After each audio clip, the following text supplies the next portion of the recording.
And we've made it. We are at the LCK Cup playoffs for 2026. Best of fives from here on out with the best league in the world. D-Gon here alongside Wolf and Wadid to break down the playoffs. Very, very exciting stuff here as we got through the plans, Wolf, and some takeaways, and then we look towards the future on a brand new patch. Just hoping we could see a little bit more careful gameplay. Careful gameplay in the early game. I don't want to see any more disaster trillions. And also, a few fewer monumental throws in terms of massive gold leads going down the toilet. So you mean you want to see more predictable games? But the thing is, basically, yeah. This is not the one that we predicted. And this is completely, I don't know, like it was coin flip, I would say. But yeah, it was really weird. Yeah, 3 seed, 5 seed, and the 1st seed of clans all make it on through, and this is how unpredictable it was. I went 2 and 3, and the bros let me down. Wolf, what did? They didn't do that much better. I mean, yeah, it didn't go so well. I mean, D+ was relatively predictable. That went to plan. Nongshim, who could have really thought they were going to bomb out as hard as they did? Oh, yeah. Only Atlas, apparently, in the whole world. I mean, I guess you just need some games in stage, and like I think the reason why they kind of didn't make it out is because they couldn't read the meta correctly. I think the issue was the draft. So we gotta think about the champions itself. Yeah, well, we had some takeaways from our analysts. So Wolf, let's start with you. What was your big takeaway from the play-ins? Yeah, we had a lot of action around the bottom lane. In fights like this, where look at Teddy, he's super low. They still want to force the fight. You see the rotation in. What's going on with this early game flipping? Why are we still sending it when our AD carry has no tools to fight this one out? He gets away, but then a early game Yunara, who has more combat power than almost any other AD carry in this type of scenario, especially with the setup she has, just cleans up the fight, and it's a lost game from there. Here, okay, your bottom lane is in trouble. You got to bail Taeyun out. You got to TP in. That's fine. You hate to use your TP like this. You missed your Braum ultimate. It's okay. You could just walk away. DRX, we're going to walk away. Oh, wait, we're still forcing into the choke point? Why are we forcing into the choke point? Not only now have you lost your TP, your mid laner is dead because he walked up. And what's going to happen next is this wave's going to crash through, and now your bottom lane's going to die anyways. Yeah, so that's why like we keep saying that you need to win, you need to have a winning bot lane, so you can have like bot priority into like snowballing the objective. And just also opt out. Like, yes. Opt out. When you don't have that control, just take the small L. Don't lose the entire game at that moment. I think we're going to see less 3-0 predictions moving forward because games like this can happen to anyone, it feels like. Yeah, lots of flipping in, on, and around, but it was mostly in the early game. What was your takeaway from play-ins? So even though they tried to make the game time faster, in fact, it's still the same. So, and also especially after the mid game, the game feels really slow because there's nothing to do in the map except getting the Drake, because you cannot really do Nasher. You see DRX trying to do the Nasher, but it's tankier. And even though Nongshim, they're really far behind. The kill score is literally 12-4, but they can still fight back. And I think this makes the game really hard for the weaker teams because they sometimes like lose their minds and like, we gotta do something because we are really ahead in the early game. But in fact, you don't have to do anything.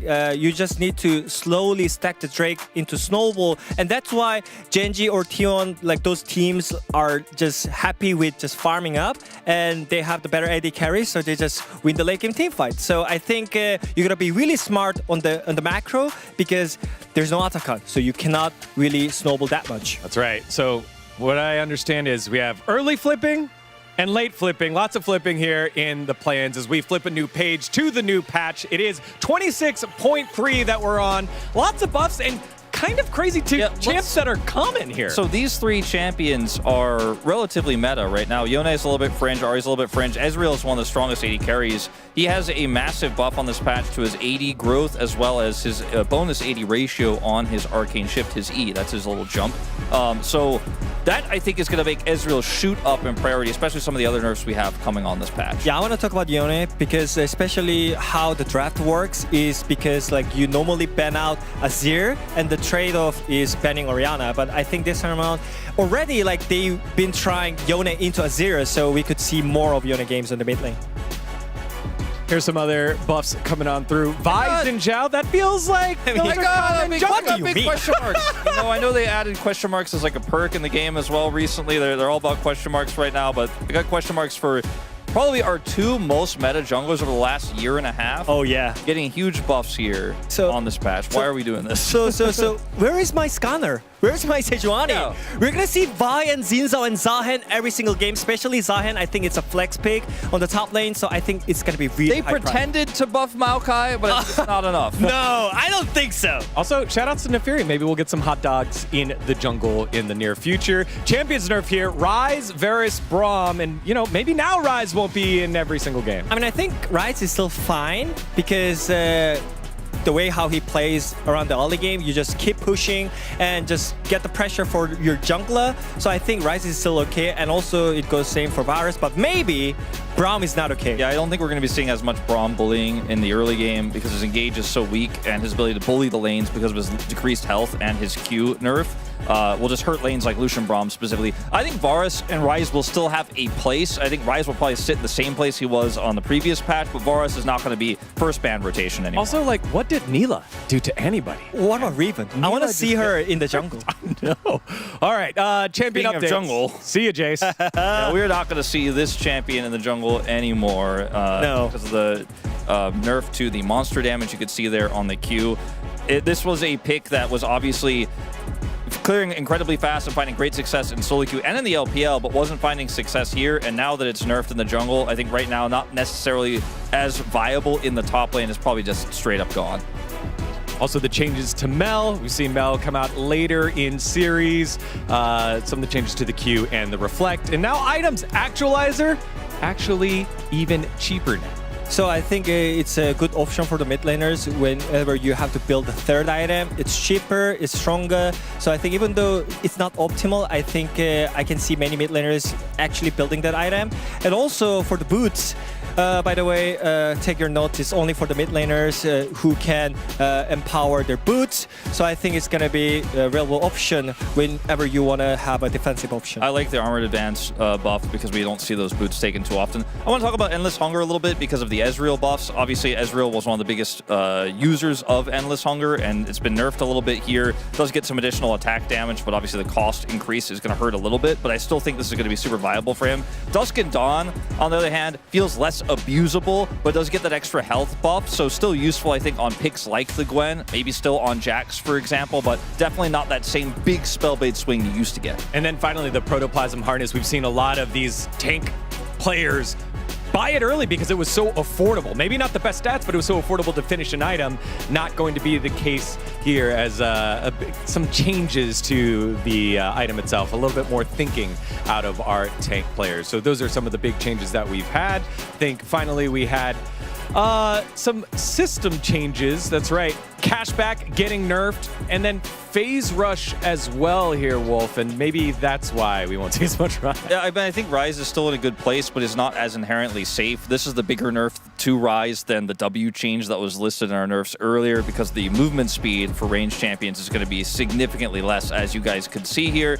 Cashback's nerf is going to make it less viable on a lot of picks right now. It was kind of broken. Basically, a ton of people could take it because you're just always going to get money as you scale up, but maybe a little bit less now. Yeah, and also for the triple tonic, I think sometimes you get so much of AD or AP, so I think that was needed. And then finally some changes.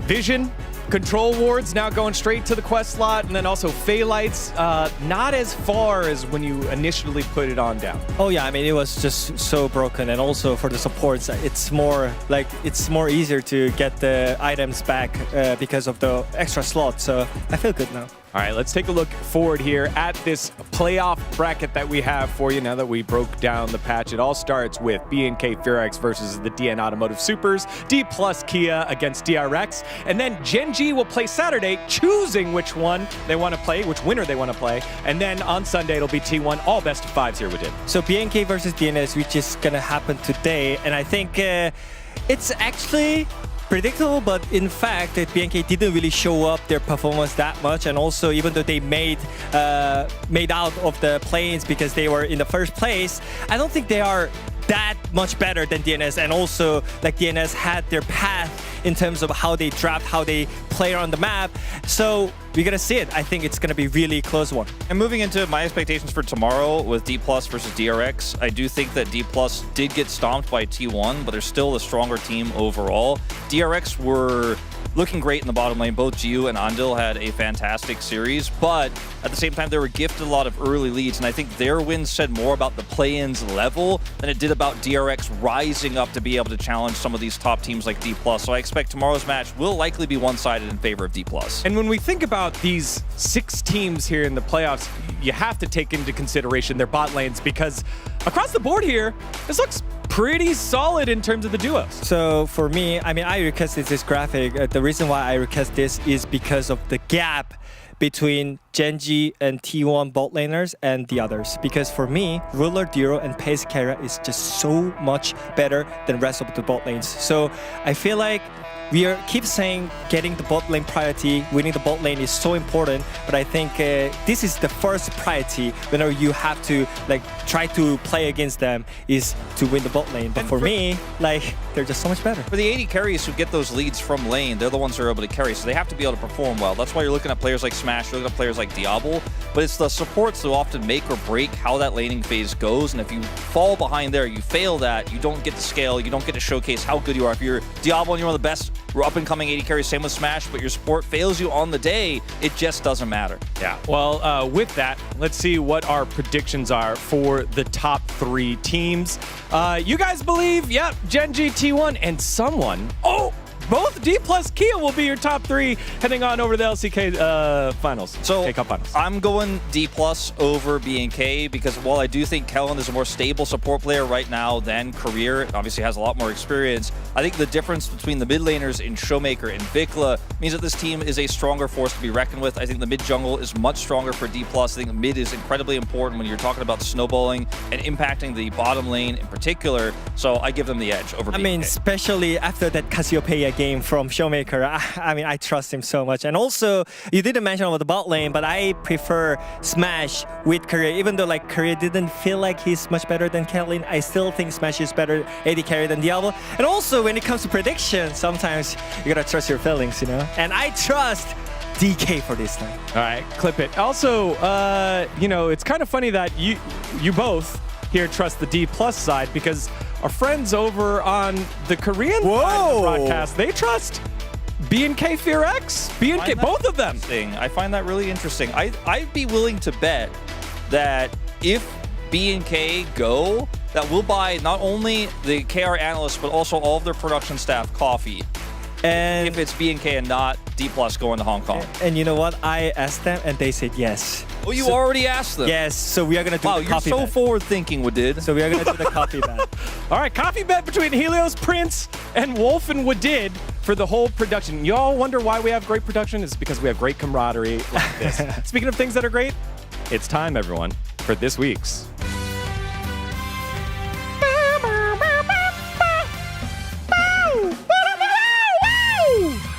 Digon's Fact of the Week. I've never been so excited for Digon's Fact. That's right.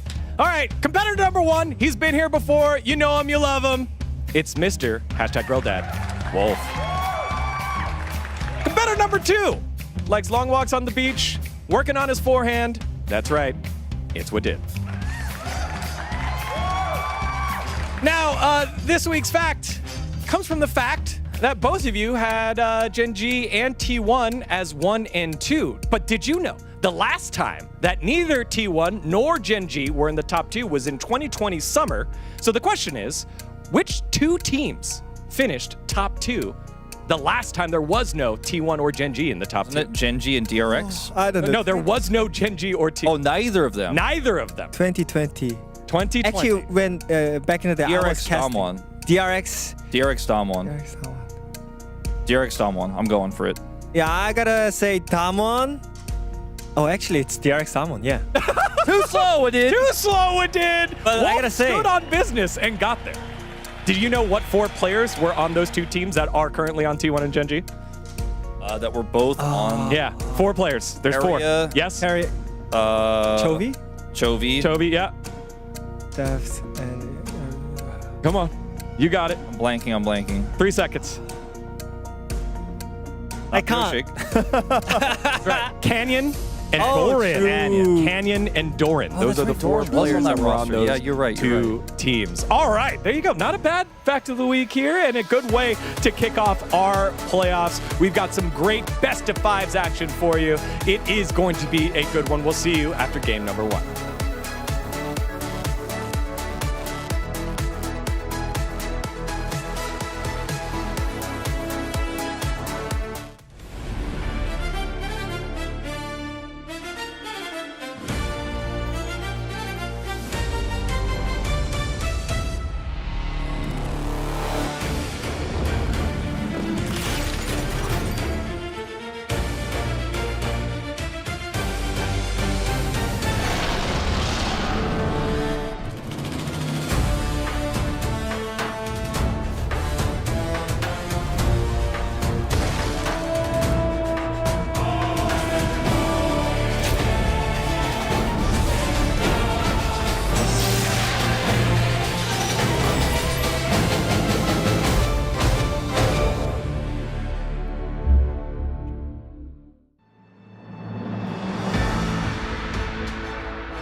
슈퍼스 화이팅!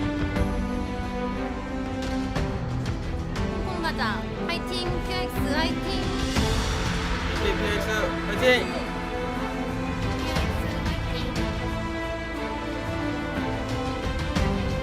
Hello and welcome to another day of the LCK. We are back here and it's time for playoffs. We got BNK FearX up against the DN Supers. BNK, we're watching the play-ins, learning, studying, seeing who they would have to go up against. They go with the DN Supers eventually, and the DN Supers able to make it through the play-ins. A little bit surprising, I think most people felt like, but they did have a nice uptick in performance. I'm Valdez with Ox. How are you doing today, Ox? I'm pretty good, you know, and I'm excited for this matchup. I think the DN Supers have kind of battled against expectations. Obviously, we did think with the change in roster that would represent a big increase. Obviously, last year, I think that the issues weren't down to the players they had, but more how they fit together. So a change was obviously going to be positive. But the fact that they made it here is already just a massive improvement on last year, which was obviously a big struggle throughout. Yeah, that's putting it lightly for sure. Notably, we don't have certain teams such as KT. We do not have Hamalife Esports. We don't have Nongshin. A lot of these teams, bro, also eliminated in play-ins, and so you can see who's made it through, as I'll show you a new the first match of playoffs. And these teams actually already fought in the best of 5, where BNK was able to take a 3-1. You look at this, though. Rise Group, it's because they rose up, right? That's the logic behind it. Legend Group slacking a little bit. Gen.G and T1, they're always there, right? Let's be honest. But yeah, the fact that HD, Nongshin, and KT didn't make it, interesting to think about that. And Pioshik, I mean, I think that's a big thing for me, because DNS, obviously, it was Dudu and Pioshik who really, they were on the roster last year. They were going through the trenches in the struggles, and he's been having a pretty great performance, and on the Lee Sin in particular has kind of been a pick he's been whipping out and having great success on, and especially something we haven't really been seeing recently from a lot of players, but such a signature pick in pro play in general. It's cool to see it having so much success for him once again. Yeah, the Pyo Sin, I'm sure we're going to see it at some point here tonight. We'll see how long it goes. As we're going to take a look at the predictions. Everybody's going for BNK. I was the only one who went for 3-2. We do have a couple of 3-0s there. And 3-1 is definitely, I would say, the safe bet tonight. Yeah. You got the 3-0s who are feeling a little bit more BNK biased. And then you got me alone at 3-2. I don't know, I was pretty surprised by DNS's performance, and I think, you know, having that little warm-up last week should help them, and they're looking a lot better than they did in their last best of 5. And just being bold and just gone DNS, you know? You know, I didn't feel like that was going to happen, actually. Okay. I do think that BNK will still win, so. So you think close, but not that close? Yeah. Okay. Well, I think it's going to be close. Like, I think it should be a close match. I would not be incredibly surprised if DNS did win tonight. I do think that is the less likely option or outcome that could happen tonight. But yeah, I think it's going to be a close one. I think most people are assuming that it'll go the way that it did in Super Week, which was 3-1. But I think DNS has leveled up a little bit, and I'm not really sure what to expect from BNK here tonight after taking an entire week off. Yeah, I mean, that's the thing. They've had time off. It's also a new patch. We did see, you know, a fair few changes to the meta picks that we've had as staples in the LCK Cup, so it always adds that extra element. This first round of playoffs with a new patch and trying to sort of figure out what needs to still be banned, what can kind of drop down the priority ladder.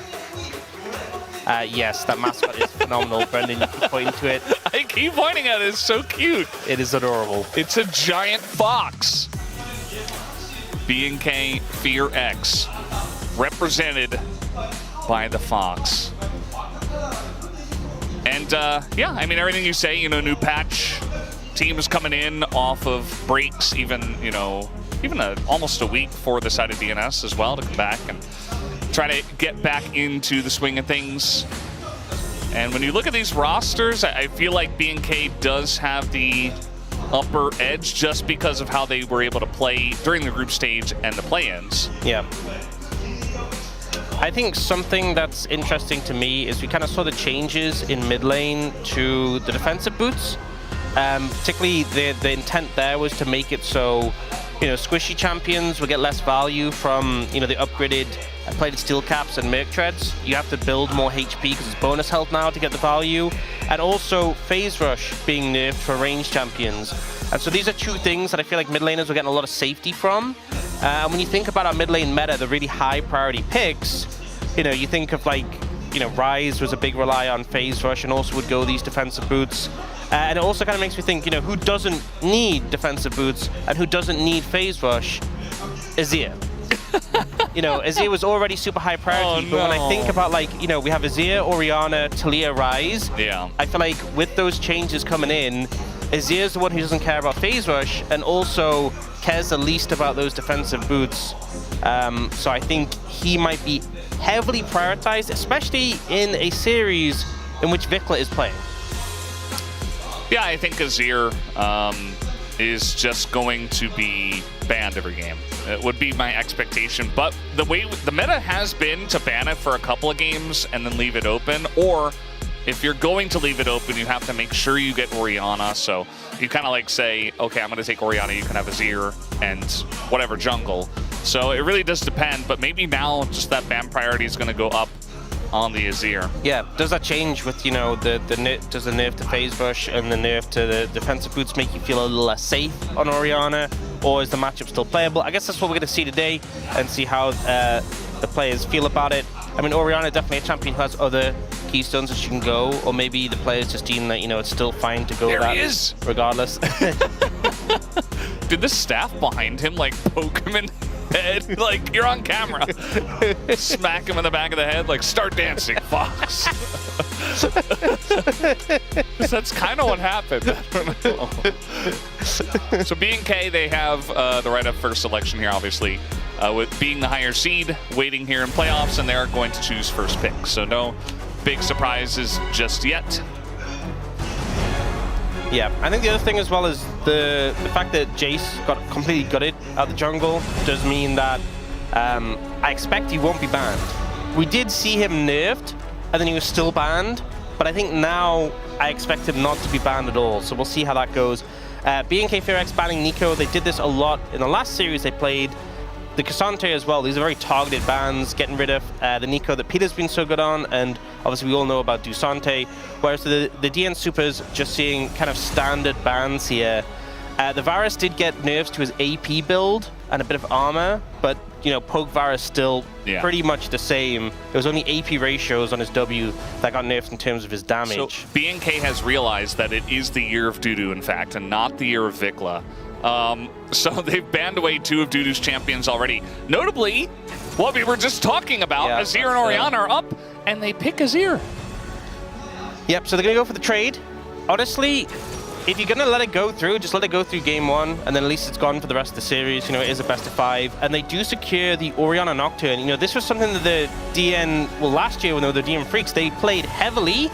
And even though they didn't get many game wins on it, they were pretty clean at pulling off the combo. Obviously, that was when they had Bulldog and not Closer. But it's clearly something that Pyosik has a lot of experience playing with. Yes, it didn't lead them to game wins, but let's be honest, they weren't getting many game wins in general.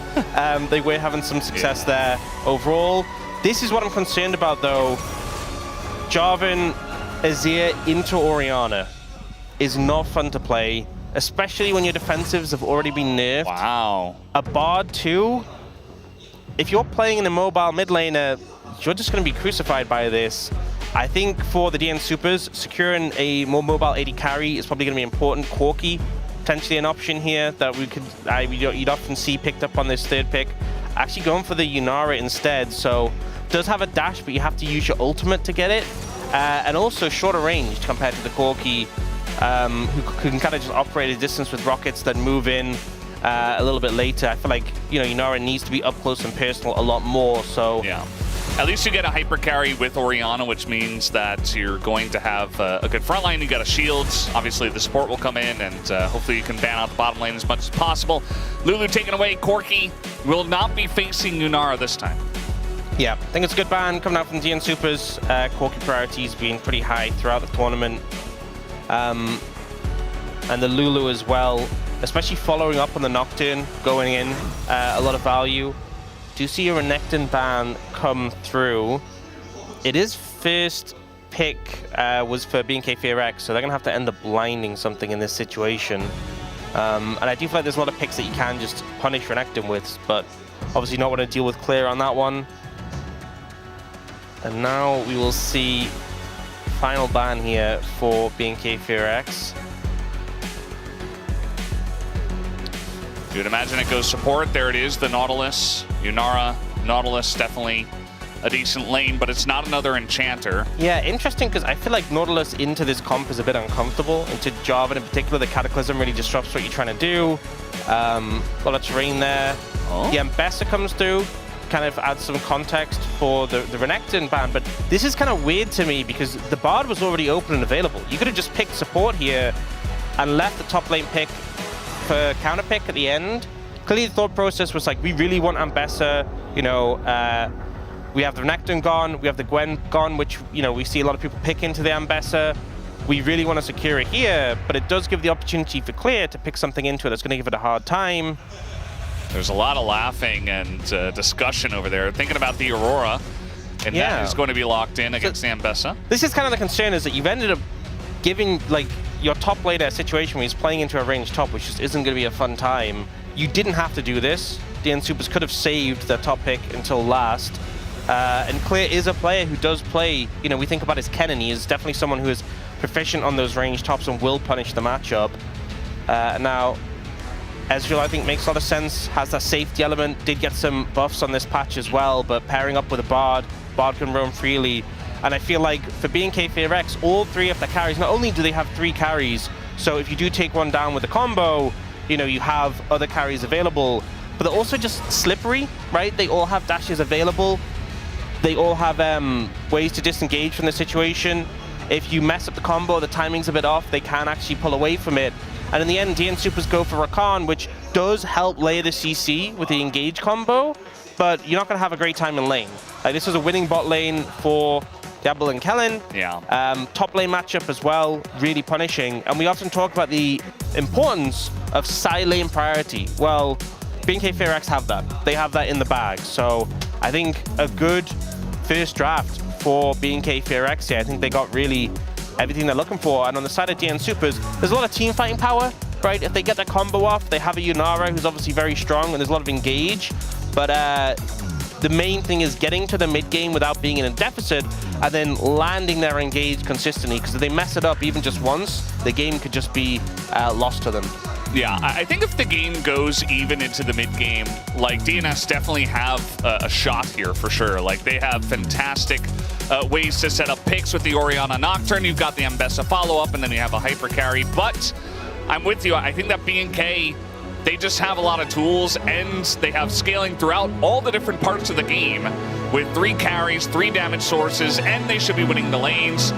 Feeling pretty good for BNK here in this first one as we're getting ready to jump onto the rim for game number 1.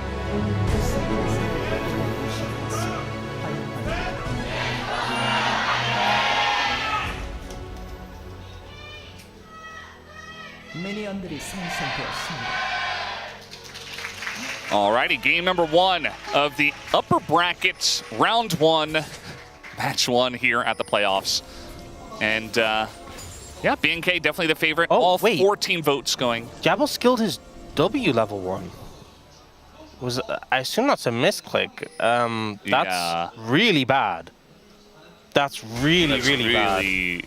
Not what you want to see. That's actually lane losing. Not having Q level 1 and then level 2 not having Arcane Shift as well.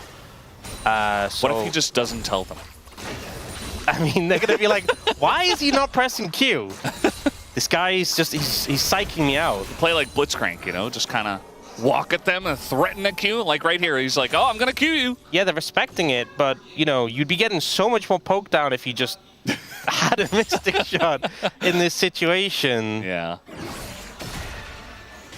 Well, he's going to hit level 2 shortly, so, okay. Oh, well, no, he's W'd and they're like, what is this guy doing? I love the Jonas Strong zooming too. It's like, yeah, well. The even worse thing level is that 2. W just feels so bad because you have nothing to proc it with, right? Other than just an auto. Yeah. So it just feels so underwhelming. Well, Diablo not starting off with the most comfort. Yeah, you can see from that situation, right? It didn't end up like they didn't lose lane on the back of that, but they don't punish lane as much as they should. We talked about how this bot Ezreal should be really applying the pressure. They didn't do much level 1, and level 2, Diablo still has to play so far back because he doesn't have his arcane shift. So it's not so much about they're dying or losing or getting chunked out themselves. It's more they can't enact the pressure they should have because of this mistake. Yeah. You see that Yunara's on a 6-game winning streak. A couple of guys from play-ins getting wins, Ju and Taeyun specifically. She actually also Pays and Ruler, I think, on that list. She had a really poor win rate coming out of the group stage, but she's had a massive resurgence. I think one factor as well is that her item got buffed, the Fiend Hunter bolts, which she was going second, but also I just think teams getting better at understanding how to set up for her. Has it's made a big difference, and also playing lanes out better. Uh-oh. Duckdom having to barrier early, and Flash as well. Heal comes out just to stabilize the lane, but now, he's going to have to back. He doesn't have summoners. This is not a good time for Duckdom. Well, Diablo finally got all of his abilities that he wanted, and that's how the lane goes. So, Duckdom immediately pummeled on the lane, just pick up the call on the reset. Kellen just going for a roam here, and will force Yoshik not to get his reset off, so nice timing. Peter was trying to hold the wave, I think. Always a dangerous game. The amount of times, the two things that are most lethal to supports, control wards, right? When you see one, you try to clear it, 4 autos, and you have no attack speed, and trying to hold the wave. The amount of times we've seen supports die for that. Kind of crazy. Yeah, I think Peter got himself in trouble during play-ins, if I'm not mistaken. I think he kind of face-checked the bottom brush from blue side and got himself on Nautilus, I think it was, Nautilus. Vickless being chased down here. Closer not going to go for any kind of kill move, but he's pushing him out, and he's up a level. Closer went phase rush still, so despite the nerfs, still often saying, I need that mobility, I need that value, which, I think into this comp, you can understand it, but it was a pretty hefty nerf, so definitely doesn't feel fantastic. Yeah, this is kind of handshaking the nerf, Not looking for a different option, just saying, well, I guess I'm just nerfed. Yeah. And phase rush is just so good on champs like Orianna, like Ryze, where you're trading a lot, you can proc it very easily. Yeah, I think as well... And movement speed is OP, so... Champions who already have some movement speed built in, and then are sort of amplified by it. Ryze, when he sort of procs his runes, and Orianna with the dissonance, getting a good amount.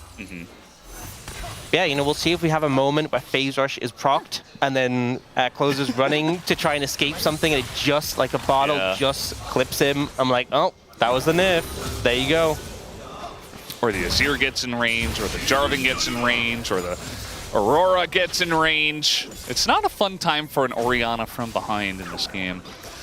Yeah, it definitely feels like keeping the carries alive for DNS are like, we're going in, right? And we hope our engage works, because if we don't really have any options to protect our carries in reverse. It's like our engage works, or go next. That's the game plan. Yeah, throw him a shield and say goodbye because he's dead to everything.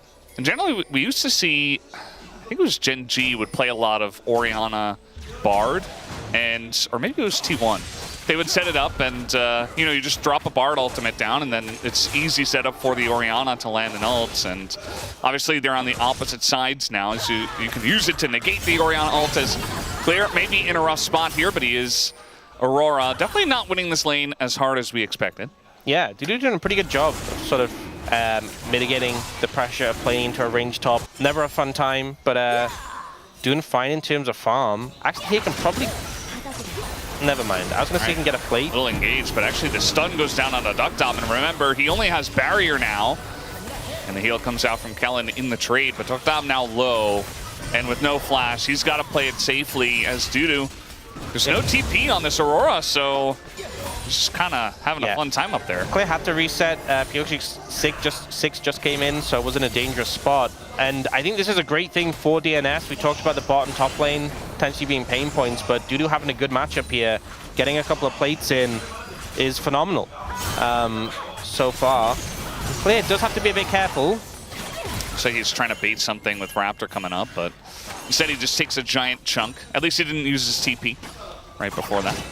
Yeah. I think if he oversteps any more, though, there's always just that concern that you just get blown up by the Nocturne. But yeah, Raptor there to cover. And so far, not a super eventful game.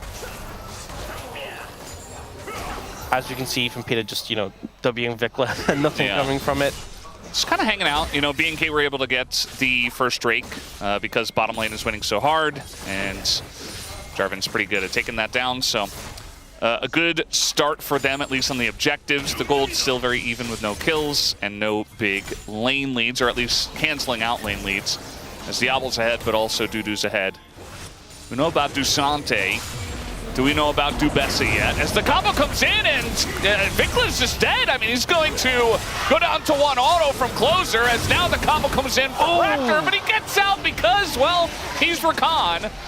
And he's able to dash just out of there. First blood goes to DNS. Feels so good for DNS because not only do you get the kill yourselves, but you keep Peter alive after burning the Cataclysm from Raptor. So that big tool goes on cooldown. You know, closer still has his flash up and available. So, you know, we talked about the Orianna often being that focus point for teams when you have like an Azir Jarvan. Well, both the ults are now down and you got this kill. You know, the flash here from Pioshik to block the dash from the Azir, and then we see Peter get stunned, but he had his Q heal already procced. That came in to keep him alive, so pretty well played there. Nice early pick and the sort of momentum that we want to see from this composition for DNS. Yeah, it's very important for them getting that kill onto the Orianna, and now, once again, a trade of ult comes in. This time, looks like Clear's doing a little bit better in the trading department. But still not winning, so still not very much enjoying that. And it does feel like BNK, you know, with Vikla losing his flash as well, he's kind of in an awkward spot in mid now with the Orianna very far ahead.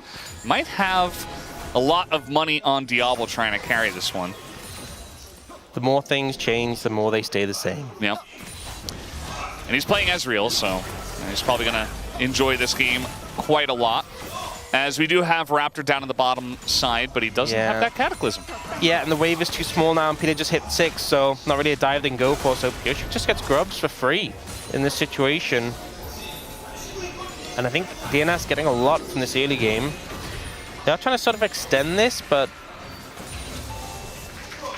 Yeah, I mean, with their grubs fully taken and kind of shown, they know that the Nocturne is on the top side of the map, so certainly trying to force this here. They're going to take the turret down and just go in on a duck down, but he's got his flash back as Raptor going in, trying to get those last autos down. The Q is blocked by Peter, and now Raptor, the flash in, but he's still going to go down, and that is so tilting for them. Peter does pick up the kill, but it's huge for DNS. So overforced there from BNK FearX. It was obviously extremely... You're on a ward, buddy. Yeah, don't... You're on a ward, buddy. He's trying to make the big play, but this might be the second time that on a ward. Oh, it doesn't look like much is going to happen. You know, this is also such a make-or-break play. You can actually see the red outline on Diablo, on Docdam, on Peter. Everyone popped, you know, the adaptive force motion from their triple tonic. Everyone was like, this is the moment, right? And so they end up ulting with Kellen to stop the tower from being able to hit anyone. But the problem here is that, you know, Peter does a great job of blocking, gets the charm in, the barrier buys a lot of time, and again, Peter blocking this Mystic shot, and by this point, the tower's back up, there's no wave. They can't really move back in to try and finish off Docdam. It was great peel by Peter, this duo working so well in unison. Yeah, DNS last time out, they were definitely kind of slow to start. It felt like especially Peter and even Docdam, you know, wasn't putting up huge numbers, but they're ready to go right from the beginning, and they played that very well. But as you mentioned, like, it was definitely overforced as the ult comes in, and Clear actually going into this one. There's 4 people in the top lane, and Dudu is in a lot of trouble. Baited 100% as another support gets a kill. Kellen gonna pick that one up. Yeah, a bit unfortunate there for Dudu. Was obviously finding those angles to go in, and Clear nearly did go down, to be fair.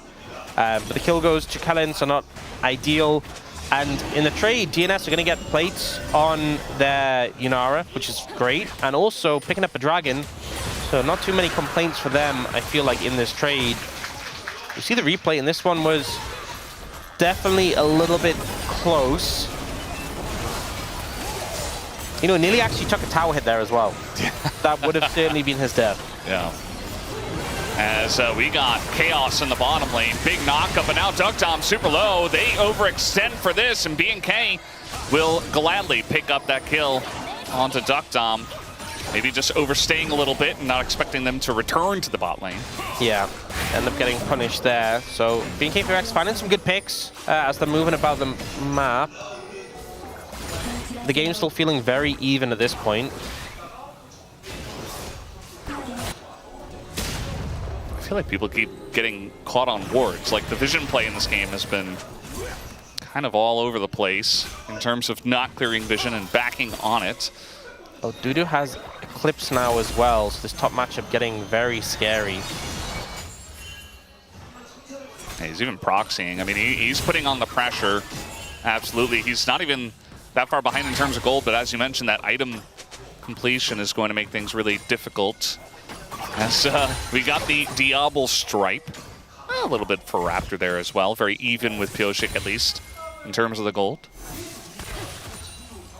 As you see, the mid lane is finishing boots, so Close has gone for the upgraded Sork shoes, but actually it's the Azir going the upgraded Merc treads. Yeah, they were just super overextended here. Deep behind the tower, not really a way of getting out, especially as they have no sums in the bot lane. Used them all in that previous play. Yeah, Pyosik had Paranoia, but I don't think it saves Duckdom anyway, unless he presses it like as they're going too far, but I think that's just an overkill. I think it's just better to get out. Yeah, absolutely. Yeah, interesting that we did end up getting the upgraded Mercs from Vikla, because there's not that much magic damage here. There's not, I mean, I guess maybe like the Rakan Charm, or the...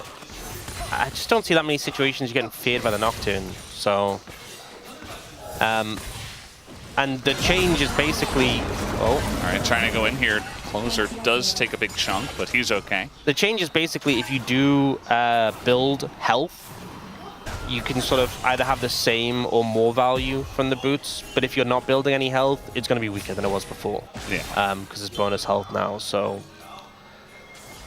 I was having some struggles into Closer in the lane, though, so maybe just wanted to have some help with that. Yeah.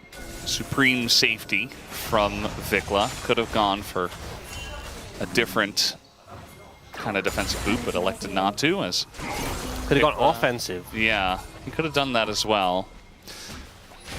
But yeah, things have kind of slowed down. It is a Infernal Soul, as Kellen is just saying hello. He has been the master, the king of stopping everybody's backs in this game. I feel like he's just trolling at this point. Not trolling in like he's playing badly, trolling in like just trolling his opponents. Like the little jump over the wall with the blast cone, stun them, and then magical journey away is just such goofy behavior, and it's so funny to see. Like, what are you supposed to do as Closer there? You're just getting pranked. Yeah. There's really nothing you can do except that your back is going to be delayed. We do have a little bit of focus here on the Rift Heralds. Pyosik starting it up, but it is on Vision, so now B&K moving over and will attempt to fight this. Now DNS, they got to be the ones to pull the trigger with the combo. Who are they going to go for as the smite comes down and they just get it? And now they're just going to go on in as looking for the Azir. Vikla is just so dead, just isolated and totally pulled apart. Although Diablo does have a nice angle here. They've lost their entire front line. Now Clear's trying to get in there with the Between Worlds. Is going to kind of slow everybody down, do a bit of damage. Re-engage comes in from Peter, but Diablo still going forward. He's into the team and just dies. Accepts his death as well, I suppose. Clear is left alone, and there's nothing that he can do now, but a big overextension for B&K, and DNS are controlling the pace of this whole game now. So much more coordinated and so much cleaner from DNS there. B&K FearX very split in the fight. And ultimately, Raptor and Vikla, if you're isolated on the side against a Nocturne composition, this is what's going to happen. Yeah. You know, Clear gets his initial engage on the Jarvan, they explode the Azir, and then although Raptor gets a lot of value here, he is just going to die. we end up seeing, you know, low health bars. They still have clear ult. They're like, we want to make something more, but Diablo makes a critical error here. Peter goes in, so he flashes out, but then the Arcane shifts in almost immediately, and Judo dives in for him. Actually, sorry, I said it was Dudu who got the ult on a Raptor, obviously, but Dudu played this fight so well. Really good fight from him. You're Dudu. You're a Dudu. I mean, they tried to ban out his Cassante, his Gwen, and they prio-picked him the Ambessa. They banned enough stuff, and they said, this guy will carry us, and so far, I mean, he's doing really well. The whole team's doing really well at this point. They picked up the Infernal Drake on top of it all. I mean, at least BNK are able to trade a turret, but this is kind of one of those moments, it feels like in today's meta, in like the nowadays meta, where it's like the game is just broken so far open. As I'm going to have to hold that thought as maybe Raptor gets caught, but no, he just flag and drags away. But yeah, one big fight and a big overextension from BNK means that DNS are just going to control all of these Infernal Drakes for the next 10 or so minutes. Yeah, it's so difficult with this deficit. And against a composition like DNS's, when they have this lead disadvantage, it just becomes so threatening because, you know, we talked earlier about how if they were behind from the lanes, which we expected, right? You know, bot was behind, top wasn't. If they were behind, if they'd punished the Orianna, it could really be a struggle, right? You go in with your combo, maybe don't even kill someone, or even if you do, you just get blown up by everyone else. But now, you're in a position where you have so much gas left in the tank after that initial combo, right? Dokdam is really strong. He's getting his items together. Dudu is fully online. You're easily capable of just exploding someone on the side of BNK FearX, and then it's a 5v4 when BNK FearX are already at a gold disadvantage. That makes it so hard to fight out from. So it's a hard position to be in right now. And I think BNK FearX, I mean, slowing the game down a bit now definitely would make sense when they are this much of a deficit pre-20 minutes. And looking at those dragon fights, seeing if they can catch out either Closer or Dokdam. Well, BNK, not one to slow it down very often as Dudu's going in, kind of utilizing that to try to get away, and he does dash to safety. In comes Peter and Pioshik, but they're going to get stunned up for a very long time. Going into stasis, Pioshik gets Diablo, and they still get that shockwave off, and now the Unara is just going insane. And BNK, they just couldn't help themselves. They had to try to go for the pick on the Fed Ambessa, and it's not going to pay off. As now DNS, I mean, all the gold is going on the carries as well. I mean, they're just getting everything here. And the game, I don't know, man, this is totally blown open. Clear wasn't even there. Yep, they went for a desperate play, and they just didn't have the damage to finish off the Ambessa in that situation. But to be honest, even if they had, they would pay so heavily in return because it just took so long. And again, you're against a Nocturne. The Nocturne's always going to fly in there when you're this far ahead. You have to be so quick, so precise with these picks. All right, well, second try here. I think maybe this one works as the Nocturne. I mean, Pioshik is coming up. He does have very low cooldown on that ult, and they're trying their best to take out Dudu, but it's not working. Even the red buff getting to work as now we got TPs coming in. 5 seconds on the Paranoia, and wow, they got baited into it again. Clear is going to go down, and Dudu picks up the kill. And I mean, that's the point where it just feels so hard to come back from. And look at this! Yeah. Dokdam just walks up to Diamond, just slams him down. You know, the first play felt really bad. The follow-up, it's not even the actual impact of how much that cost your team. It just, I feel like the mental will shatter from that. You kind of just accept, we're kind of out of this one. You know, they go for Dudu here. Dudu engages onto the Ezreal, buys so much time. The peel comes in from Peter, who charms everyone. And then the Bardal buys time, but it doesn't change the fate of your AD carry. Yeah. The rest of the team's now there to clean up. And they only get the Nocturne out of this. And you know what? You know what the response is? Let's do it again. Try again. Yeah, maybe they didn't expect Pioshik to be right there with Paranoia up again.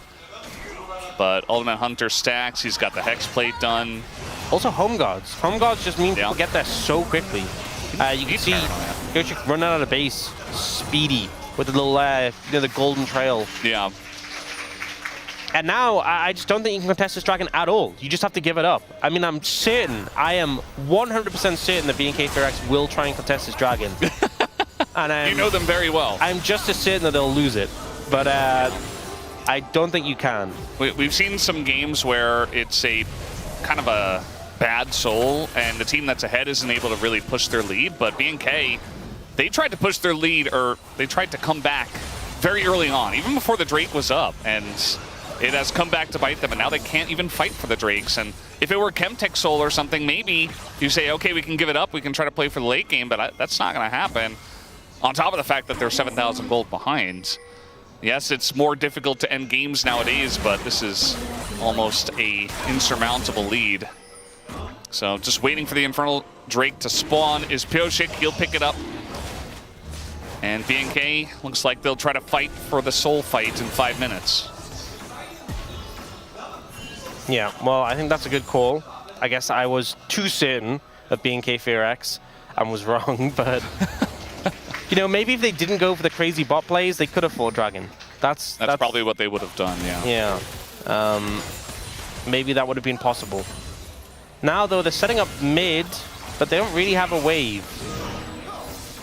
Yeah, they're trying to, like, squeeze gold out of washcloth or something. Like, they're desperately trying to get this mid turret. Dude is in that brush, and he is so scary right now. Yeah. I'm not sure if they have good info on this either. I mean, obviously they don't. Spigla is he's just dead. And now the combo comes in. That Mystic Chip is already done. He's going to flash over the wall as Peter does go down. But I think the gold lead is just too much. Everybody blowing their summoners, trying to get away from this one. But still, 2 of them will fall. As DNS say, you're not even clearing vision. We can do whatever we want. Yeah, I mean, honestly, could have been a lot worse for BNK FearX. The fact that Diablo's able to get over the wall really saves him. But look how many summoners were burnt there. Yeah. You know, Vikla, it's a good stasis, but against a Rakan, he just stands on top of you. The double shockwave comes in. Diablo manages to get away, but, you know, take stock of this. So we get the Rakan flash that gets burned. We get Dudu's flash that gets burned. And then on the other side, you know, we have Clear's flash, Raptor's flash, Diablo's flash, right? And I think the fact that, you know, Diablo's flash is down, obviously he's an Ezreal as an Arcane Shift, but he is definitely going to be a target they're looking for. Yes, it's very difficult because there's a lot of stuff to dodge. You got to dodge the very easy to commit combo from the Orianna Nocturne, but also the Rakan. Not to mention if you're out of position and Mbessa finds you, like, God forbid, I mean, you're just dead. If you have to Arcane Shift early, you just kind of die. Like, DNS are that far ahead, and they have the gold on everybody. Look at the kills on their side. The 4 champions that deal damage, all of them got 3 kills. And Raptor's just dead. Yeah. He doesn't have his flash. They're still going to go in for this one, as trying to get Kellen's flash, perhaps. They're not going to. As Closer says, no, I'll just kill him instead. That feels pretty good. Trying their best to take down the scraps of DNS, but it's not really happening. In goes Vikla, trying to make some kind of play. Just gets charmed and goes golden. And DNS say, okay, well, if you want to lose now, we can end the game now if you'd like, instead of going for the Baron. And they'll do just that. They're going to ace BNK. And, well, they don't have a wave, so I guess they're just going to go do Baron instead. Yeah, I mean, BNK FearX are trying, okay? They're trying to find something. They are not succeeding, and DNS are just absolutely brutalizing them at this point. Yeah, Raptor just made the mistake of existing in the face of DNS. And he's like, I'm a Jarvan, I'm safe. And he just kind of gets dove on. And then I think, you know, maybe Kellen was like, I'm safe here. The shockwave doesn't even actually hit him. He just died before it. And then they're trying to go for a re-engage, but you're already 2 people down. I think at this point, BNK FearX have kind of checked out of this game and are thinking about game 2. You know, it is a best of 5, but I think their chances on this one are just, it's just gone. It's very BNK-esque where, you know, even from behind, they're still going to beat their heads against the wall and just try to make something out of nothing, instead of just accepting their eventual defeat. Just 10 minutes from now, they're just kind of like, okay, well, oh my, look at the 80 carry item difference. Remember, Ezreal had 1 lane. Yeah. Yeah, 4-2, basically. Devil's just got 2 red rocks to rub together. Yeah, that's some items for the Inara. That is, yeah, definitely some items. Yeah, including a full Infinity Edge. And I think, you know, obviously is Fearless. I think getting Vikla's Azir game 1, you You know, Diablo and Ezreal. Like even like picks like Bard as well. These are like high budget fearless picks. Yeah. Losing on these does not feel good. Does not set the series off to a good tone. So Definitely does not. And, you know, when we looked at the draft, we expected BNK to have a much stronger early game and obviously not to have such a incredible downfall at the Rift Heralds. But just based on the way it was played out and the fact that they did not stick together and Vikla was all by his lonesome just dying to Orianna Nocturne, like, you're not going to win fights like that no matter what the draft. yeah. So DNS, they look like a well-oiled machine, and BNK, it looks like they just kind of got out of bed. So not the best start for them. 13,000 gold lead. Not often you come back from this point. Happens, but not often. Well, they're just going to send it, and you do see that, yeah, he's not getting out of this one. Diablo's going to go down, and so will Vikla. They're just trying their best, but they're too far behind. Clear is also going to get flashed on, as they'll give another kill, a Quadra, actually, over to them, as Kellen says, you know what? I'll give you the Penta. I'll give you the Penta. And now he's kind of running. I don't know. They're trying to... Okay, there it is. The Penta kill comes in. And Duckdom will pick it up. A absolute domination here from DNS in game one. Yeah, kind of gifted the Penta at the end, you know, but definitely a big morale boost to get that one in the first game of the series. And especially, you think about the Preds. Yes, no one thought this would be, well, I mean, some people did, but a lot of people thought this wouldn't be a clean series. But everyone from our side and the Korean side thought it would be a BNK FearX victory. And this is a strong start for the underdogs.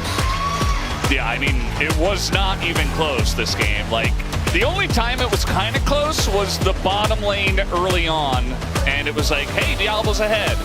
And that's just like a vanishing memory. That was like a dream that I experienced last night. I don't really remember that, you know? It's done and over with. Yeah, Duckdom got a Penta kill, so, you know.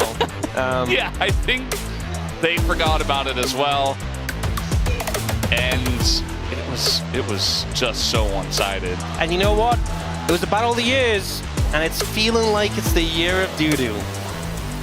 You know, you and I we've been on this page for a long time. Since it feels like, I think it was the first day where I was like, you know what, Ox, it's the year of doo-doo. He's just been popping up. You know, it's still the year of doo-doo. Playing into a range top, which no one likes playing into range tops, okay? You accept your fate and you suffer through it. But he had a great lane matchup, was constantly challenging, and then did everything he needed to in team fights, was finding targets so well. This is such a strong game one performance, and really, I think is setting the tone for a series where now some BNK FearX to answer back.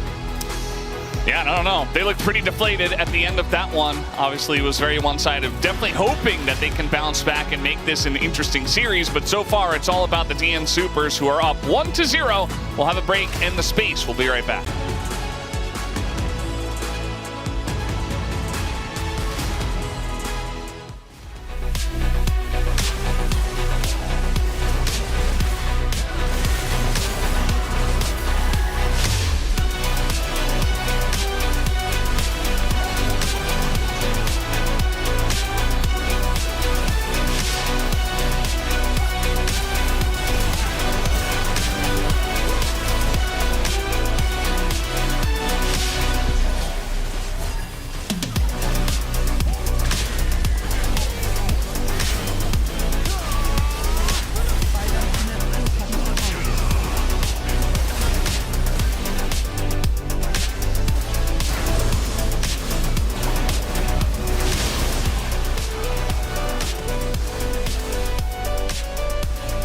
오거든 이제? 이제 여기선 봐도 돼. 여기 방금 봐도 돼. 나 위치 봐. 볼게.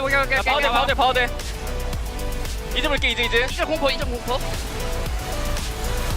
다 잡아 그냥. 이겼어. 야 펜타 줘. 그냥 펜타야? 펜타 펜타 해봐. 펜타 해봐. 야 죽여 뺏어. 야 죽이자. 펠린형 달라 그래. 기다. 먹여줘. 나 힐 5초. 이속. 더블 3초. 나이스. 바텀. 야 여기 쓰자 여기. 바텀 하자. 바텀 하자. 내일이온 내 마음 맞지? 나. 고마워. 나도 말은 이렇게 했어도 안 쳤다. 팀워크 좋다잉. 야 동주가 진짜 잘했다 이파. 한 판 잘해보자. 한판 잘하자.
In terms of predictions, it was 14-0. Everyone believing BNK Fearx was going to take this, and DN Automotive Supers said, hold on just a second, as not only did they win Game 1, they demolished Game 1. They look great. Digon here alongside Wolf and Wajid to break down Game number 1, and that's how you want to start if you're the underdog. And it's not just about the fact that their comp was super easy to execute, right? With really strong engage and the Pyoshik Nocturne setting up Oriana Shockwaves. They just were extremely well coordinated, and they shut down BNK's aggression at every turn. It was just a really impressive individual performance. Like, draft-wise, obviously, yes, easy to play. Yunara does incredibly well if you have a snowbally composition, as we saw there at the end. But it was just about the execution more than the draft. Yeah, and also it was really important to have the early pressure from the side lanes, especially you have the winning matchup on the bot lane and the top lane. Surprisingly, they tried to dive the bot lane, it didn't work out, and also top lane, it was one-on-one. Aurora having a favorite matchup, but it didn't work out. Like, Ambessa was winning that matchup, so that's what happened in the early game. So they have this huge wave here. I want to set up a play onto the bottom duo here of DNF. And you can see here, Duck Dom dodges the first ultimate, right? And then flashes away in the Cataclysm. And then Peter does insane work. Insane work for sure. Like here, he tries to like block the Zarbon first, and then he uses E to block the Azure Q here, and it was just perfect play by Rakan here. Duck Dom's spacing also perfect when the flash comes in. Duck Dom plays this early laning phase incredibly well after what was an initial flub by the opposite side and Diablo skilling W first on the Ezreal. But they still had control of the lane. They still were able to set up that crash. They were still able to set up the dive, but Peter just outplays it. Yeah, and that is the type of play that has led that duo to the World Finals. It was moments where people were surprised with what they were able to do. And this is a surprise too if you're a DNS fan from last year when they're in control of the game. Usually something goes bad, but not the case here. Pioshik and the rest of the squad on the same page. I mean, there's a reason why you don't really play Orianna and Nocturne together, because it's really hard to synchronize the plays. But I think this game, Pioshik and Closer, they synced up like most of the time. I didn't see them like failing even once. And a lot of this game to me was like in the initial part of this fight, right? Vikla is isolated. They see him as an easy target. Yeah. And BNK just don't know when to say enough is enough and get out and cut their losses. And so they double and triple down on so many of these mid-game fights, and even later in the game, like quadrupling down when there's just no chance they win those fights. But they keep opting in to stay and trying to out hands when the mid laner was just 100-0 at the beginning of the fight. And again, for me, like this should not happen in the top lane, because I think in terms of the matchup, you should have easier control for the BNK, because they have the winning matchup on the top lane. So whenever I see Aurora on the top lane, they always get to push and get the control for the team. So it should not happen this way. Yeah, and rarely do we see Diablo kind of get caught like that. A lot of times we see him dancing around on the edge. He stepped on the edge, had to blow his flash, and then stepped on the edge again. Dudu was ready to punish. No flash means in this next fight, there's nothing that he really could do by the Drake Pit. Love this fight by the DN Supers. Like, this is T1-esque, right? Initially, looks like, okay, we got Dudu. He re-engages to buy enough space, uses his ultimate to get the Nocturne into range here to follow up on what is an insane engage. Vikla's ultimate really, unfortunately, does nothing here. And they're so heavily committed, the side of BNK, that everybody has to come down here. The Bard ultimate actually doesn't really do them any favors. It actually gives more time for Duck Dom to rejoin this fight. But the confidence in which DNS played this out, right? The ability for Dudu to realize in this moment, like he's thinking 2 steps ahead. If I ult here, dash up, my Nocturne has ult, we can play through the fact that we have Prio in mid, we turn what looks like a pick onto me into a one-team fight. That's something we've seen, like I mentioned, teams like T1 do time and time again. We have not been seeing that from our Rise group teams from last year, and this is a huge turnaround for DNS. Yeah, and maybe for BNK, failing the bot dive is a team thing, but on the top lane, I think Clear, he needs to step up on the matchup, because I feel like this should not happen, because this is the matchup you wanted to play into it. And I think whenever you play the damage top lane, I think you have to win the matchup, and you have to prove that you really wanted to this kind of outcome on this matchup. But I think this time around, it was so much easier for Dudu to play out and do more impact in the game. That's right. Year of Dudu, maybe back on track. But, you know, at the beginning of the game, while we were loading in, we saw something pretty curious. Pioshik himself had an amazing game, but we had to do some investigation on why that is. And maybe y'all saw this, but What's he doing? what did he mean? Wait. Wow. Oh, wait, what? What? Oh my god. What did he mean by this? Now, it is very uncharacteristically warm today. It almost feels like spring. Yeah. So we've had a big change, but Pioshik is basically figured out that pants can become shorts if you manipulate them in a certain way. Look at this. Watch what he does. And he does it so smoothly. Wow. It's like he's done this before. I think this is not the first time he's actually done the pants to shorts hack. It's basically a life hack. It's a trick. It's an exploit. And you turn those pants into shorts. What did you kind of wonder if he only did one leg? Yeah? What if could he happen actually rolls up both sides? Wait, is it a precursor? He showed his knee. Lee Sin, game 2? Pioshik's classic Lee Sin? But there is 3 more to go. So you have another leg, and you have both sleeves as well. Are you implying he could turn a long sleeve shirt into a t-shirt? Well, he's already wearing a t-shirt, actually. So you can actually roll What's he gonna? He's gonna make like a muscle shirt? Yes, That's what I'm saying. That's when he picks Lee Sin? But not yet. We're gonna see it. Lee Sin is coming. It is kind of like Chekhov's gun when Pyosik is playing a best of 5. Like, we mentioned it now, you know it's coming out in the series, but we already knew it was coming out in the series at some point. I wonder what he means, but I think there are 2 guys that might be able to tell us what it means here in Game 2 as we send it back on over to Valdez and Ox.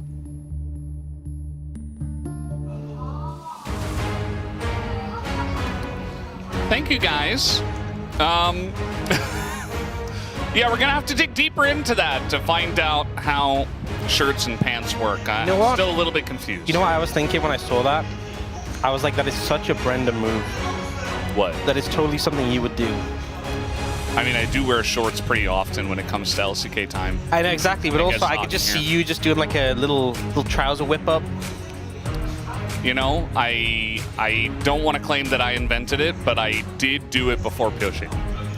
I knew it. It was just, I just got that from you. I could sense that vibe. Yeah, I have all the tech. Did you do him? Did he ask you for coaching? He and I, yeah, we talk pretty often about the tech. Yeah. I don't want to, again, claim that I invented it, but I did do it before he did it on camera. You did it on camera? No, he did it on camera. I did it before he did it on camera. Oh, okay. That makes more sense. Yeah, yeah. I was like, I would remember if you did it on camera.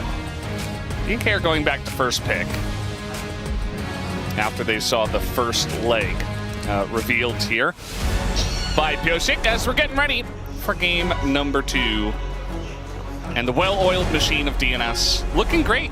Both Pyosik and Dudu giving a lot of credit to Odin, who did come in this year, and just saying that you know, the direction, they're kind of all on the same page now. They've all been put into the same team, it feels like, and we can tell the difference for sure. Yeah, and I'm interested to see, because we've already had a lot of big picks taken out. I mean, I think the Azir Orianna already been traded. And it also just feels like, you know, with Jace being taken away, there's already more freedom in the bans. So we'll see how things develop with it being a fearless best of 5. And the fact that Vikla, his Azir game 1, didn't end up giving them a win is a big blow. We had this remaking draft, had some issues, shouldn't be long. Looks like that fan there said that she canceled her interview to come watch. Not sure if that's a good idea, but now they have to win, of course. Yeah. Because she did that. Taking a look at the bans so far, the same, you know, same sides, same selection order for the team, so not a big surprise. Question is, do we see, I think the third pick, ban, sorry, from BFX was where I thought it might change. And yeah, they end up banning the Vi instead. And it was Pantheon here for the DN Super, so they will ban that still. Xin Zhao, open and available. Did get buffs on this patch.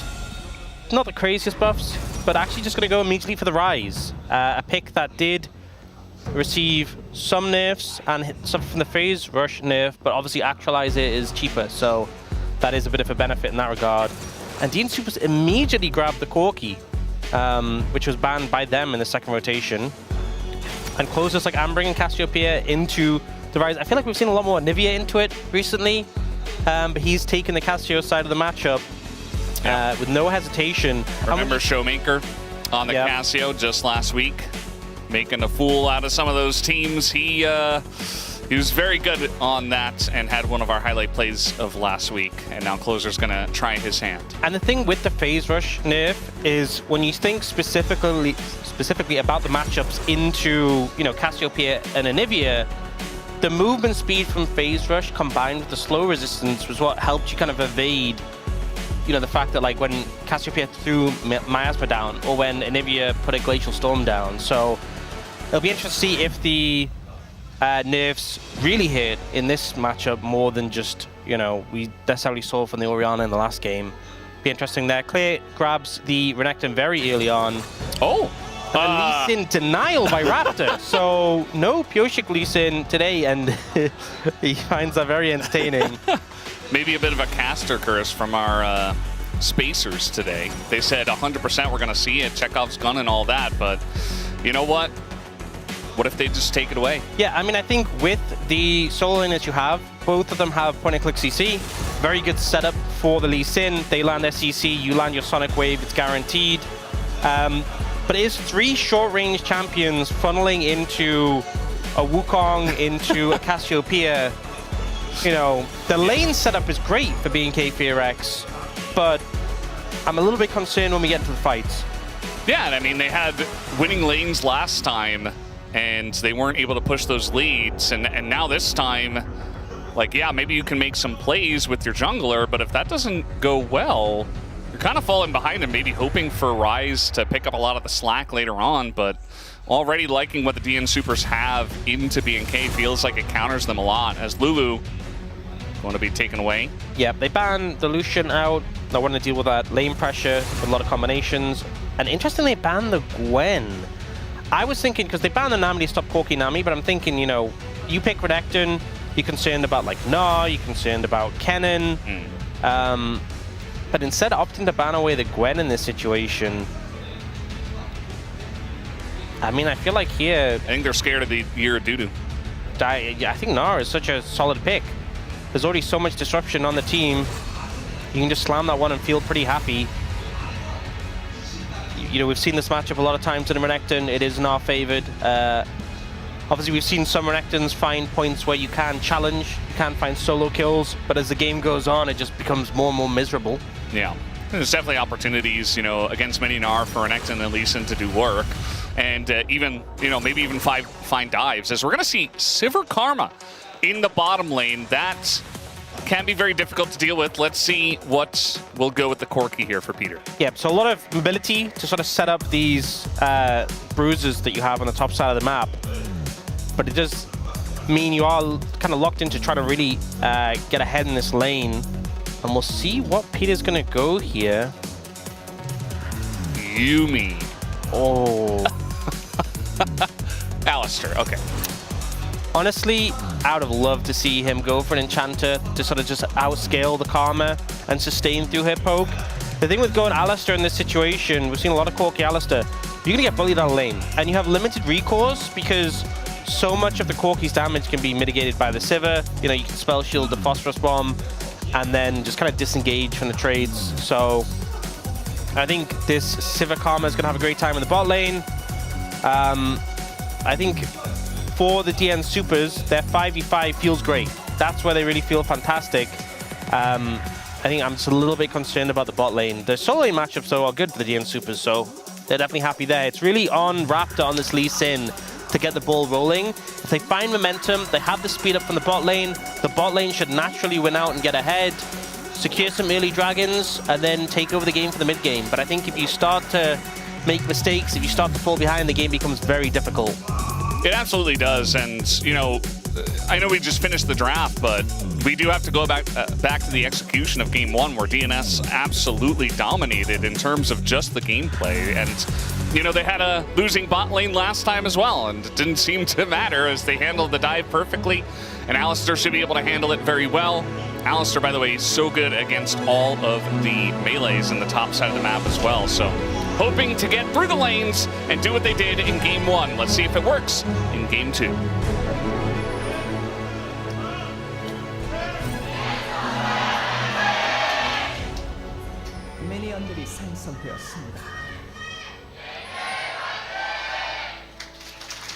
All right, here we go. Second game on the cards, and I feel like this is going to be either a big turning point, or we might find out just what this series is going to look like. Because if DNS win again, I think it might just be 3-0. Like, I think DNS have just leveled up a lot more than we expected. BNK were not ready for it, and I think they just go on to win. If BNK tie it up, I would say probably BNK would go on to a pretty comfortable victory from there, but and maybe say, you know, Game 1 was a fluke. We're better than that. As we're trying to trade level 1 with Alistair against 2 range. Not very much enjoying that, and barriers going to be used. Yeah, hard to find good trades, but to be fair, Peter kind of soaked the Mantra Q from Kellen, so it only hit him. And Alistair does have a decent amount of sustain later and has more health potions than the Corki, so it's not too bad, honestly. You really are in a bad lane matchup here, so I think the fact that they traded at all and win immediately blown out the lane is kind of okay. I know Peter does look very low in this situation, but it's honestly not too bad right now. It's not going to get better though. That's the thing I'm trying to highlight. It's only going to get more painful. Yeah, we saw all the smirking from Peter. Maybe it was just him knowing that he's going to have to deal with this and somehow navigate it. Maybe he wanted to play Yuumi, and the coach and the team were like, no, we need an Alistair. And he's like, well, I guess I'm just going to have to deal with it. And we know that he can, but it's not going to be easy. You see already a lot of poke coming down. Very curious about Closer's Cassiopeia here into Vikla. Obviously, Closer did look a lot better than Vikla in game 1. Didn't help that Vikla was just dying to Orianna Nocturne combos over and over. Yeah, it was definitely a team effort. Yeah. But here, I think you have the... Even though the Cassiopeia, you know, we often see as a counter into the Ryze, you have the stronger mid-jungle. Yeah, there's the flash forward and the root. That is the setup, and Closer is just dead. First blood given over to Vikla, just like that before 3 minutes. Yeah, well played. That's exactly why you want to play the Lee Sin with the Ryze. You know, you get that point-and-click CC, the guaranteed Sonic Wave. You even saw Raptor walk backwards to get out of the miasma to reactivate. Gonna get rooted after the headbutt. That's unfortunate there for Peter, who does have to use his heal. Duck Yeah, down. not a fun time. Yeah. We even saw Peter go for a reset early and get a refillable. You're going to be using those charges a lot. So the replay here, big difference is that Closer doesn't have Ghost, he has Teleport. So he flashes, but he gets chased down. We see Raptor walk back at him at Miasma, but still in range to reactivate the Sonic Wave and close in. Really, I think not much Closer can do from that wave position. And trying to make a little play here as Raptor. And we do have Pyosik on the top side of the map, but yeah, the Lee Sin going to do quite a lot as Meganar is coming out here. Dudu gets it just in time and now clear in a really rough spot. But Raptor coming on in, trying to get that kill on a Dudu first. He's not going to be able to as the Q's flashed, and now Raptor is in a really rough spot himself. As the red buff getting so much work done here from Pyosik. The follow-up and the boulder, and a double kill goes to Pyosik at 4 minutes. Absolute disaster there for BNK FearX, and it's on the back of Clear. You know, he's the one who has to bear the brunt of the blame there. He's the one who went back in and thought, I can get the solo kill, misjudges his damage, ends up getting not only him wrapped into the play, but Raptor as well. And the end result is now a monster-fed Wukong and a pretty devastating position for the game to be in. Even though the gold's even overall, given that massive influx of gold to the Wukong, and kind of making the top jungle matchup so uncomfortable is not how you wanted this game to start off. Just feels like BNK at many points so far in the series are kind of tripping over their own feet. A lot of forced fights, a lot of unforced errors, it feels like, from BNK. And DNS are solid. I mean, they're not doing anything crazy out of the ordinary. They're just playing good League of Legends. Yeah.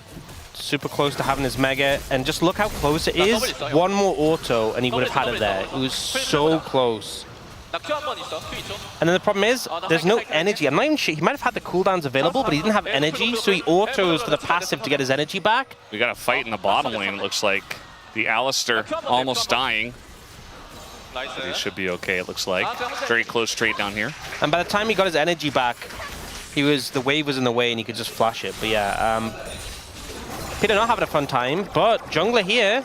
Yeah, and it's the very fed Wukong, but he's not level 6. Still gonna force, oh there it is, he gets it actually, but just gonna get both flashes out of the bottom lane. That's going to help out quite a lot. Yep, really good for the bot lane of DNS to have that advantage. You burn the flashes of the Sivir and the Calm, they can no longer play as aggressive.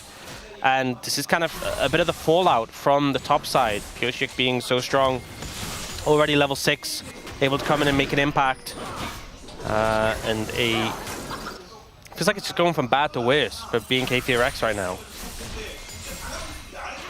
Yeah, they're definitely getting themselves into a lot of trouble.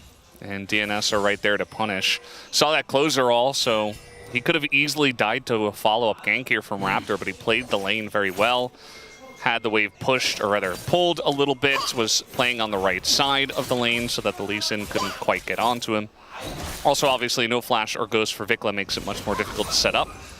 as long as he keeps range. As now the flash comes in, and Diablo is alone here. Kellen does come on over with the shield, but full all in, and now a big rotation coming down here from BNK, as perhaps DNS overextended themselves. Raptor going to pick up the kill, and that's going to feel good for him coming back. I think Doctor's going to blame Peter for that one. Bit of an overforce, unnecessary, unneeded. Saw an angle where Devil was alone, but unfortunately, the Sivir able to kite out before the stun can come through from the Alistair in that situation. Oof. Top lane not going so well. But yeah, just a bit of an overstep, and when you don't have the support from your team, Peter ends up just kind of giving a freebie over to BNK FearX that they'll happily sweep up. And it's onto the Corki, who's not able to get there and farm the wave.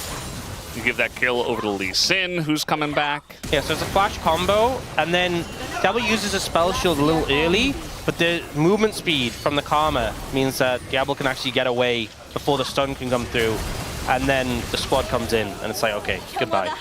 Goodbye. Dr. Thank you for sacrificing yourself for your support.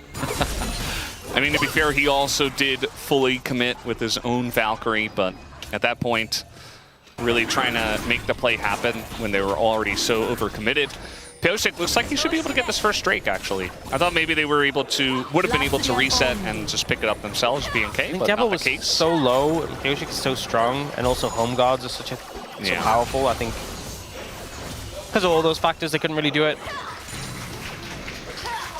I mean, there is a lead for this Sivir, who does have Cull in pocket, so at least despite the gank that got those flashes, bot lane is going how they'd hoped, right? That is one of the main takeaways we're getting from the situation. Also, if you don't punish their flash being on cooldown, it's like, did it even really matter at the end of the day? I mean, I think the thing is that they do have to play differently without flashes, right? They can't push an advantage as much without them. But also, yes, I get your point. So okay, we got a stun here onto the Rise, but Raptor's still going in. Closer was moving forward. Now he's got Pyosik here as the kick does come out, and that is going to put an end to the trade. Raptor also still having his... Oh, he's going back in! And that is a sick play from Raptor. Now he's able to flash away, and there's nothing that Pyosik can do. That was slick from Raptor. Raptor finishing the Eclipse as well. Has that one-item spike that I think DNS just weren't quite ready for. Disrespected a little bit. Closer stepping up too far after the initial play, but Raptor Vikla demonstrating what this mid-jungle can do. The 2v2 of the Rise Lee Sin better than the Cassiopeia and the Wukong, especially if you play it like that. Yep, feeling pretty good about that. Our BNK now enjoying about 1,000 gold. The lead here is going to be Pyosik that does pick up both of these objectives. Well, he's just going to take one of the grubs and elect to actually back. So let's take another look at this trade. Yeah, so walks back again to get the Sonic Wave in, and then doesn't want to overstep here. Wukong does a lot of damage, but the kick is great. Goes through the Cassiopeia as well, so deals the damage. Sonic Wave here into Ward Hop. Finishes off, and then a great flash as well to disengage. So just doing everything right, Raptor there, in a tricky situation, potentially. Yeah. Absolutely. You can see that the second the Sonic Wave hit the minion, Closer was backing away. He's like, oh crap, this Lee Sin can kill me. So he understood the assignment but wasn't able to complete it and ended up dying there. And once again, they punish the Cassiopeia with a very easy setup with the Rise and the Lee Sin. So Closer now 0 and 2. Eventually he's going to get his items. At this moment he's just got a Catalyst and a Tier and stuff like that. But so will Rise. So that's another winning one. As now we're trying to set up a play in the top lane. Looks like Dudu, not very long for this world, does not have Mega Gnar available, and he will just be going down. That's a nice little setup play from BNK. Definitely regretting that TP from Dudu there. Just fly straight in to immediately get punished. And BNK FearX starting to get that momentum around their top side that they were looking for out of the draft. To see a play picked up by Closer, but it's very winning for BNK FearX with what they're managing to achieve here.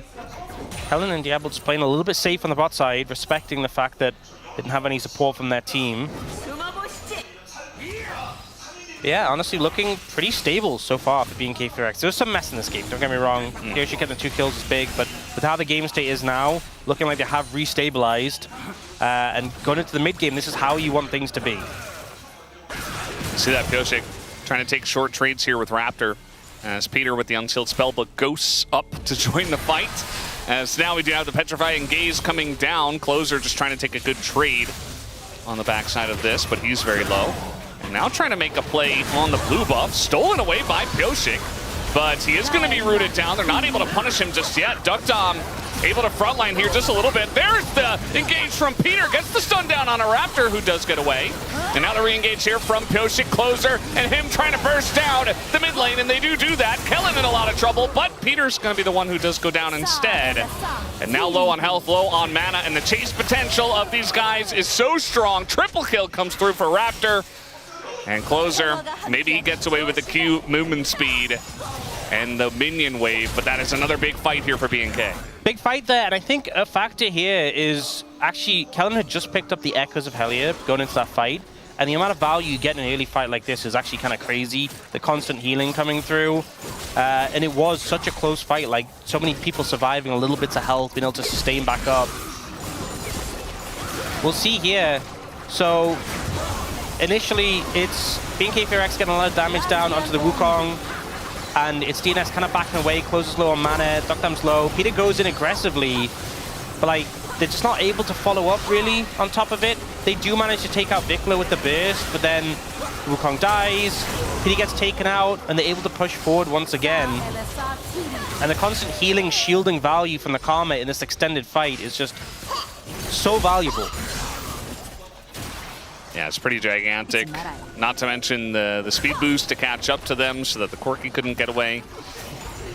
And just netting themselves an extra kill. So it's not the 7,000 gold lead we had from DNS in game one around this time, but it's still a very huge gold lead here for 13 minutes into the game.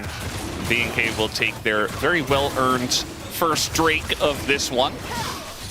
And just enjoying their 2,000 gold lead in the 80 carry role as well is kind of insane. As this time it's Hextech Soul. So Infernal Soul into Hextech Soul. And that's going to be a big one for both sides, you can imagine. But as it stands now, BNK stabilizing, looking much better in these trades. Well, outside of the top lane that we saw. Little overextension. As, oh, the dodge on the gaze. And that might just be the end of Closer here, as one more Q would do it. There it is! Raptor locks it down, and he says, I'm pretty good at Lee Sin too. Yeah, Vikla not able to connect the final shot, but Raptor has it in the bag, and 7-1 now on the Lee Sin. He's pretty strong. I wonder how much gold he has in his pocket, honestly. This is solo Q Lee Sin right now. Honestly, especially with the red smite and the eclipse, this is what you get. Korean solo Q, this is extremely common. Yeah. At every level. Yeah. So he does pick up the Sundered Sky. Yeah, this Lee Sin is dangerous, very dangerous. And the setup for it as well, right? You have the movement speed to get them into the fight. You have the point-and-click CC.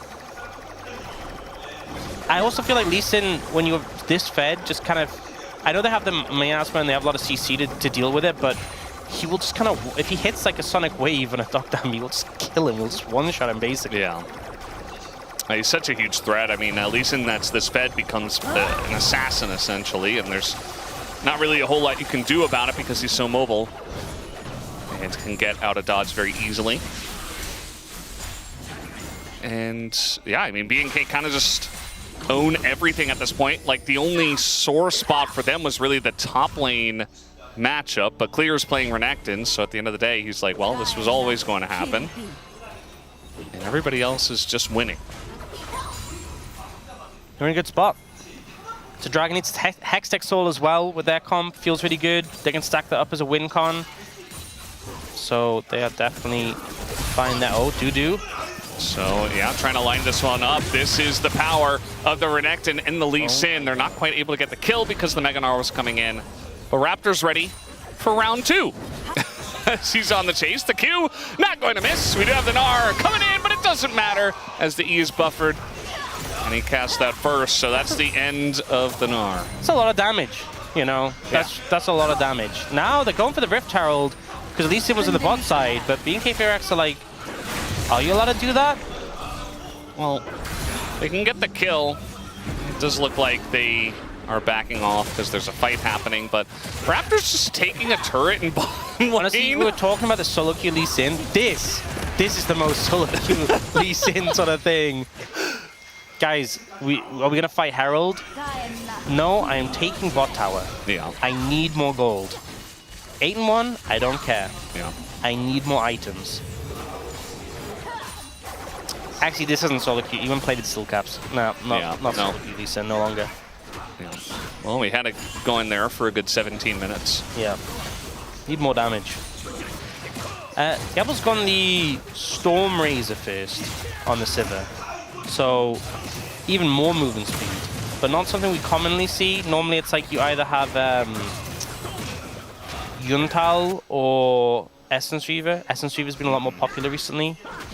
But going for the Storm Razor, I hope it's not like the Vayne build people were going, where you got like a bunch of like energized stuff together. I really hope it's not that. Like we saw on Lucian, you know, like the Storm Razor Rapid Fire. Yeah. Yeah, I don't think it is because he's going he's got last more Reminder second. I think Storm Razor is a fine item, you know, since they changed it. It's been pretty good. Just not something we typically see on the Sivir. Yeah, certainly going to help him finish the job from very far ahead in this game, so I suppose that's part of the reasoning behind it as well. But yeah. I think it's just go fast. That's the game plan. Just run at them and attack them. Yeah. I mean, if that's the game plan, surely you go Phantom Dance a second. Just maximum movement speed. And then Dead Man's Plate. Yes. Tell Keln to build Australia's. Yeah. Honestly, if he got Shrelia's, I mean, he's not going to, but... He's going the Helia Diadem build for maximum healing. I mean, it is crazy, that combo. Oh, Duck Dom. Oh, looks like he's okay. Peter distracting them a little bit as we had everybody wrapping around the mid lane turret. I think he'll probably go Moonstone second and then go Diadem third, because I don't think he's going to have the tier stacked up that soon. But we'll see. We'll see how it goes. Either way, is Karma going to be a problem with the amount of like shielding and healing it's going to have in later team fights? You know, you think of a team with like Cassiopeia and a Corki going to feel pretty okay about scaling, but into Sivir, Karma, Rise, it's a bit uncomfortable. So Kellen's getting engaged on here, but he just flashes and heals away. And they're going to get the TP out of Dudu.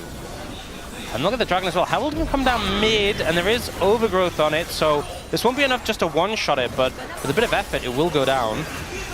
Yeah, I mean, you can see that BNK are like, well, Clear doesn't have TP, so we kind of just have to give this up. So DNS getting a mid lane tier 1 from this far behind. Pretty good. Yeah, I mean, they'll take it. Getting rewarded with that Herald. They do lose that Dragon, obviously. And that is a point of concern as the game goes on.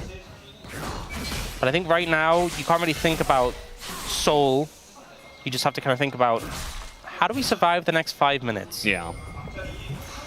Just kind of have to take it one fight at a time. And speaking of which, we got a big rotation up to the top side, but I think Raptor can just easily back away from that one. And not overcommit to the dive once they see everybody going up there. Yep. And again, I don't think BFX needs to do anything crazy right now. They don't need to do anything insane. They pick up the mid tower. They're just going to keep farming up some gold. If you overstep into all the CC that DNS have, that's how you let them back in the game. If you try and do some crazy dive and you 4-man walk into a Cassiopeia ult, that is the easiest way to lose this game. Yeah, I think BNK could certainly find themselves falling into a trap like that. Specifically BNK. You know, just kind of overplaying their hand and saying, well, we're so far ahead, we want to aggress on this position and take the entire map because it's ours. BNK FearX being aggressive? Take it by force. Whoa. Yeah, I know. That's crazy.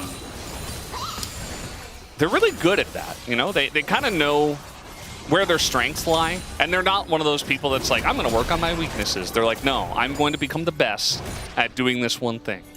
See champion, kill champion. Yeah. It's, you know, I can respect it. But it's doing good so far this game. I'm wondering if Closer builds Actualizer now that it's cheaper. Why not? I'm just wondering. I haven't seen, honestly, much, whether it's a thing on Cassiopeia now in the new patch. I'd assume not, because I think there's a lot of other items you'd have to fit in. Yeah, also Cassio, I mean, she has okay burst, but that's not what the champion does. Just so much like, sustained damage anyway. Yeah. I don't think it's really, you know, it's not really an item you expect to sync with her. Yeah. I think you often get a lot more utility items third. So I guess probably not. We've seen already Actualizer on Anivia. So I guess that's one that'll probably, we'll see it continue to happen. No doubt Viktor will build it. Kellen actually went for the Dynam completion second. Which I guess maybe the thought process is, you know, if I go Moonstone, I'm never finishing my Dynam before the game finishes, but it's kind of a weak item until it's stacked. So have to get stacking that as quick as possible, spamming shields on teammates and just queuing minions or champions or whatever. Yeah, just press as many buttons as possible while nothing's happening. Yes. Might as well. Honestly, there's a lot of time for that in this game. Yeah, I mean, to be honest, it's something we got to talk about because, you know, BNK, they have a very solid lead, but, you know, really the biggest issue for DNS, I think, is the Hextech Soul. That will be breathing down their necks in, you know, a good 7 or so minutes. Well, I think the first 2 dragons kind of set the pace for this game. The fact it was Ocean Chemtech, that kind of indicated that no matter what the Soul was going to be, it was going to be something that was problematic. Because I think any of those other Souls that could have been, BNK FearX getting it would have been a big problem. And the fact it is Hextech, just immediately, you know, DNS are like, oh, man. Yeah, just the best soul in the game. As Dudu getting on in there, doing a nice chunk to Raptor, but he's very fed. You're not killing him anytime soon. I do wonder, you know, Raptor does have a large chunk of the gold. Now, importantly, Diablo does as well. I think if it were only Raptor, you might find yourself in a little bit of trouble if this game went very long. If DNS just turtled up until like 40 minutes and somehow were able to play from there, and then you've just got a Lee Sin in the late game. I know what you're talking about, right? And we've all seen it.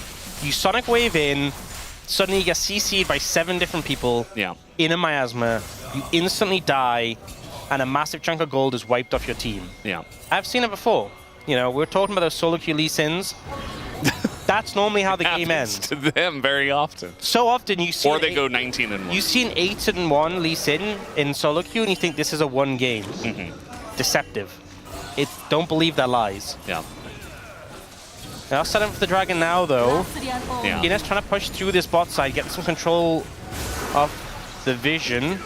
Yeah, and also again, they have Ryze, they have Sivir, who's very fed. Like they have a lot of options in the late game, especially if they get this Hextech Soul. I don't think the fed Lee Sin will matter all too much.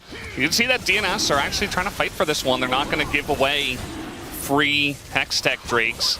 As Meganar is going to be procced here. Ellen kind of in an awkward spot, gets ulted into the wall and just dies! DNS say thank you very much. We'll take a free karma. Does that come with a Renekton too? Yes, it does. Just a massive flop by BNK FearX. Raptor's looking, but I don't think you can kill him. You're not killing him like this. No. Okay, well. No. Not under turret. Oh, okay. Well, he's going to try. The kick does come in, and the Cassiopeia is there with the miasma. Does get the kill, but maybe a huge shutdown here for the Cassiopeia. 1,080 gold goes to Peter. Deserved, honestly. And they're still diving. BNK, they just can't help it. They just can't help it. I just said about the Lee Sin thing. It just happened. It just happened. Oh, man. Honestly, I'm kind of frustrated that Peter... I'm not blaming Peter, right? I would never do that. But I'm kind of frustrated that Peter got the gold because, honestly, it would have been great if Close had gotten the gold just to kind of be like, this is what you get, Raptor. You can't play like this. Yeah. Kellen just walks up. You're playing Karma. Your job is stand behind your team and shield them. You're not playing Rel or Leona or something. Why are you walking up? You can. He has a bar underneath his health bar. It tells you when it's red, he's angry. I think this is the most tilted you've been at a support death this whole year. He was getting angry. You know that. Yeah, and here, Raptor's very strong, so he manages to make it out of the tower and kill him. But then it's the Zeke's, I think, damage finishes him off. I mean, Peter is a wealthy man now, so he's doing well for himself. Understandable. Still doesn't have a second item anyway, as he built an orb. So honestly, Oblivion all that over gold, Zeke's does kind of go hard. Yeah. But yes, it's still delaying that item. they closed a lot of the gold gap. They got that second dragon, which buys them time no matter what. It's and gigantic. You know what? I think they kind of just shook BNK FureX a little bit. Because, man, if I was BNK FureX, I'd be a little tilted off that. We do get Actualizer coming in for Vikla, so that's a big spike. Infinity Edge for Diablo, again, a big spike. Down went the Serpent's Fang, which, I mean, Corki's very good at applying it, but it is a fair bit weaker on range champions. There's a good amount of value here, right? You have Lee Sin Shields, Renekton Sterax, Seraphs on the rise, and then obviously Karma is the big one. You're leaving the best for last. So the best like, to last, of course. It's the best value. Yes. Don't worry. Don't worry, Brendan. Gotta say the Karma. Yeah, and speaking of the Karma, the item is one away from being stacked. Cast okay, there we go. Yeah. There we go. Fully stacked. Online. Peter's a Bandle Piper as well now. That's what he spent the money on. A new instrument. It actually is. I mean, he will be getting some great value. Oh, we do get the Actualizer from Closer. Yeah, we do. So we were wondering if it was happening. And so I was looking it up, actually. Not being super common in solo queue on this patch. It's like third item, it's like a 2% pick rate to get Actualizer third. A lot more Rylai's, or Leandries, or Zhonya's. Yeah. But he's opting to go for it here. It is very cheap, right? Obviously, you're not going to get as much value as a Ryze does. But, you know, boosts your healing, your shielding from the Seraphs, your healing from Roa and your Twin Fangs, and just a lot of power.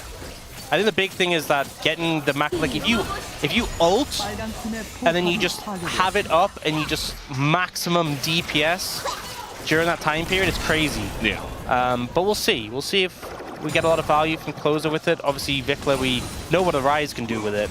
Yeah, I mean, it was already a very good item. I think Riot just thought, okay, it's a little bit too niche. Let's make it a little bit more open to everyone. And now I feel like that it's 2,800 gold. Like, everybody's going to be buying this. Yeah, the thing is, it was already really good for Ryze. Yeah. Because obviously he gets so much mana from his passive. And obviously scales with mana. But I think for everyone else, it was just a bit too expensive. Yeah. But there are a lot of champions who go like this Roa. Well, not a lot, but there's a decent amount of champions who go Roa Seraphs, like, you know. Maybe some more will. Maybe Ari's getting back on that train. Not sure about that.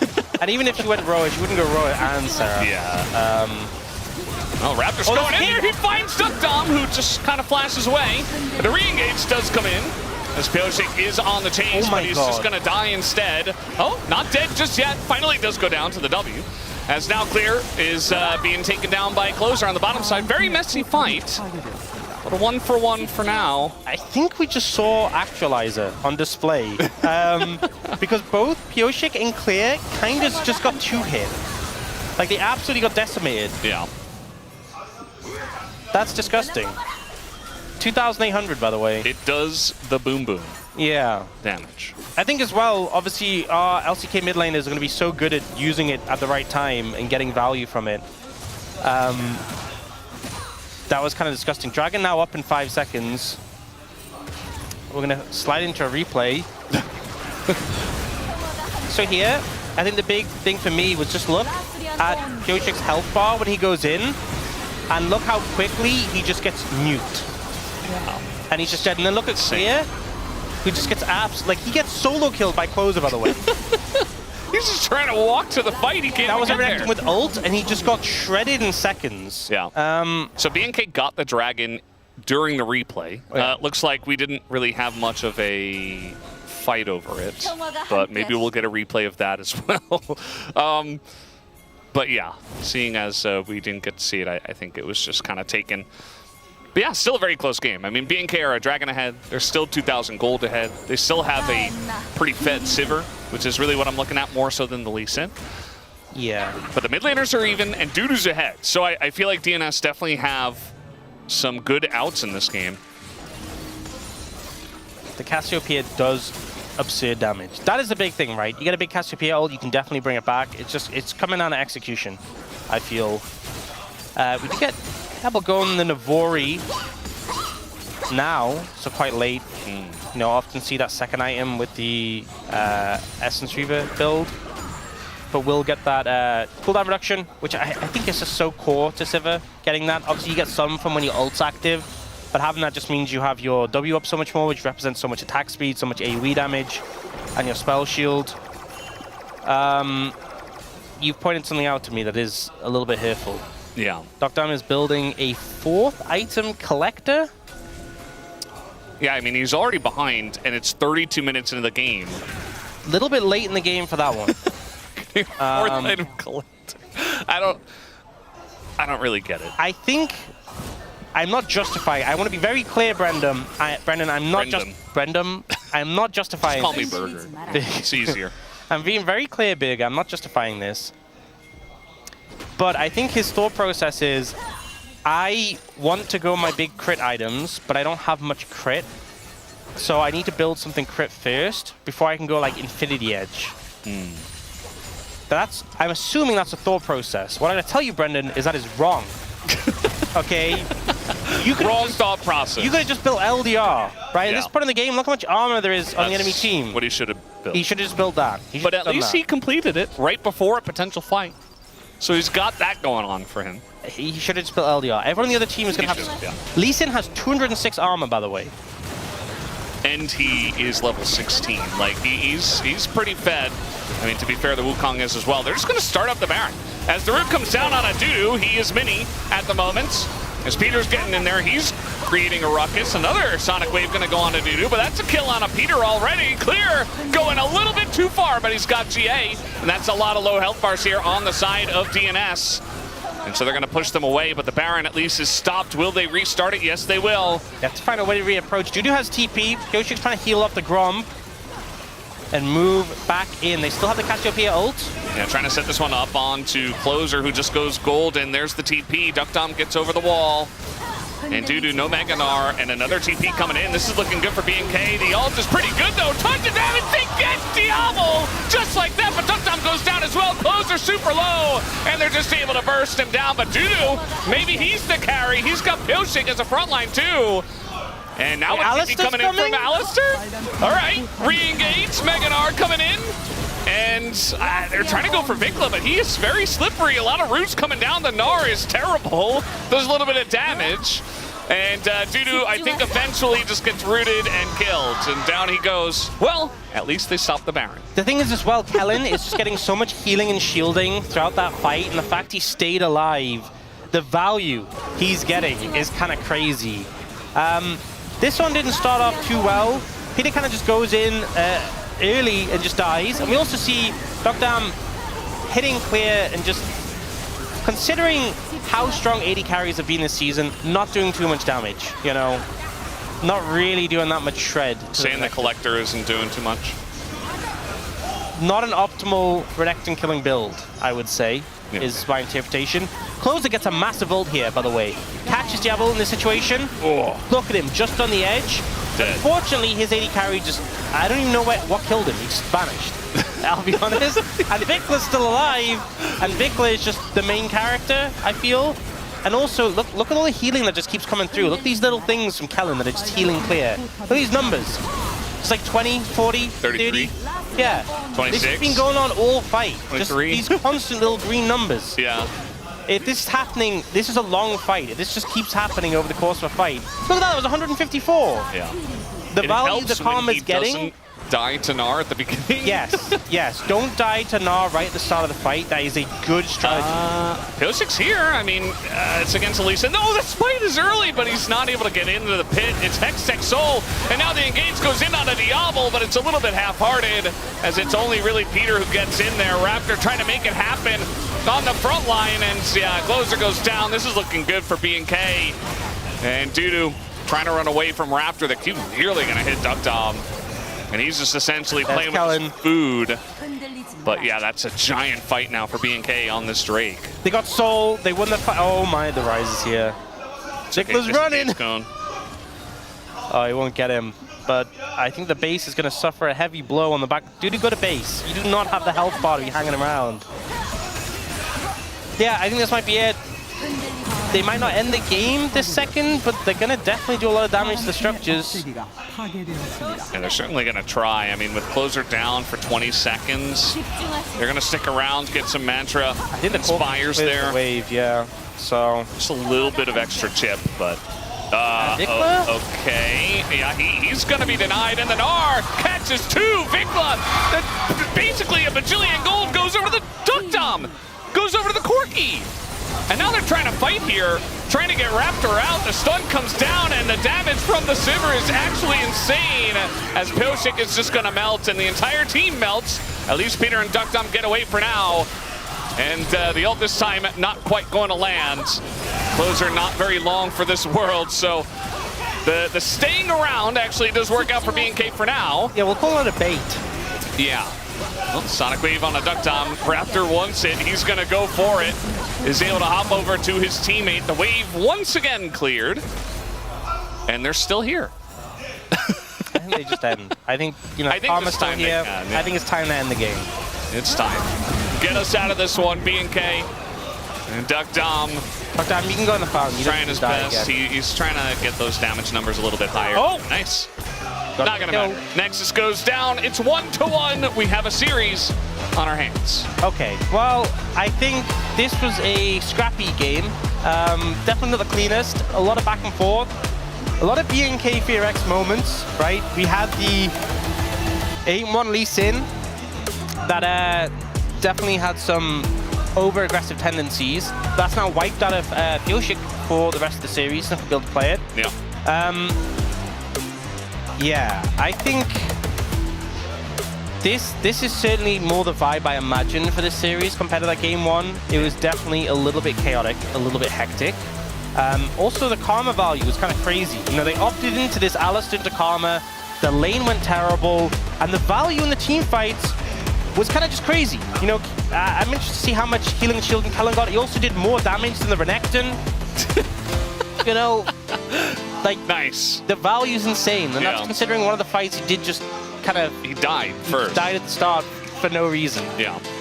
Well, he was much better in every other fight. He was a huge key difference in this one. And third year since debut for Diablo, and he's looking for the win. Excellent performance on the Sivir this time around. It's 1-1 between BNK and the DN Supers. We'll be right back.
알리 평소 볼게 얘들아. 타자. 끝낼 듯? 오케이. 야 나 이거 못할 것 같은데? 아, 빠진 거 봐줄게. 맞아. 빠져볼래? 아이고. 빼면서 해봐 이거 50. 나 가인이야, 나 가인. 나 더블 2초. 방어 줘봐. 얘들아 이거 그냥 리신 버리면서 빼도 아, 된다. 방어 줘봐. 나를 노공이야. 아, 이겨. 천천히 해. 오고. 다시 높을. W 2초. 이거 그렇게 진목 가게 막아주면 좋아. 1초 4초. 45. 다시 높을이야. 오케이. 해줘. 앞라인부터 쳐봐 이거.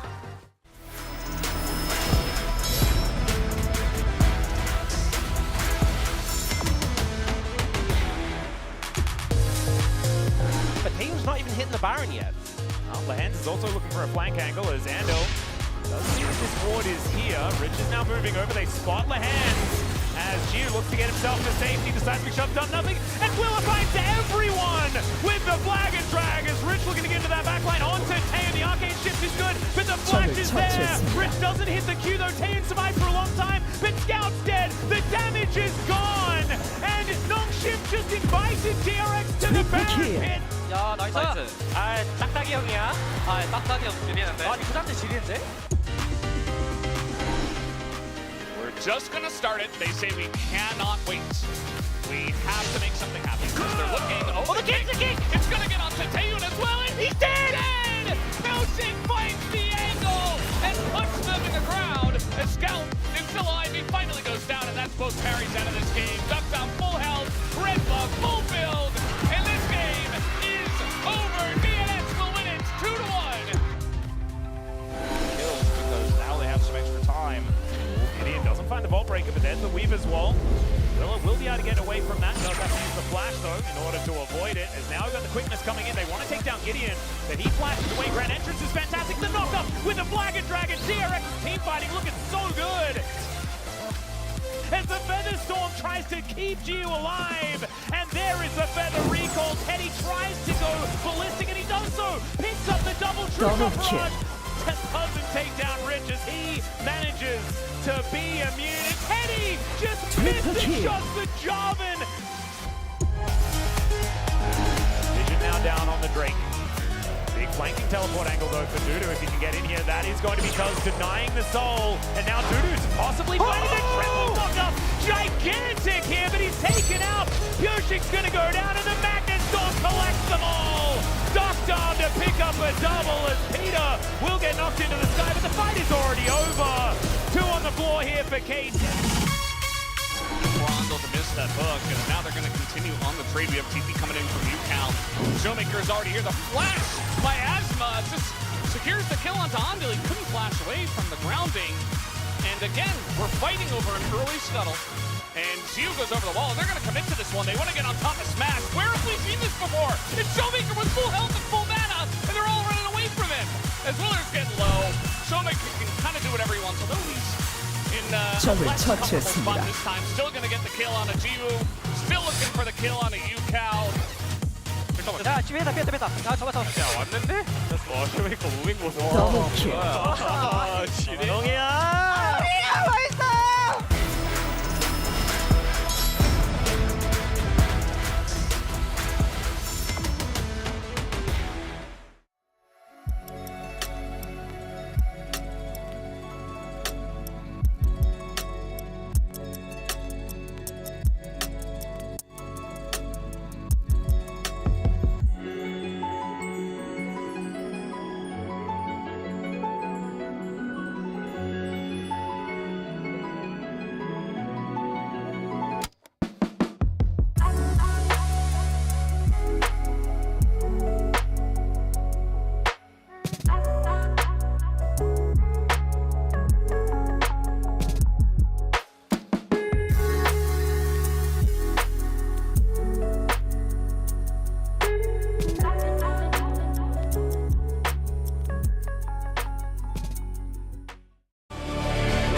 Welcome back to the space, everyone. If you were looking forward to getting some Pyoshik knees in, well, Raptor had other plans. He took over this game and tied up the series 1-1, BNK, FearX, and the DN Automotive Supers.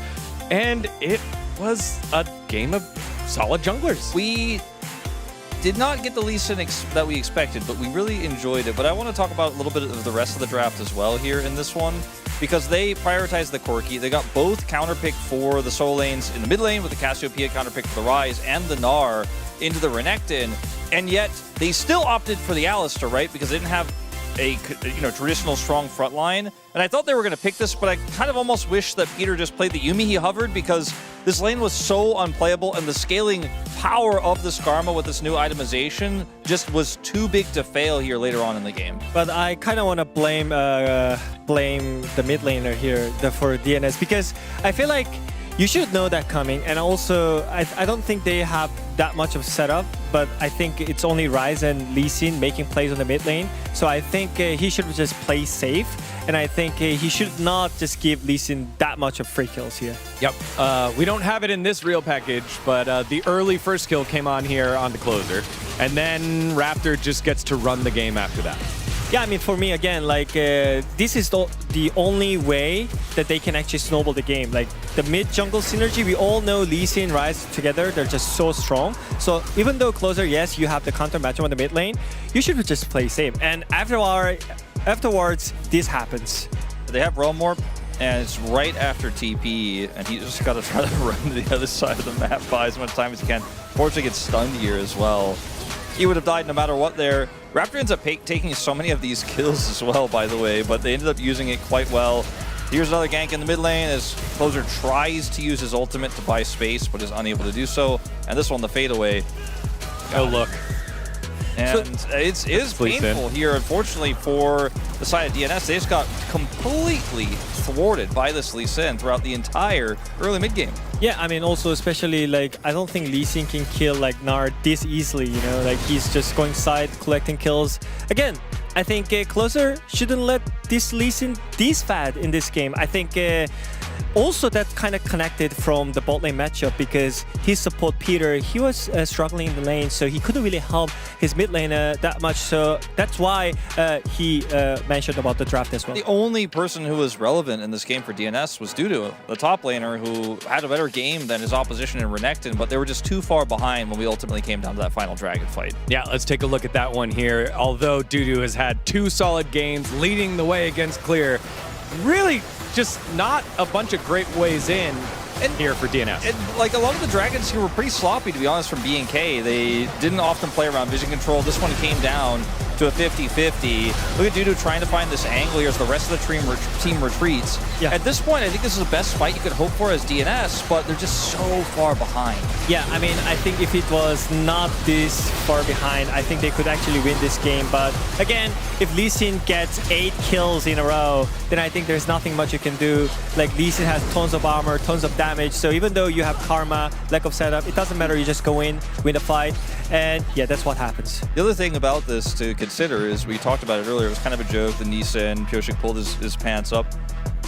This is one of Pyosik's BO5 picks, gone now in Fearless. They took it away from him. Raptor, it's his, what, 3rd most picked in his career. Has a lot of experience on this pick. They took it away. Now that's not a tool for Pyosik. Pyosik loves to pick out these less, more niche picks, like less meta picks, and that's one of his tools gone here now for the rest of the series. Yeah, well, and when you think back to the patch notes earlier, phase rush down, that affects Hecarim, which is something that he's played before and has pulled out this year. So a lot of focus on him because he played well, so well in that first game. And even in this series, or in this game too, had a solid game, but struggled to impact around the rest of the map. So there's going to be a big focus on him with it. I mean, now the real game begins here because we at least go to game 4. So that means you have to be smart on your first selection as well, because it's the matter of if you want to counter pick or do a first pick. So I think you have to really think about what champion do you want to play and you want to deny on it. I think bottom lane is a 3v3 now for the rest of the series. You're not going to be playing through anywhere else. You're not going to be playing jungle picks that don't come online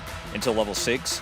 And we don't have Bard anymore. We don't have Karma, so we might have a little bit more of a legit bottom lane matchup. Maybe the Lulu stocks go up majorly here as well as DNS taking first pick. Yeah, DNS first pick, Wadid, you said going to be important in terms of picks. Since we're going to 4 games, what is something you want to see prioritized here? I mean, I think for both teams, especially they're struggling on the setups again. So I feel like maybe it's time for the tank jugglers, something like Skarner, Sejuani, with like a melee champions in the mid lane. And I think that easier setup can help the team as well. So or you don't need to like force the AD junglers. Recently buffed Xin Zhao and Vi. I mean, those are gonna get banned. I'm pretty sure. Vi, I think stocks way up. Picks like the Zeri, Mundo? Mundo's one of the more viable ones. I do think that how the bottom lane matchup goes is going to be really important with first pick here. You're looking for one of those strong priority jungler picks probably here if you are DNS. Maybe some kind of Lucian Sona for the lane kingdom of the bot lane as well. That I am all about. Rather see that than Lucian Braum. Yeah, a lot of the enchanters going on up with the Exohelia kind of buff that has been going around, as well as damage in the jungle. We'll see what the teams have to offer here in game number 3. For now, let's send it back on over to the casters.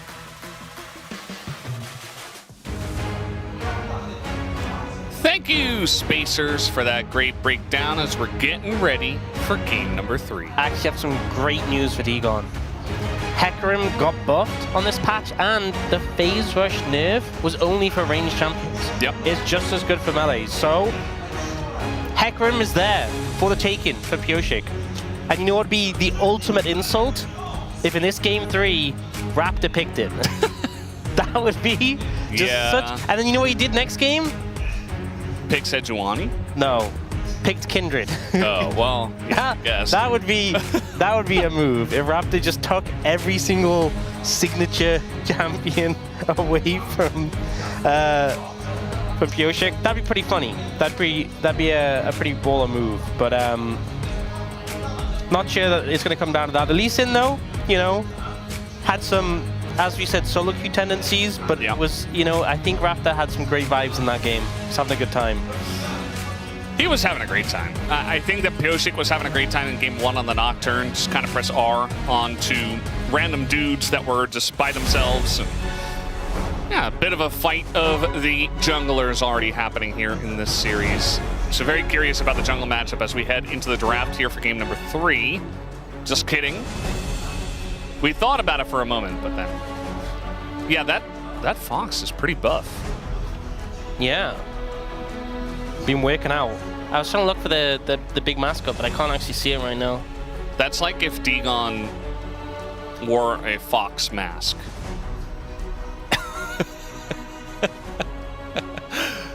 Yeah, there you see? Exactly. Take off your jacket. Okay, well, he's not going to do that. That jacket does look pretty well-fitting, so I think it would be a little bit difficult to take that off. Also, he's probably got like the earpiece, you know, attached to the jacket. You know, I know how the space works. Yes, that's why he didn't take his jacket off when you just ordered him to take it off. Yeah, that's why. I think that's the reason. That's the only reason.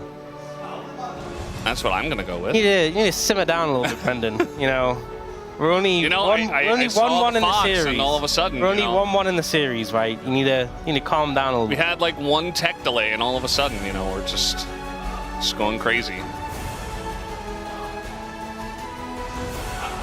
What are we doing here? I'm relying on you to translate these. I know, but I don't even like. Okay, it says that we're having a warm winter because of Kellen. Oh, that's cute. Yeah. Okay. Well, let's get into the draft here for game number 3. We do have a Lucian ban pretty early on. Yeah, coming in straight away. And remember, we did have BNK FearX with first pick in the last 2 games. Now, DN Super's taking first pick for the first time. Gives them a lot more flexibility in their bans. Lucian denied away from Diablo, and Kennen from Clear, which we haven't seen him really lean towards, but is definitely a pick he is known for. And is it just going to be Rumble Varus from BNK FearX? Got to be careful because, you know, already the first couple of bans are different here for the first picking team, but they're still going to ban away the Varus. Just not willing to potentially let that one go. But now we've got Cassante, Gwen, Pantheon, and Nico. DN Super's banning Nico. So, I mean, it is obviously a high prior pick, but BNK FearX have been banning a lot against DN Supers in their previous series as well, because obviously Peter's so good on it. Another question is, do you ban Pantheon in this situation, or do you ban the Dusante? The answer is neither. You ban Ziggs. Okay. So, I mean, Duckdom's pretty good at Ziggs. Now the Vi going to come through, which was something that was overlooked in game 1, but banned in game 2. And you got to remember the Vi did get some buffs on this patch as well. Crazy for anyone who's been purely following competitive. But she did get health growth and AD growth, so just a bit more damage, a bit tanky as the game goes on. And I don't think from the LCK's perspective she really needed buffs. No. And it won't be Dusante, it'll be Clear Sante, which just doesn't work as well. Doesn't roll off the tongue as easily. Yeah. But we'll... What about Cassanta Clear? That's possibly the worst thing I've ever... You just put the names better than together. Clear Sante. You just put the names together. So did you! No, but at least it was like you did it just the other no, direction. I took it's away, the same thing. I took away the K at the start, and Claire and K, it's kind of similar sounds. You just added them on the other end. That's way worse. No, but it kind of, you know. No, mine was rolls bad, a but bit. yours was terrible, Brendan. I like mine better. You've lost still. permission to speak. Just be quiet. I Just still be like quiet. mine Just better. Stop talking. So why are they blinding no. Cassante here? Because they don't want to give it to Dudu. But Gwen is up. Don't ask questions. Doesn't he just play Gwen? Don't ask questions. Like, don't I ask get it. questions you won't like the answer to. Okay? Ari gets picked up by Vikla here. We did see some slight Ari buffs with the W cooldown. And also Ari Vi, pretty strong pairing as well. So not wanting to give that over. But yeah, they will just pick the Gwen into the Cassante. So, you know. And then the Akali comes through. Hype matchup into the Ari. And also Akali Vi, a lot of dive threat already. I'm worried about what they're going to play in the 80 carry role into this. Yeah, Ezreal's gone, Corki's gone. Xayah available. I don't know if you want to pick that up here just alone. Not really a lot of good options. Even Sivir's gone. I mean, gonna go for the Poppy. A lot of dashes on the opposite side, obviously, so pretty good shot there for just getting a layer of protection first.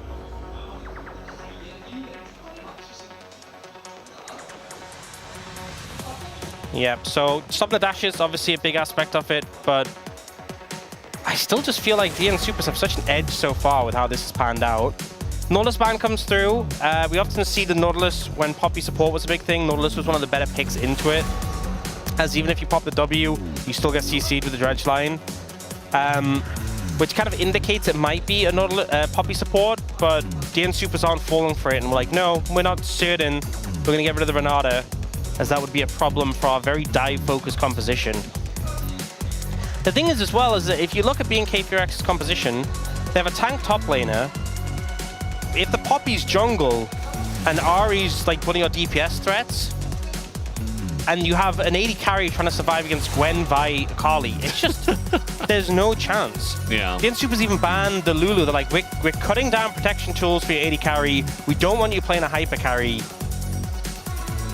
BNK4X not only need damage, but they need a bot laner who's going to survive to deal damage. Yeah, I mean, there's not a lot of options as well for Kellen. Like, even Alistar's gone, Poppy, and Xayah seems pretty obvious. I was actually a little bit surprised they didn't ban this away.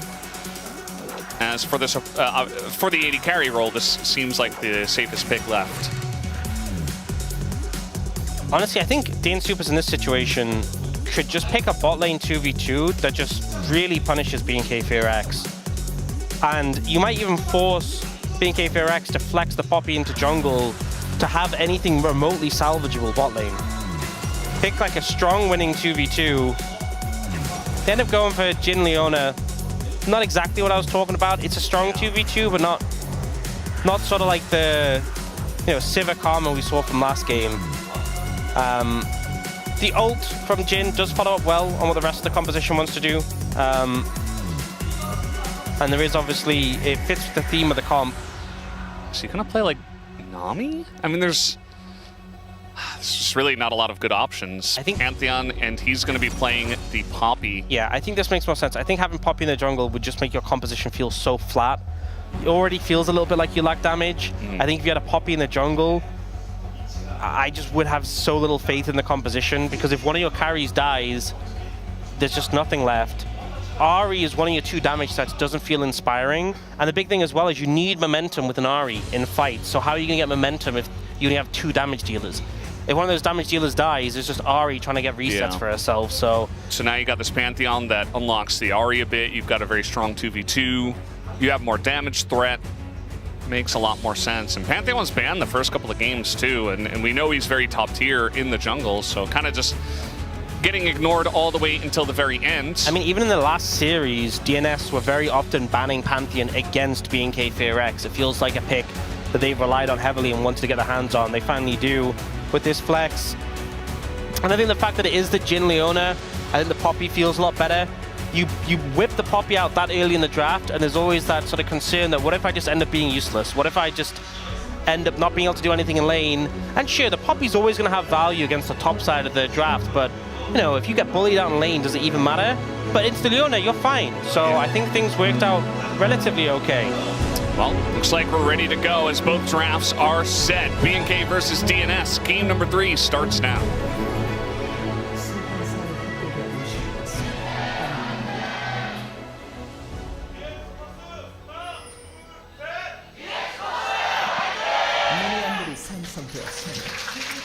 Game number 3 between these two. And if you knew which teams were playing, but you didn't know which comp went to one side or the other, I would think that this DNS comp is a BNK comp all the way. It's hyper aggressive, can get very divey, crazy. But it's actually BNK who are playing kind of this, like they have options for making plays, but definitely a lot of disengage for their AD carry. I'm just concerned about the Gwen being a problem. Also the Akali having to deal with these threats onto your backline. It's a scary prospect, but we'll see what Raptor can do on the Pantheon. If this Pantheon Ahri can get rolling, it just completely changes the dynamic of the game. So we'll see what they can do. Peter starts the Zenith Blade level 1. We often see, you know, you go in on the Leona with Aftershock and just get some autos down for a heavy trade. And there's not really much you can do in return to Leona, but end up being pretty even. It is Ignite for Peter as well. So fully committing to try and have some more power in the lane, Ignite and Aftershock, rather than going like heal Spellbook. Yeah, I've seen a lot. He's playing classic Leona. We're just gonna go in and we're gonna go kill. And I'm still trying to wrap my head around this, where both the Gwen and the Cassante were available, and they just blinded Cassante, knowing that Dudu can easily play, obviously, Dusante, but also Gwen. Just seems like a bit of a flub. And like, yes, Cassante's pretty strong for a game 3 and a fearless best of 5, but there are pretty clear counters available. Yeah, close to just weathering the storm at the moment. Oh, did he miss that cannon? I think he did. That was very sad. Yeah. Yeah, difficult for the Leona to do too much in this lane, which is why I was kind of surprised when he got picked up. You know, there was that level 1 opportunity, and then from then on, it's like, okay, if I E in, I'm just going to get grounded. What do you think he should have played instead? It's kind of tricky, because... So much stuff was banned, too. Yeah. There's Nico, Nautilus, Renata. I mean, Nico and Bard are like, and Karma are all picks that would have really done well, but they're all taken away either by bans or by Fearless. So that's kind of rough. Raptor's here. It's kind of an interesting play where Closer knows Raptor's there, although he kind of comes out of fog. They also banned Ashe, because maybe they were scared of like Ashe Seraphine, because that would have like crushed the 2v2. Yeah, could have been an option as well.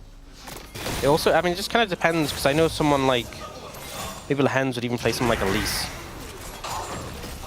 And that could have obviously been hard to play into. We saw, I think it was Korea played that the other day. Not to too much great success, but we've definitely seen what it can do.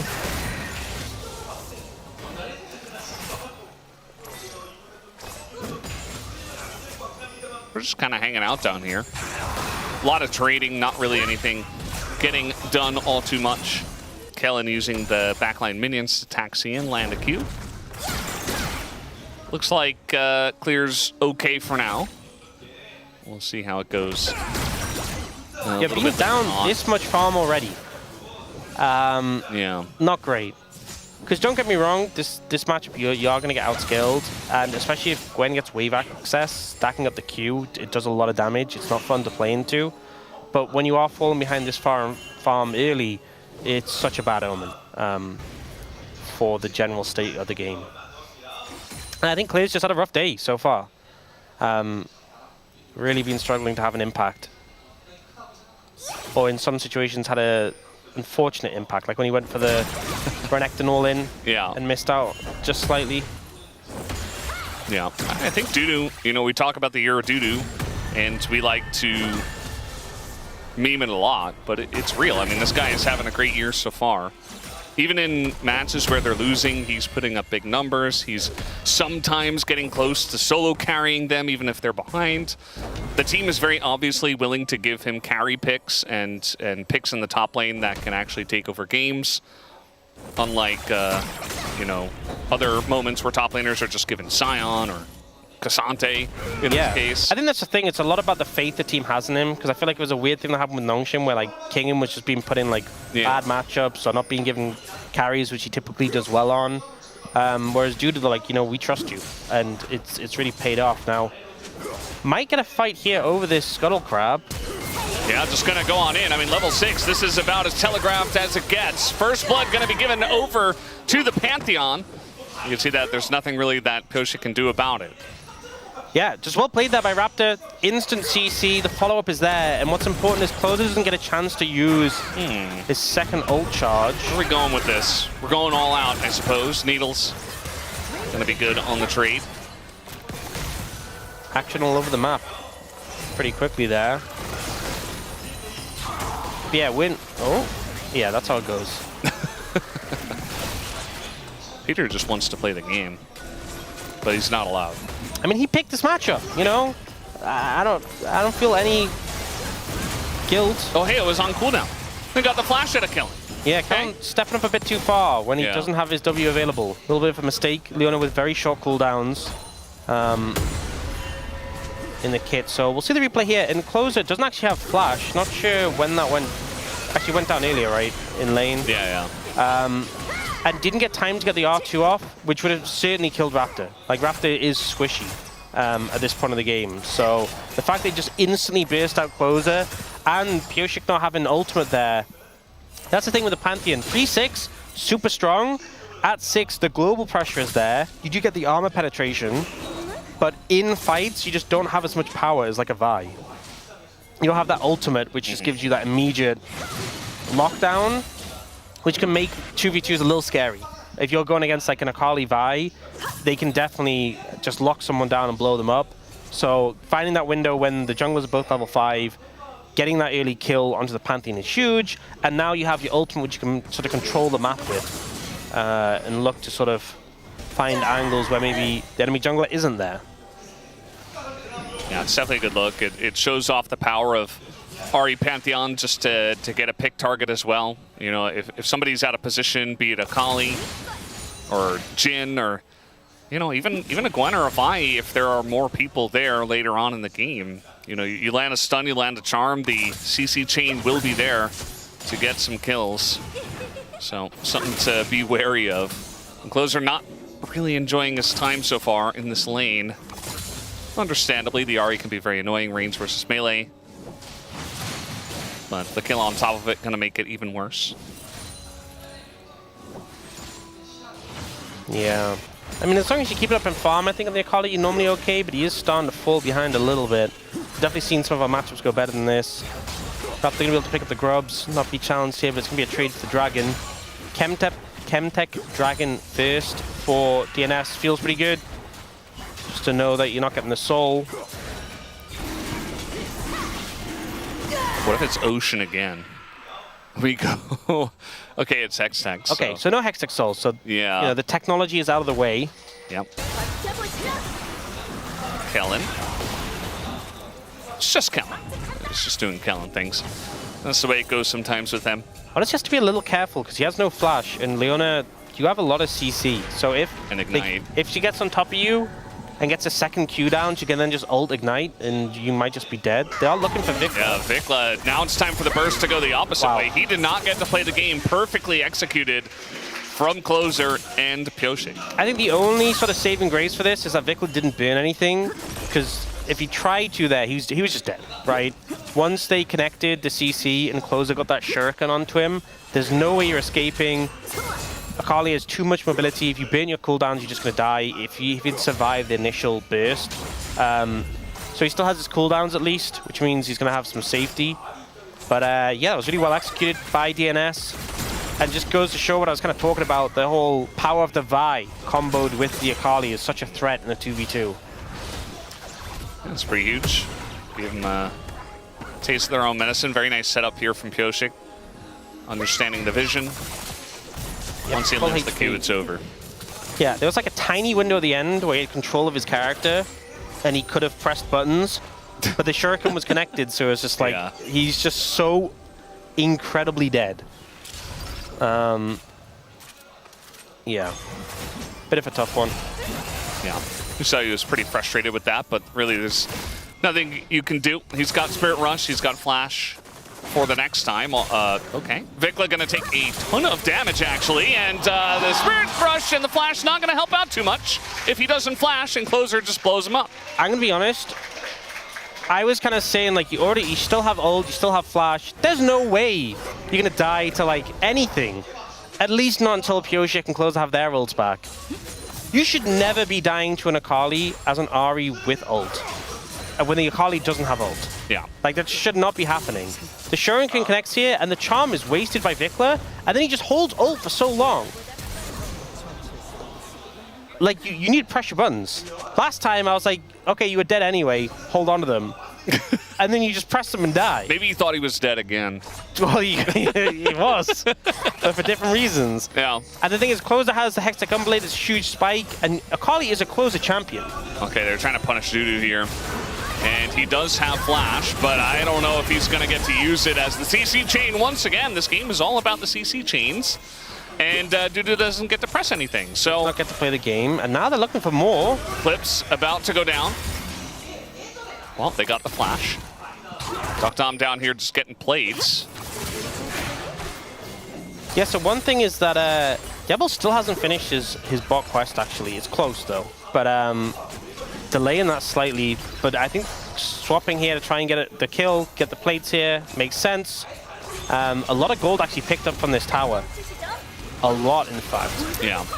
Yeah, a little bit of a collapse here from DNS. I think they get at least Kellen, rather. Jellen. Yeah, they're going to get him. So Diablo's like, yeah, sorry, buddy. Yeah. Just got to leave you.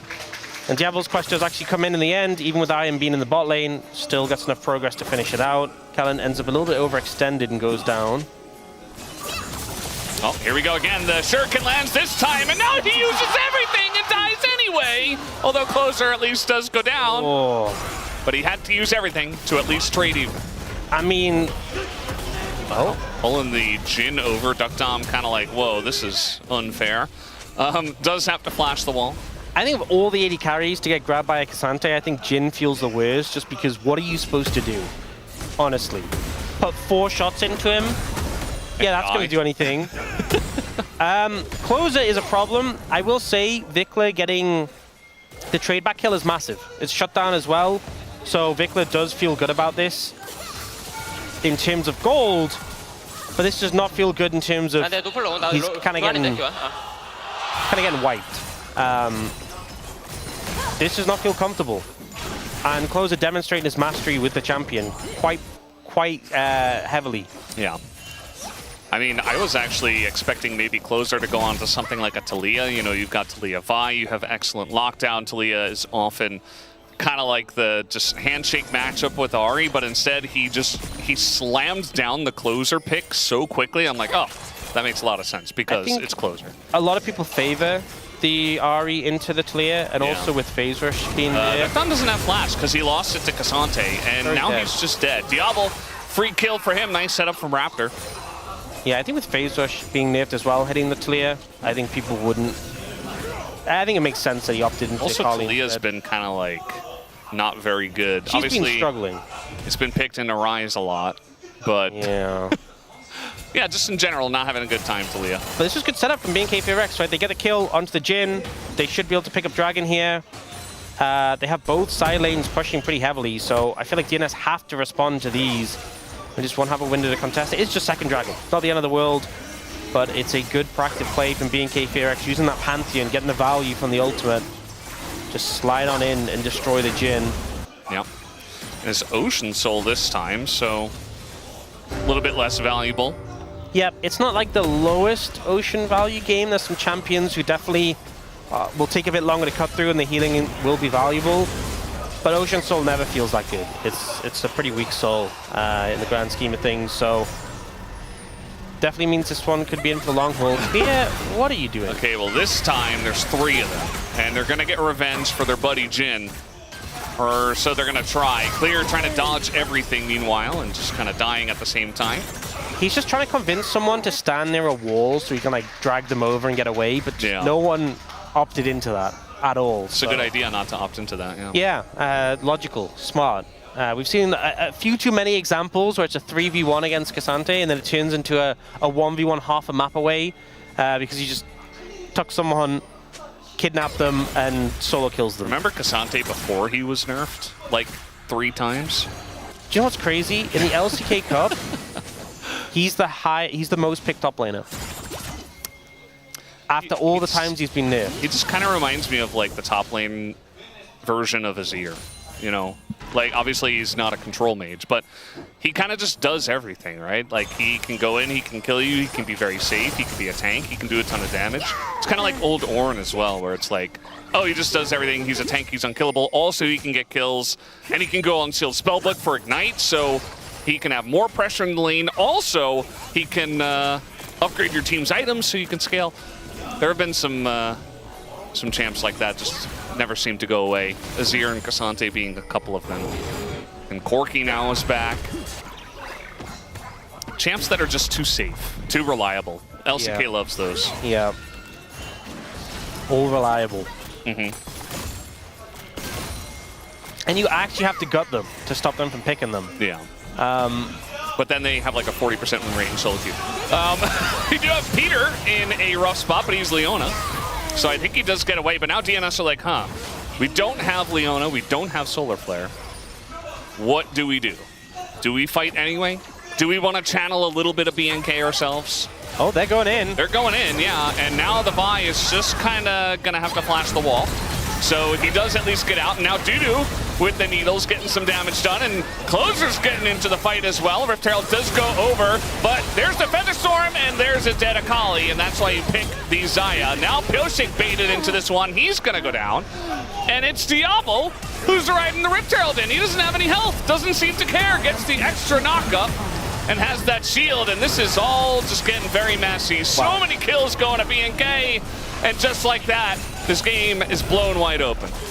Diablo just refusing to sit out the fight. Once more kills, Dudu might be dead. Even Dudu's like, you know what? Have me too. Why not? Well, you got everybody else. They just go down though. But I think it doesn't really matter. And now, pause. Why is my screen gray? Is what they are asking. They're like, wait, what happened just now? Was that legal? Yeah, didn't feel legal. So. Okay, let's take a look here. Peter gets choked out, and it's so dangerous to approach from this angle. Kellen gets stunned into Peter, and I'm like, right, that's don't stand against that wall. And then watch, Pyosik stands against that wall. You just saw your Leona get stunned there and nearly die, and then he does it again. He does it himself. So no learning from that. That was a mistake. And then they go aggressively in here, but it's just Closer against 4 people, and Kellen gets another great stun. Kellen honestly getting a ton of value on the Poppy. I wasn't sure. You don't always know how much value a Poppy's going to get, but, you know, we knew it would be good against the top side. They picked the Leona into it as well, and it got tremendous value in this team fight. The amount of wall stuns he got was kind of just insane. And then this is where I got a little bit goofy. Here, this is the moment? What about like 30 seconds ago? No, 30 seconds ago was normal team fighting. In the context of this series. Okay. This is when it got really goofy. So, looks like we have a keyboard issue as we're issuing a new keyboard. Yeah. Dude, who, I mean, he looked like he was playing fine on the Gwen. But he did die there at the end, so maybe something went wrong at that moment. Yeah, he did get a kill back at least, so not the end of the world.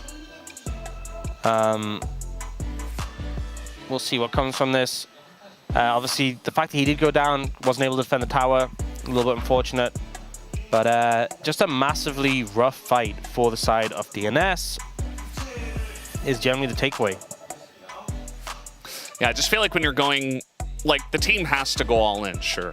But they were going all in after Peter was chunked, after Pyosik had flashed away. And they're going all in onto Azaya with Featherstorm. Like, this is the bread and butter of BNK's composition. You're playing right into it. And you don't even have your whole team. So it was just a massive overplay of their hands. They're like, we're a dive comp. We have to dive 3v5 in the enemy jungle against Azaya. So, yeah, definitely a bit of a mistake. And it looks like our keyboard is not working. Really living up to the spirit of a BNK FearX composition is DNS. Yeah. Fortunately, it looks like we're having more keyboard issues. Well, hopefully, we'll get that sorted out soon enough. Yep.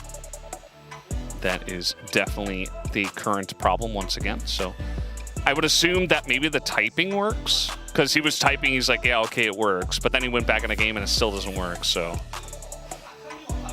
that would mean it's probably not a keyboard issue. I want you to break it down for me. Get into the tech. What could it be then? Speculate. You know what's interesting? I'm actually one of those guys that, you know, has been playing video games and PC games since I was very young. But I really don't know that much about, like, the tech. Like, I can't build my own computer. I don't even really know. Like, I know what the parts do, you know? And I know how a keyboard works, basically. But I can't break it down for you is what I'm trying to say, Ox. I don't have the knowledge. Wow. Slacking. What about you? Why don't you break it down? I reached out to you. This was your time to shine. Oh. We talked about this. Well, yeah. No, this is not quite in my wheelhouse. Maybe it's a software issue, you know, rather than a hardware issue, right? Because you switched the keyboard, the physical aspect of the keyboard, and that didn't seem to resolve things. A lot of these peripherals have software that they come with, so maybe there's an issue there. Maybe a driver issue, I don't know. But it was working before, so that seems unlikely. I feel like it's probably an in-game issue. I'm just saying a lot of buzzwords sound like. Just gotta like spin the gears on the keyboard and, you know, kind of put it back into place. And yeah, maybe as you tried turning it off and on again. Yeah. As you tried unplugging it and plugging it back in again. All right, we got refs running around. Maybe someone spilled water on it. That's not. I've heard. So I've heard. Didn't realize. Water and electricity do not mix, generally speaking. If the electricity is on, especially. Yes, that's not the best. That's pretty bad for it. The lights on the keyboard. That's generally a good sign. So, yeah, we'll. More analysis of the situation. So if we look at this keyboard, see how a lot of the keys are red, but one is like this sort of yellowish color. Maybe we should be trying to turn that yellowish key red so they're all the same color. Or what if the yellow one is the only one that's kind of working and everything else is not working? Oh, I see. And they need to fix every other. Then we might be here a while, because that seems like more of a problem. There's actually Asian games this year. Yeah. Yeah. And this sign, why I do mention it is because, you know, calling for Dudu to join the Asian Games team. By the way, I don't know who Margaret Mahi is, but it's his goat. Also, shout out from Wellington. Where's that, Ox? Don't quiz me on these. Where's that? Because I definitely don't know. You know where I'm from. Ox is pulling out his phone. Isn't Wellington in England, right? Kind of sounds like No, it's in New Zealand. Oh, okay. I mean, at least it's Commonwealth, I guess. Yeah, I thought I didn't recognize it. How dare you try and call me out on that? I should have messaged Atlas. He's from New Zealand, right? Yes, he is. Totally. Yeah. Oh, it's the capital city of New Zealand. But you're terrible. I only know about Auckland. Okay, we're going in onto Raptor, but he is Pantheon. Eventually, that shield does go down, and he's dead. And it's a shutdown here for Ducktom. So he might slowly become a champion in this game. I can't believe you put the accusation on me. It sounded British. I don't know. You know that I'm not going to know these things. What do you know, Brendan? You are no help with the keyboard issue, right? No help with Wellington. Yeah, apparently Wellington, Florida is a village in Palm Beach County. Well, that's because America copies so many names, right? It's known as the Equestrian Did you Center. know? I know you're from New York. You know, in England, we have a York. I did know about that. Yeah. That's why Ain't we're it? New York. Yeah. You're Old York. No, they don't call it that. They just call it York. They don't call it that, but that's what it is. No, they just It's call it Old York. If they called us Old York, they'd just call you York, and that'd be weird. No, we're still the newer York. You also have, Still new. You also have New England. Yeah, we do. Yeah. There's a lot of those. A lot of our stuff is named after like British things for some strange reason. I don't really know why. They don't figure that out yet. You know, honestly, I Do have they no teach idea. you that in school? No, definitely not. Definitely not. If I don't get to the bottom of this, it'd be good to know. How about New Jersey? Do you guys have an old Jersey? I don't think so. I don't know. Do you have a regular, just like Jersey? You know what? I'm going to say something. This is going to blow your mind. I do not know the name of every single thing in the British Isles. But you're from there. Yeah. You're Mind-blowing. supposed to know everything. Mind-blowing. What about New Hampshire? Is there a Hampshire? Stop asking me these questions. I'm just really curious. Like, Jason's putting it on the prompter, and I kind of have to ask the question. I need to know. I haven't heard of a Hampshire, but maybe. You guys have, like, shires, right? Do you call them shires? Is that why it's Yes, we have shires. Yeah. My neighbor was Samwise Gamgee. Yeah, obviously. I'm good friends with Frodo Baggins. Anyway, we get back to the game. Posik's trying to get in here and steal this away. They weren't able to quite knock him away. Look at the damage here from the Ahri. Duck Dom's just trying to walk and reload his gun. He's not even able to do that. Another knock into the wall here from Kellen, who's going pretty aggressive.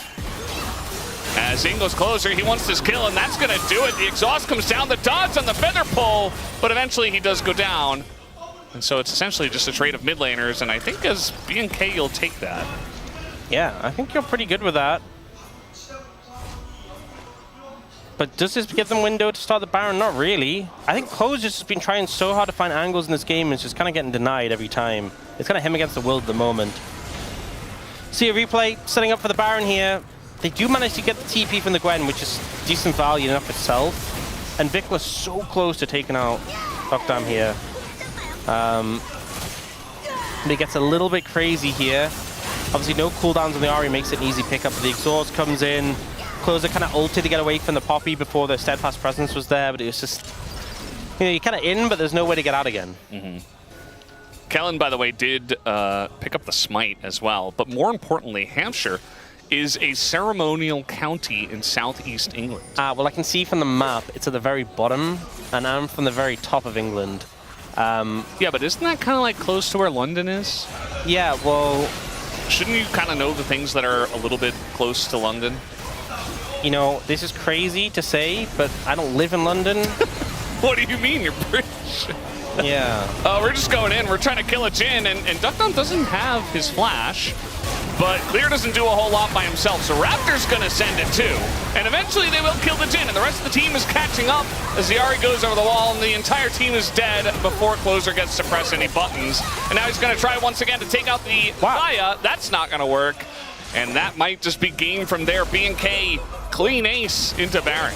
That was pretty decisive. No real angles there for DNS. A clean ace. Kellen even has a smite in pocket to secure the Baron. Hope the Jhin comes down, but play it quick just to disrupt it on the Cassante. And Jhin, you can't do anything. This Cassante with the extra shield as well. The Pantheon comes in. What is the counterplay? The fact that Raptor doesn't die here too. Yeah. Crazy. Yeah, this one feels a little bit rough. Yeah, as I was saying, I'm from Newcastle. It's from the complete other end of the country. We don't try to How far up is it on that? How far up is Newcastle? Like on that map we have there on our prompter. Like way the top one? Top. Well, those are the counties. Yeah. Right? It's somewhere up there towards. See at the top. See at the top, right? There's that little one. Yeah. Second from the top. Yeah, yeah. That's where it is. Oh. Yeah. Oh, cool. Yeah. It's pretty far. Is there a lot of water there near? Next to the sea. Yes. There's a lot of water there. Yeah, I figured because it was there. We also got an update on Jersey. It's the largest and southernmost of the Channel Islands, located in the English Channel. Oh yeah, French coast of Normandy. I've actually heard of that. We're going in onto Pantheon again. It's not going to work with a Poppy in his face. Well, they can't go on to anyone else, so they just elect to do that.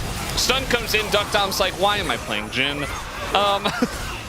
This game is over. It's been over for a while, guys. That's why we're talking about British counties and stuff. Well, that's one of No, I'd forgotten about Jersey, but I did remember. I was thinking it was an island, but yeah. I guess my geography is just kind of weak. I did study at school, but it was a while ago. Yeah. As you may realize. Same. Well, we're just kind of killing members of DNS, and we're Where'd he go? Where'd he go? Peter just entered the perfect way to Peter end just this game. entered the lunar orbit. Wow. Wow. That's quite a feat. I don't think it's more impressive than B&K winning this game, though. And you know, I think what it was is Peter heard our discussion, and he was wanted to blast out. he wanted to visit these places we were talking about. He was like, I want to go to Jersey and Hampshire, and he took a little trip right over. I learned a lot during this game. I really did. About League of Legends? No. Oh. Not really. No. One final question. Is there an old castle?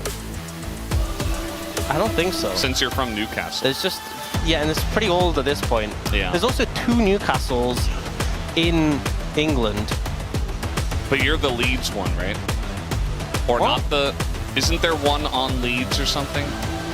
We're not near Leeds. Maybe that was something else. Okay, we'll discuss it during the break. What are you saying? I don't know. It's just something you told me in the past, I thought. And I thought maybe it was right, but it wasn't. Never speak about this again. This conversation is over. You know what? You've insulted me. It's forced to be over because the game has ended and we're going to a break. That's kind of the way it works here. You're lucky if we still have a LCK. friendship after this conversation, Brendan.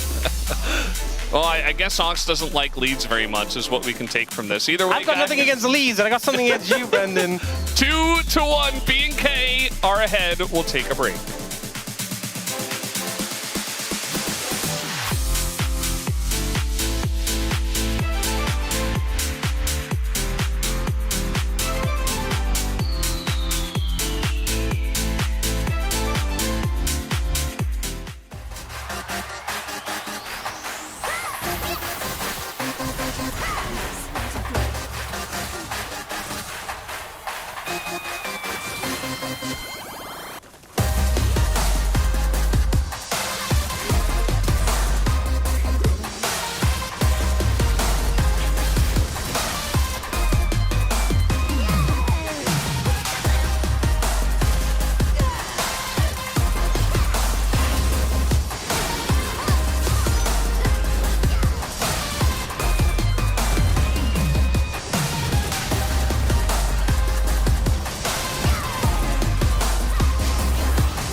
이거 내가 바텀 치고 역각 저거 줄게 이거. 나보는 거야. 야 봐봐.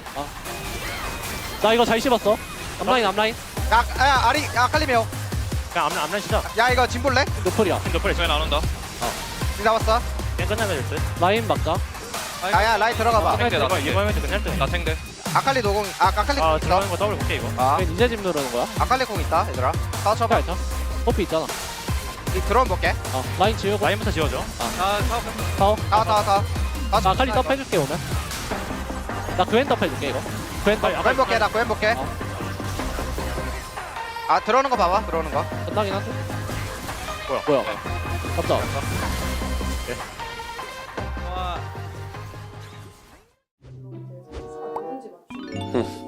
네네 알아요. 문코인 뭐 하는 거 보고 누군지 맞추는 거 아시죠? 네. LCK 관련된 분들 연습 문제. 네. 저요. 네? 저 아니에요? 유학 선수 누구? 테디. 맞습니다. 네. 슈메이커. 요소수. 저요. 빡센데? 꼬꼬가 해설님. 네. 아, 해설님이에요? 고수진님? 선수예요? 지금 LCK? 준비 있다고요? 리엔즈. 리엔즈? 아, 리엔즈라고 이게? 와.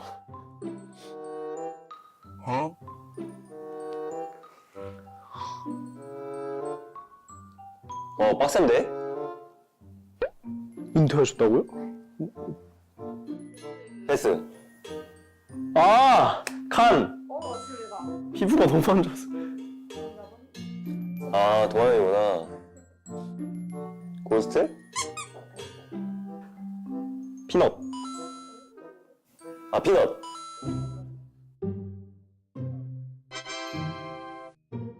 역시 발음보단 장로지. 장로 브레스. 안 되죠? 저한테 안 되죠? 그냥 컷.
Hello, everyone, and welcome back to the space. If you liked that little bit of content during the break, don't worry, there's more, and they get very, very difficult. Digon here. I'm from Woodbridge, Virginia. Wolf is here as well. He's from Atlanta, Georgia. That's right. And Wadid's from a lot of places. Where are you from? You guys might know I'm from Busan, but actually I'm from Berlin, Riot Studio, because my toxicity grown up from there. Yeah. I mean, you also spent time in America and Latam. No. Here in I'm Seoul. from Berlin. Okay. All right. Well, yeah, we'll do more geography later on. As that last one went the way of BNK FearX, they're up 2-1. Let's take a look at the draft. We got a lot of highlights. I just want to talk about really quick about how these compositions don't have full synergy here. The Poppy pick ended up being a flex, which I thought was quite smart at the end for BNK. You got the Vi first pick, but they ended up with a counter pick, Gwen, and then a Akali, which is very risky. Vi Akali can be quite strong, but the Ahri was face up to take away here, so I felt like the draft was quite risky. Then the Jhin felt okay, but it was playing into a Xayah when they already had this Vi composition, so the synergy just isn't as strong as it would have been into other AD carries, and I do think that draft played a major part here, but we're already starting to see some of the cracks here in terms of these two teams drafting in Game 3. We move on to 4 and 5. I think it's going to get a little bit weirder as well. Well, one of the champions that Closer is known for is Zakali, and he got rolling early on here with it. So yeah, even if they were not looking great in the mid game, they still had the great chance in the early game, and especially from this mid gank, I thought Vigla could see the ward. Yeah, because of the ward. I thought he was baiting or something, but he got hit by it, so I was like, why Vigla? You had the vision, but in fact it's not. So he couldn't have the vision. He thought he's safe, but it's not. It's like he would have gone by now, surely. Yeah, for sure. But yeah, not. I think that also connected on this one, like great usage of the shuriken from Closer. And I think we thought like it would be so easier for DNS after these kills because they are snowbally comp, they have Akali and Vi. But as you mentioned, I think the Poppy third pick in the draft was so impactful that we can see it on the next clip as well, that even though you have the fed Akali and Vi in the game, you can't really do much. It doesn't necessarily help you out in this composition. We'll watch this fight here on Herald right now where, you know, at this point, you have to close the gap. You have to get in. You have no prio. So look how much damage is already done in the outset here. Still trying to get entry. They don't want to give this Herald up. They just want to force. They get the reset. This is only window, by the way, because Poppy has no W, so like Closer is keep looking for the engage here. But yeah, even though like Poppy has no W, I think it was still really rough to get onto the target. It feels like now it's the timing, but what's gonna happen is, whoop. The comp is so inherently safe here for the side of BNK because they have the Pantheon who could just put a shield up, right? They have the Xayah who has ult. They have Poppy who's pretty tanky, can set up into the engage there into the wall, which was the big punish play there, as well as a tanky Cassante that with Jin, Akali, you're just not really going to cut through. You need the Gwen to be your main source of damage to those types of scraps, but if you have zero setup, you just cannot actually fight that. And this is another example of sometimes it's best to just walk away. We need to learn this. Sometimes it's best to just walk away and give up the objective. Just give up, yes. Like, you don't need to fight for it. Yeah, and I love how on the broadcast, Ox said it was like, okay, this Poppy just tackled me in the wall. Maybe don't stand there. Pioshik stands right in the same spot, gets tackled yet again into the wall, ruins their opportunity. And then from there, with that solid lead and the clean ace, we head on over to the Baron where it was some nifty move with vision here. So yeah, in the pre-show we already talked about how hard to snowball without any like setup or tricks, but here they already know you can't really finish the Nasher. So Diablo, he's not really dealing the Nasher here. He's clearing out the vision, so make them really like hesitate because they have no vision control. So also look at Vigla here. He's not really dealing the damage, but sweeping around the pit. So he's still looking for the opportunity to engage. So this shows that BNK, they already know they can't finish the Nasher, so they're just playing the Nasher game here. They get the ult out of the Jin, and he's the prio target, right? You see the Cassante go through, and you watch fights like this, and it gives you a feeling that both of these teams, especially in this case B&K, have really leveled up in terms of objective control and how to play a Baron. You mentioned the sweeping of the vision, kind of choking the enemy out, saying you have to come to us, you have to look out for these desperate ultimates instead of just trying to go out of the Baron pit and engage on them, right? We saw that a little bit last week. We're starting to see more setups that are clean. We're seeing good turns. We're seeing good decision making on when to burn, when to turn. I mean, I think in that case, DNS should not just look for the vision on the pit. I think they should just group all together on the mid lane and just go through the bigger window, the bigger door from the mid lane. So I think they should just look for the fight because we all know it's gonna take a while to take down the Nasher. So I think it was a bad execution from DNS right there. Yeah, and for BNK FearX, I think after game one, you're like, ooh, Supers came out to play. They looked warmed up. They looked like they learned from play-ins. But now this feels a little bit more like what you wanted to see out of them. Some resilience when things didn't go their way early here, like in this game 3, Wolf. When we move to the next draft here, DNS picked first pick again. And I don't know if that's necessarily the right call for these two squads because I'd rather see a counter pick. I'd rather see a strong finish in the draft that both rounds out your composition and either gives you lane prio or rounds out your bottom 2v2 instead of maybe this the first pick Xin Zhao they're fishing for here in this one because compositions need to be built through having those lane controls, and the simpler the composition for these two, the easier it gets. So getting that first prio pick for me doesn't feel as strong as actually having the 1-2 punch. Yeah, I mean, again, I feel like it's back to mid and jungle synergy, even though the bot lane is so much important. I feel like you gotta be okay in the matchup in terms of how do you want to play around. I feel like DNS, they really want to play on the mid lane, so I think they should have just stronger 2v2 in the mid lane. Yeah, finally, we got a little sighting of Clear on his Cassante Clear, as Ox liked to call it earlier. Let's send it back on over to our casters from New York and Newcastle. It's Ox and Valdez. Thank you so much, Degon. We're back here at the British Geography Channel. And Ox, you were the one that said Cassante Clear, weren't you? No.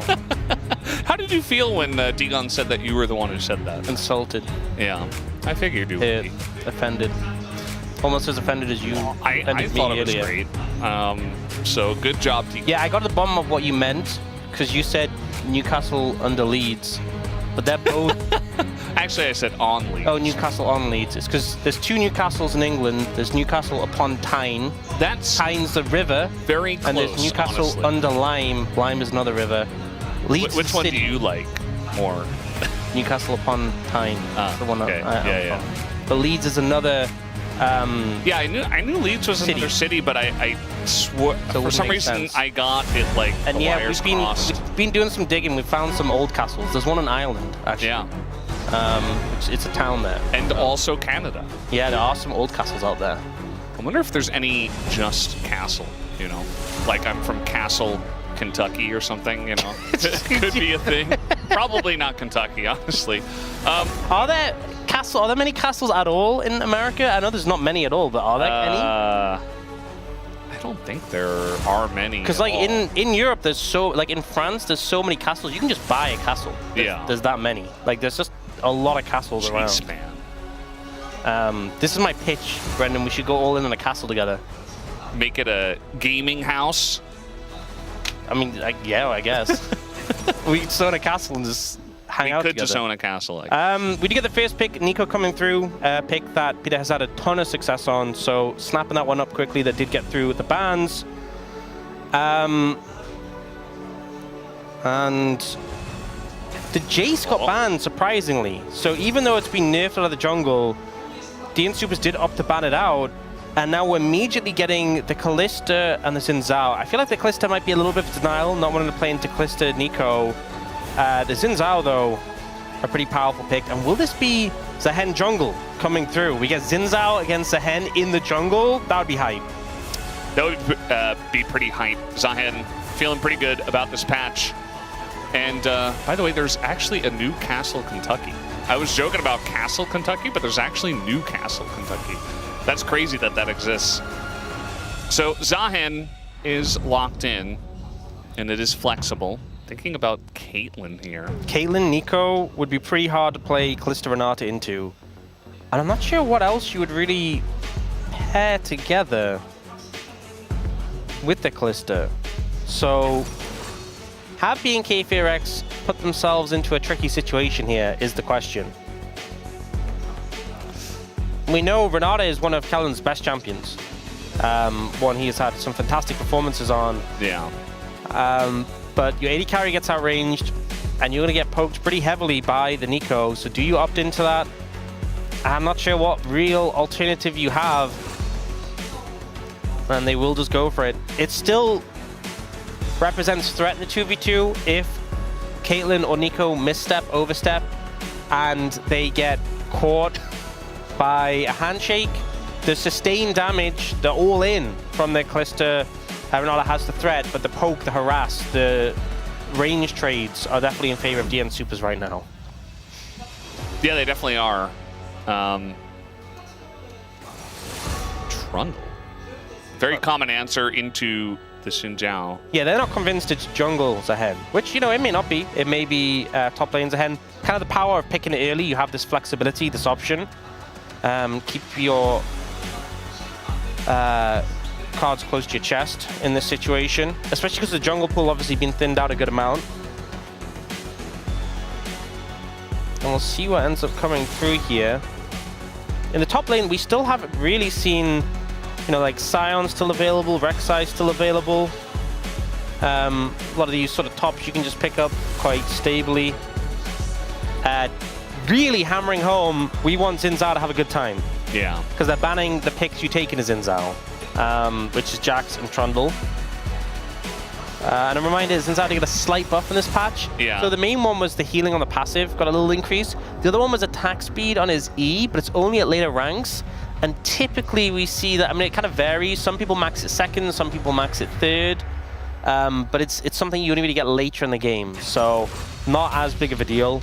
But the passive heal is nice, and considering he was already strong in pro level, definitely something you're happy to get.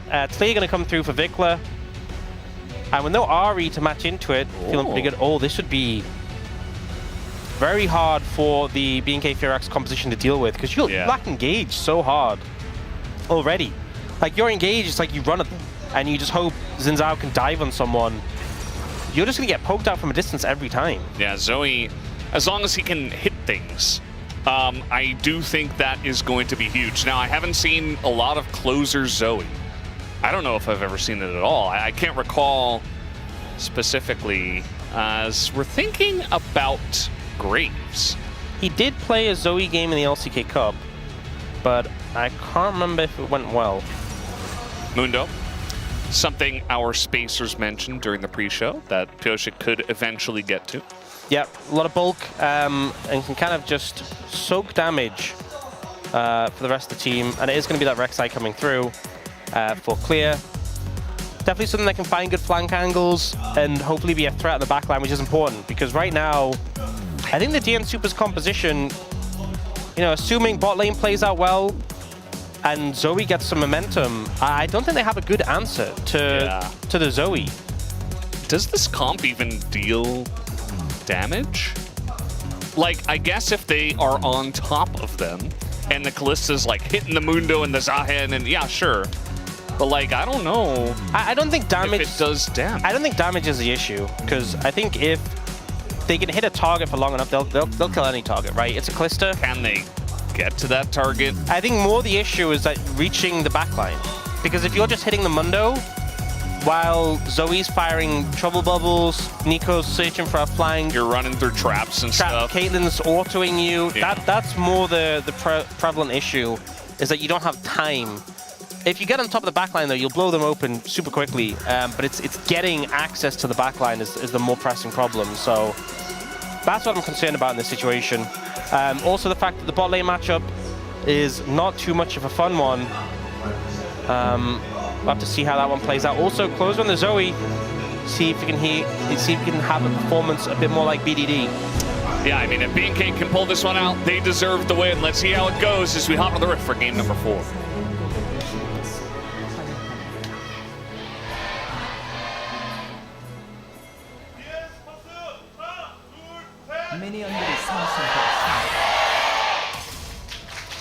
Here we are in game number 4.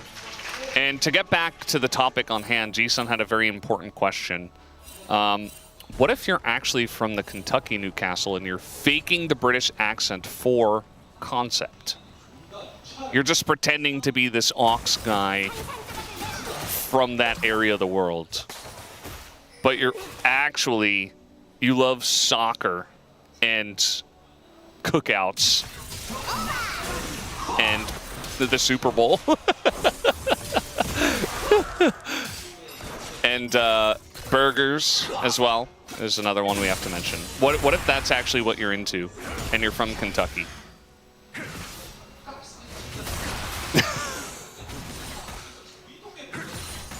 I think Jisun just figured him out. I think it's real.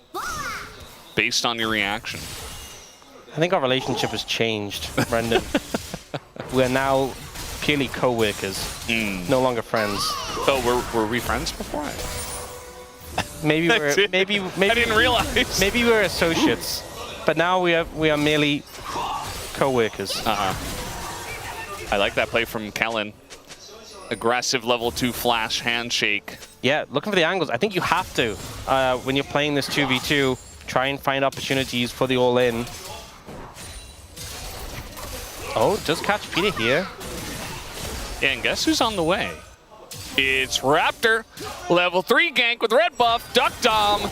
He's got a net, but that's all he has. Flash on in. They're going to give the kill over to Diablo, who says, thank you very much. Nice gank here from Raptor. Yeah, look how as well they make sure they overcommit to the damage, so Duck Dom can't even barrier. Make sure he gets that final auto, so if he did rend, I think it would have actually killed through barrier. Yeah, just a good gank. This is how you disrupt the bot lane 2v2, because you could see Kellen was already starting to get poked out, starting to get chunked. If the lane played out in normal 2v2, I think it would start to sway back towards the DNS bot lane, but didn't give the window. I think Diablo and Kellen playing it very well, and Raptor coming in at the perfect time. You know, this bot lane last year had so many 2v2 kills, and I know they had to bring in the jungler for that one, but I think it just kind of goes to show how much confidence they have in their 2v2 laning that they'll opt into this matchup. See, Raptor also didn't even get punished for being bot side early. He just was able to clear the bot side, get the gank, and then just go up to the top side of the map after getting a long sword. Doesn't even lose a scuttle because he's playing against Mundo. And Piosik's like, well, I was clearing top to bottom anyway. It's not like I can invade the blue buff right now.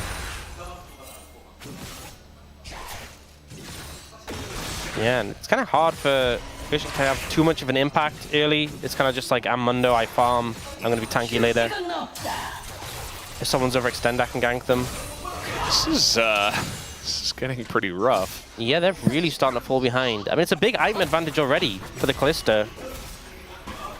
And every time you find an opportunity to reset the lane, you know, pick up the refillable for Kellen, reset the health bars, that poke, the progress that's been made by DNS is kind of undone. Oh, meanwhile, we got Vikla doing pretty well here in mid, although the rocks are kind of going the wrong way, but still a very good trade here onto Closer. So Closer, he's going to be fine. I mean, he did go Ghost, but we also have Cleanse for Vikla, so no teleports from the mid lane. Yeah, Vikla could actually use the Cleanse as well there, so not at a deficit in terms of summoners, but sticking around here to try and pick up the farm. And the plate. Right. Yeah, plate going down. So I think things just positive for BNK FearX so far. I don't think he got it. Oh, it's actually slithering away, yeah. Did he just... Okay, he's just going to clear the wave and get it now. It was super close. Yeah.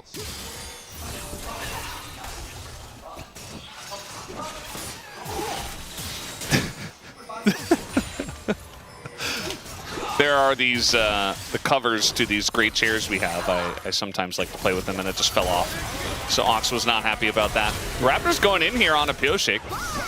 And, I mean, he is Xin Zhao, so he's very confident to do so. There's not really much that Peter can do. Pioshik has to flash away. Knockup goes in onto Peter. And he's going back. Gonna force another flash. Well, he does have to use his own as... Okay, getting pretty close there. From Duck Dom. Nice dodge on the route, but even more damage to come through. And now Zoe is here. And now they're looking to turn it as Vikla shows up, picks up a kill. And Closer can't do much. Is now underneath the turret, trying to flash away, but it's just a solo kill. Dudu just dominating the top lane every single game. The thing we can maintain is it is absolutely the year of Dudu, without doubt. Yeah. He is crushing a matchup, and honestly, I can't even think of a time I've seen a Rek'Sai really lose lane.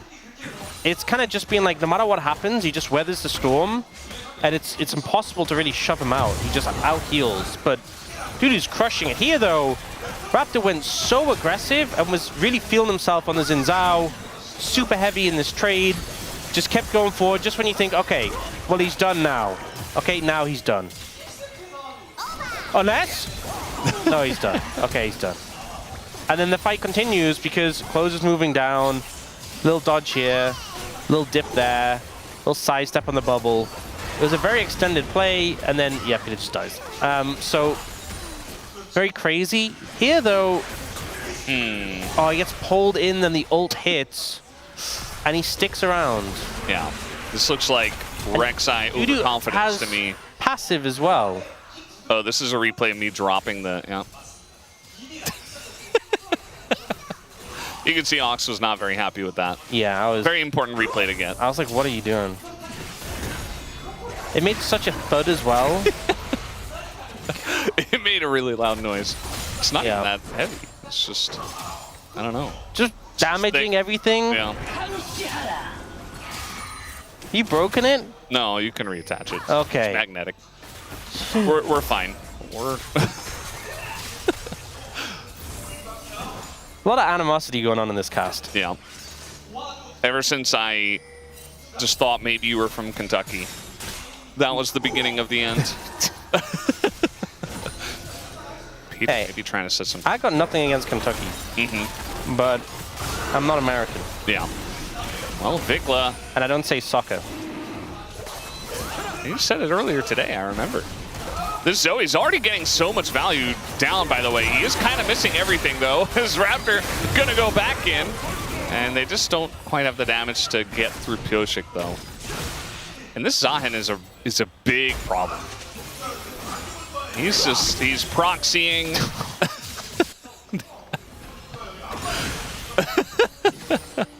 This can be distracting. G-Sun's just trolling Ox now. Do you know this guy? It's the KFC guy. Do you know his name, though, actually? Colonel Sanders. Yeah, okay. Well, I thought maybe you wouldn't because, you know, he's just kind of the KFC guy, but... Oh! Engage Renata again! But he's dead. He's dead. And maybe they get something here? Raptor's like, please, maybe... No. Double kill for Peter now.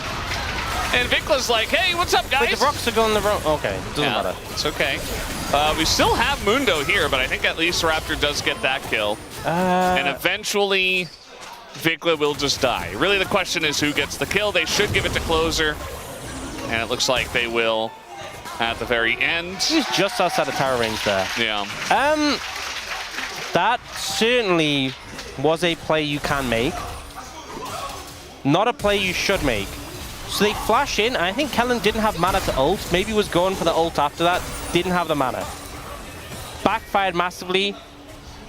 Very awkward death from Diablo as well. And then here, Vikla goes in, rocks the wrong way, does kill Dokdam, so it's, you know, not as bad. But then Raptor's like, I will just die to 1-for-1 for the support. Does get a plate, you know, that's something. But it's just a very weird play. A very weird passage of play. Yeah. Well, it wouldn't be BNK if they didn't double and triple down. Yeah, and the thing is, the biggest lead in the game right now is Dudu. He is crushing this top lane matchup. Like, he is absolutely just annihilating Clear. It's not even close. He's 1,200 gold up. Yeah. He's got Trinity Force clears down a level. Hide on bush did not work. Wait, did that ward in the brush just die? It has like the little red thing. Was there just a ward there? I guess there must have been.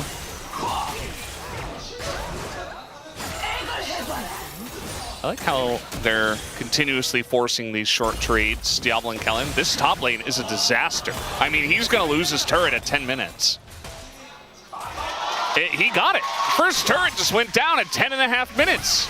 That never happens unless we are in, like, lane swap meta. This is like an insane top gap. And the thing is, this doesn't actually happen that often in the LCK this year. But I've seen this all the time in solo queue. And when your top laner gets just blasted this hard, we're going to see a level 19 Zahen against like a level 12, 13 Kalista, and it's not going to be pretty. It's not going to be a fun time. So it is not looking good for BNK FearX right now. Yeah, he's going to be, he's just taking the void. He's just taking the grubs. He's taking the whole game.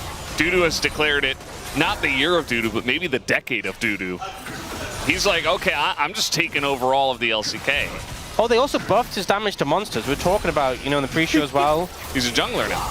He works as a jungler. Dokdam is this time going to get ulted, and they have the bailout, but do they have the damage? Yes, they do, with the Rend. Unfortunately, the kill comes first, and then the bailout, so not really doing too much. Vikla getting on in there. The rocks are going the wrong way again, but this time it doesn't matter. That was nearly... This has been a crazy game. Yeah. A little bit too crazy. A lot of back and forth on everywhere on the map. It's just been back and forth, trading kills. Here we go. Apart from top. Top is just domination. This one was wild. Diablo's so low. They get the handshake, they go for the play. The Callista's in the Nico ult. And just kind of dies. Maybe should have backed off after they got the first kill. But you know. And then here, Closer gets a good amount of damage down. Thinks he can find the solo kill angle, I guess. And it's pretty close. Yeah. Oh, but the flash comes through. Yeah. Oh, and then uses the Q on the wave. That's the mistake, honestly. Ugh. If you held the Q, you would have just killed Vikla here, I think. Yeah.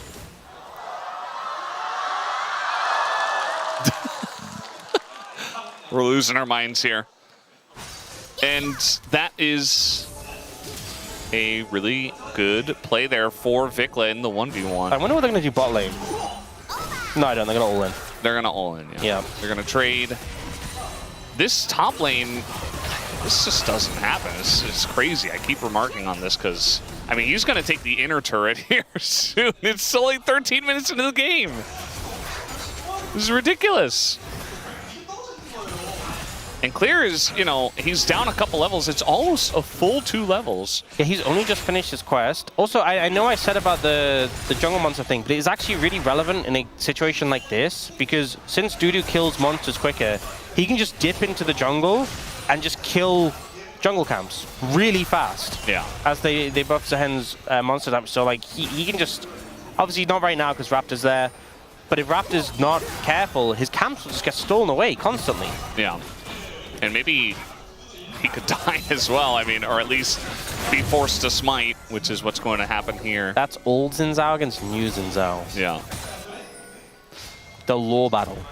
And Pioshek himself is just kind of power farming? Yeah, he's 30. Like, he's just not doing anything but farming. Honestly, in a game like this, that's kind of okay. And he already got a kill and an assist from the bot lane. You know. He's playing Mundo, just farms. Whatever that was. I mean, he is going to be so hard to kill later. And the longer he takes to kill, the more time he buys. It's going to make things tricky for BNK FearX. They're already tricky for BNK FearX. They'll be more tricky. Yeah. I mean, they did select this draft. I think especially if we get into team fighting positions on Dragons and Closer, even if he's a little bit behind, if he can just hit a couple of bubbles or a bit of damage, like, yeah. I just don't see what BNK do. That's the one thing I'm concerned about is the carries for DNS are behind, little ineffectual. If Closer doesn't connect his abilities, kind of useless. Dokdam doesn't even have his collector yet. He finally has his collector. It is also a late collector, so not super inspiring. Not 4th item collector, though. Thankfully. Dudu, though, yeah, I mean, he is the real carry, let's be honest. He is going to be a problem. Oh, wow, that was pretty close. Clear just can't catch a break. I mean, I guess he got one there, kind of. He did just catch a break there. Yeah, just barely. At least he's on level parity now, for now. He's almost a full XP bar down, but I just don't really see what the tank Rek'Sai will do from this far behind. I don't know, it's weird because I feel like logically I think of Rek'Sai as like a pick where, like, in my mind I'm like, okay, if you're behind, you're useless, like, you know, it's a snowball pick, because that's what it always was really in the jungle. But I feel like we had a lot of games where even if the Rek'Sai is just farmed, eventually it has value later. But I do agree, this is a pretty... We've never seen it be this bad. We've never seen it in a position like this. This does feel like the worst Rek'Sai scenario we've had so far. So it is not looking good. We're highlighting the damage dealt. I mean, generally, top laners will get a lot of damage dealt against Rek'Sai because, I mean, we talk about this a lot, but she sustains, that's why she's tanky. So you do a lot of damage, but she heals a lot of damage. But especially because Dudu's so fed, he'll do even more damage than normal. As Clear's like, he's gone now, right? No, he's not. At least that missed. Okay, it's a Herald. Will BNK FearX contest? Bear in mind, Dudu has TP and you do not have TP. So I'm going to go with a no. Okay, they're going to hide on bush in the top lane, I guess. Trying to kill Closer. Don't fall for a Closer. Why would Calista be there alone?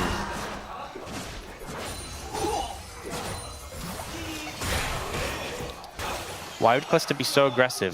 It's a trick. It's just BNK stuff. Yeah. Getting some plates in top lane. They won't be able to get a tower right now. Okay, good amount of pressure. And Peter's just bought, so... I think BNK Fearx doing a good job of finding opportunities to do things cross-map, right? Because they really aren't able to contest DNS right now, but it still feels bad when the hen is just farming. Wait, this is like a crazy Chemtech Soul angle This with is actually... Mundo and Zahen, like, what? It's insane!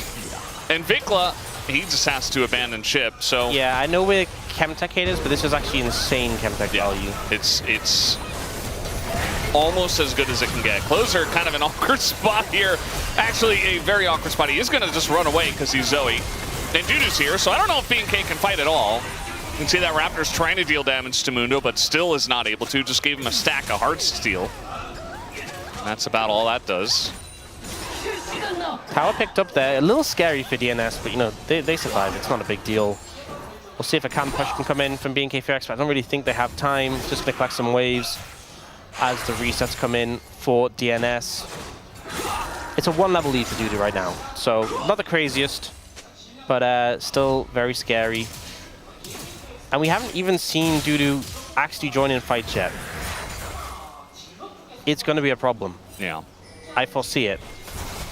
I foresee it being a problem. Also, Docdam's going Collector Rapid Fire.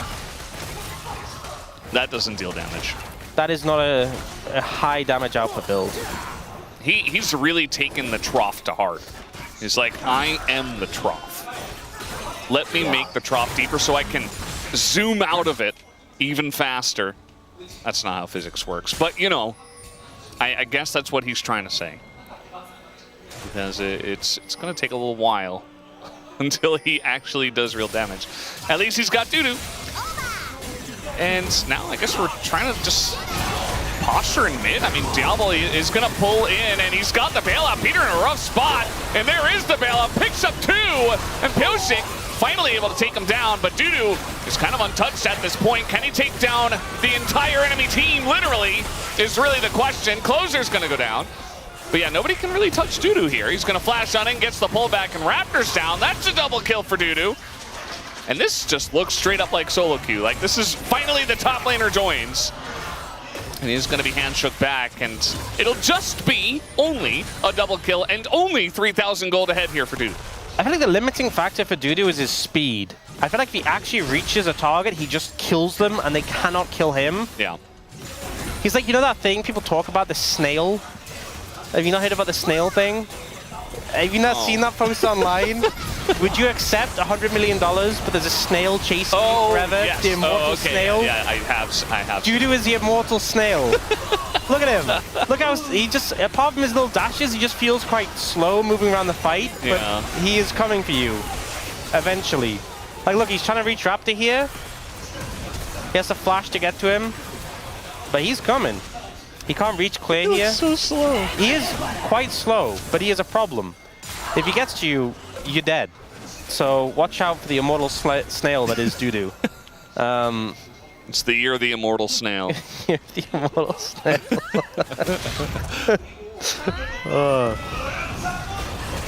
Alrighty. I don't know what that was. Not really sure what the idea was there. It was a zoning wall Vikla. to stop the snail. There was a time where it was like, is it the year of Dudu? Is it the year of Vikla? Actually, It's the year of Dudu. It's the year of Dudu. It's the year of Dudu. Definitely. It's the year of the immortal snail. Yep. Especially in this game. Yeah. Like, this is... Remember, they were like kind of the same level, but now Dudu's zooming ahead once again. His gold lead is bigger than DNS's gold lead. Yeah. He has just an higher item over clear right now. And change. He's going to get Death Sand soon. He's about to hit level 16. And I think once he picks that up, he's actually unkillable. Like, the Talia does nothing. Yeah. The Talia cannot touch the Zahen at all. And this is why, like, if BNK get behind, we were talking about the draft a lot as we were coming in, alongside of some other things. And it just feels like, you know, either they're out of range or they don't have enough damage to cut through the bulk. Like if they're hitting the Mundo for a long time with Kalista, sure. Wow. Also, if Dudu gets level 16, you get like the max armor pen on your ult ranks. You get 30%. And your ult base damage, like his ult will actually do such insane damage. If he's level 16 and like everyone else is the levels they are on BNK FearX, if he hits an ult on 2, 3, 4 members of BNK FearX, it's just you win the fight. It's guaranteed game over. And you have a Nico to set that up, so yeah, Dudu's almost level 16, 1 minion I think. I don't know why they're in the Baron Pit right now. The Baron Pit is actually about the same size as the Zehen ult, so it's funny the way that works. No, don't know. Okay, they're just doing it. They're doing it on vision. Yeah, but Clear's got this sick flank. The immortal snail is coming. Look at him, he's in mid. Wait, why isn't he moving? Okay, there he is, he's TPing, that makes sense. We do have a knockback here on Peter, he's just dead. And now let's see the results. The Grim Deliverance is not going to be used, actually. It's a double kill going the way of Diablo. Piosik's got a lot of Ren stacks on him, but he is not going to pull those out. So now they got 2 kills. They can look for this, as they have the Kalista especially. I think this is still risky. I actually think 3v5. It definitely is. With Zehen, they can actually win this. Viklas doing a decent job of zoning though, and actually they back away. The Baron's actually dealing a decent amount of damage. They're just going to give it away. Okay, fair enough. Well handled there by BNK FearX. They're still a bit too slow at getting there, I think is the takeaway from this one. I'm not sure about the TP. Like, I think he should have just ran. I think he should have TP'd earlier, perhaps. Yeah. We'll see a replay and how this one panned out. So the wall comes to cut them off. We see them starting off the fight. The ult comes in from the backside. And yeah, Dudu TP'd. It was quite late into the pit, and by this point, Closer was already dead, Nico was already dead, and Dudu was like, okay, the call is to leave. I'm dipping. There's like a million spears in my jungler. He wants out.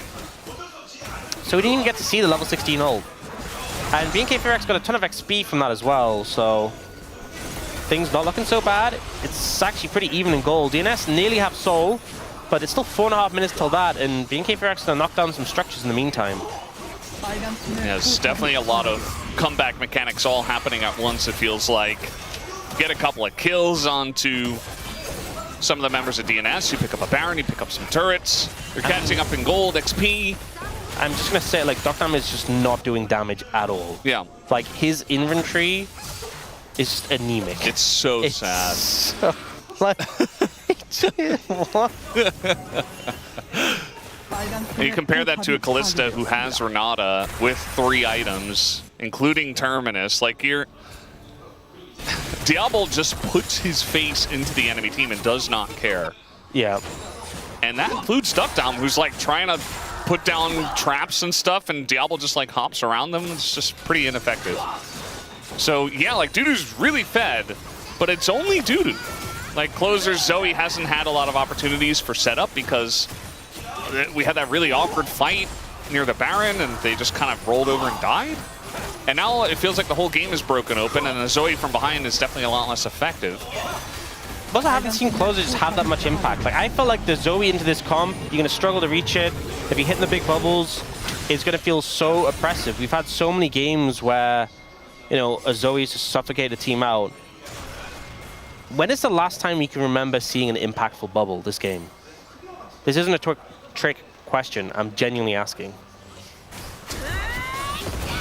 I don't know. It's hard to think of one. And now Closer just has to use his real flash here. Yeah. I mean, he had like, I don't know. Maybe he hasn't. Maybe he just hasn't. Yeah, maybe he just hasn't. I don't think there was an impactful bubble. Like, he threw some. They didn't really do much. Okay, well, that's certainly a gold graph. Yeah. I mean, it wasn't a gigantic lead for DNS. Like, they were only 3,000 ahead. But the fact that it has swung back this violently is definitely a problem. And the mid and AD positions, definitely very important for the game of League of Legends. And BNK has some big leads there. As long as they can deal with the Zahen or just kind of ignore him somehow. Oh, engage Mega Cone. Diablo's like, wait, that's not a thing. Those are meant for disengaging. Duckdom picks up the kill as well. It's going to be a nice amount of gold for him. And now Raptor, awkward spot. He's going to go down. And Kellen's like, what happened, guys? I'm Renato. Where's my Callista? Not his fault, but he's dead too. That's 3 kills going to DNS. I mean, Dudu just has such insane main character energy right now. He's like, okay, guys, I will do it myself. I will kill literally all of them. I will be the engage. We will find the angle. And he does. You know, this was using the angle for the engage cone. Gets on top of the Callista. He's so strong. The Immortal Snail, no one said he could use blast cones. Does make things a lot more threatening. And then he just kind of runs them down here.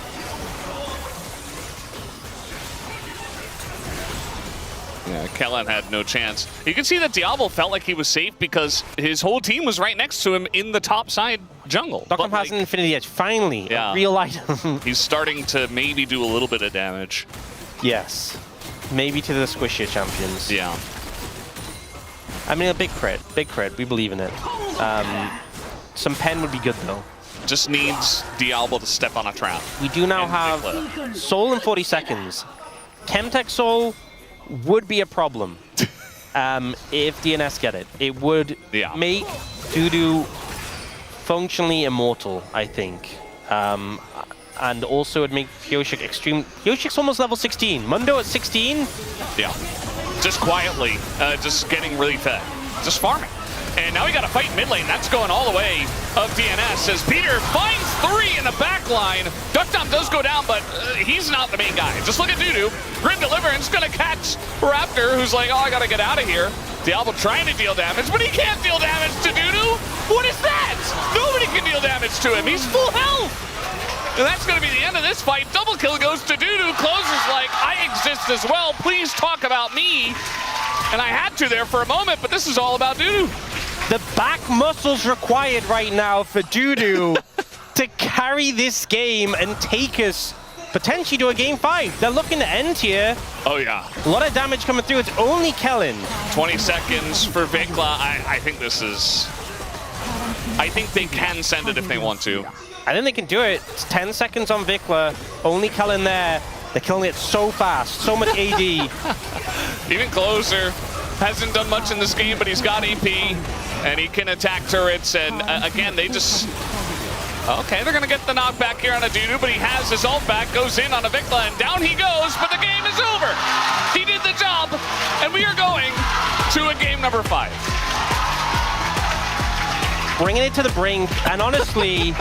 Look at him, he looks so tired! Despite all odds, Dudu doing everything he can to keep his team's hopes alive. Because I'm going to be honest, if he'd played any worse than he did, if he'd played even slightly less than like a 12 out of 10, the series would be over. Yep. He carried this so hard. And I think the rest of the team, I'm going to be frank, the rest of the team needs to step up and match his level, because he is just absolutely 1v9 in this game. Dudu having a banger of a series. Every single game. Yeah, he's doing some work. He's doing some insane work. BNK FearX, this game was in their control. It slipped away. But also, I mean, it goes out to Clear as well. He just got manhandled this game. He needs to step up, and DNS, you need to make it a little bit lighter for Dudu, okay? He's having a insane series, but you need to give him some help. A little bit of help, and he'll be good. Guess who's the one person left standing? It's me. Yeah. But I could also be wrong. Maybe DNS just win game 5. I think that Dudu has to do some heavy lifting. But I think because of Dudu, that's like the only reason we're getting here in the first place. So pretty interesting stuff. 2-2, we have Silver Scrapes. We'll be back.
You already know what it is. Two of these teams battling it out, equally matched. It will go to a Game 5 here in Lowell Park, as it is Game 5 coming up.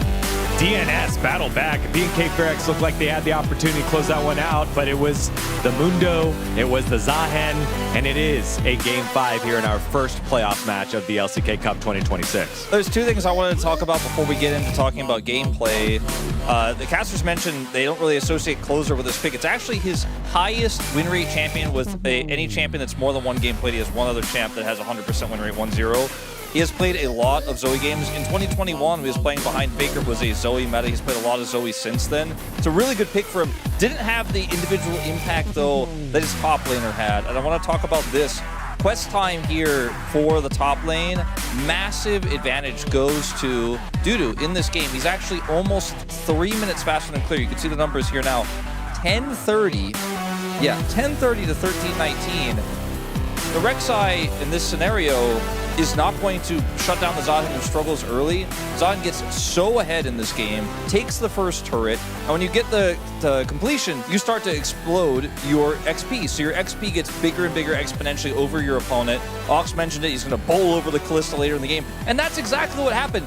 Dudu's individual laning, because that lane wasn't touched by junglers, brings us to Game 5. He did it on his own with this Zahen pick. Yeah, I mean, we could see this even before. You know, I think it was Game 1 when he played Aurora into Ambessa. Like, Dudu was winning every single matchup. So, like, we could clearly see that Clear is not having a good time today. And I think Dudu, man, I think this guy brings something sometimes. And, like, today is the day he maybe can bring the victory for the team. Absolutely. He's been great every single match, and now the rest of the team able to carry on up here as they win that one. Let's see how it happened, because it was a crazy start to this game. I think it was 6-6 in the first 10 minutes, and then finally it took a while, but we had some decisive. There are two important players in this game, really. They are Diablo and they are Dudu. And Dudu finds Diablo with a blast flanking Zahen engage and deletes him from the game. That was it. Like, this is basically the highlight. Peter zones every time they try to go for collapses when the engage comes through the Zahen. This is another example of that. But this is really just unfortunately for Diablo, not knowing that that engage angle was possible and getting punished means that they actually get a lot of control back over the map. So we don't see the indicators right there, but the DNS, they had the 3 drakes and BNK didn't. So even though they won bot lane really hard, they couldn't really stack the Drake, and also on top of that, they had a losing top lane. He lost the turret 1v1, so they had to fix this kind of issue in game, so they figured out, oh, we have to change the lane. But they had the wrong lane assignment, and I think that kind of snowballed into DNS to have a really strong like mid game, because like I mean, like the top lane, Dudu, like he was getting top plates and the bot plates into that mid play, so he had so much gold in the game. And like I think BNK couldn't really find the window to bounce back there. Yeah, I love you brought that up, because we were wondering like, why is Kalista on the top side of the map? Caitlyn's in mid lane, just getting all these free farms. Yeah, so much free farm. He was so massively behind. He was still like 0-4 for a ton of that game, but he was able to somehow still end up being slightly relevant in this game. Yeah, he wasn't the main character. After that blast cone engage onto Diablo, then the next fight came less than 2 minutes later. That was the nail in the coffin. Remember the dragon that was discussed? There's a lot of grouping around this. The casters talked about it a lot. It's a massive dragon. If it goes over here to DNS, the soul value is insane.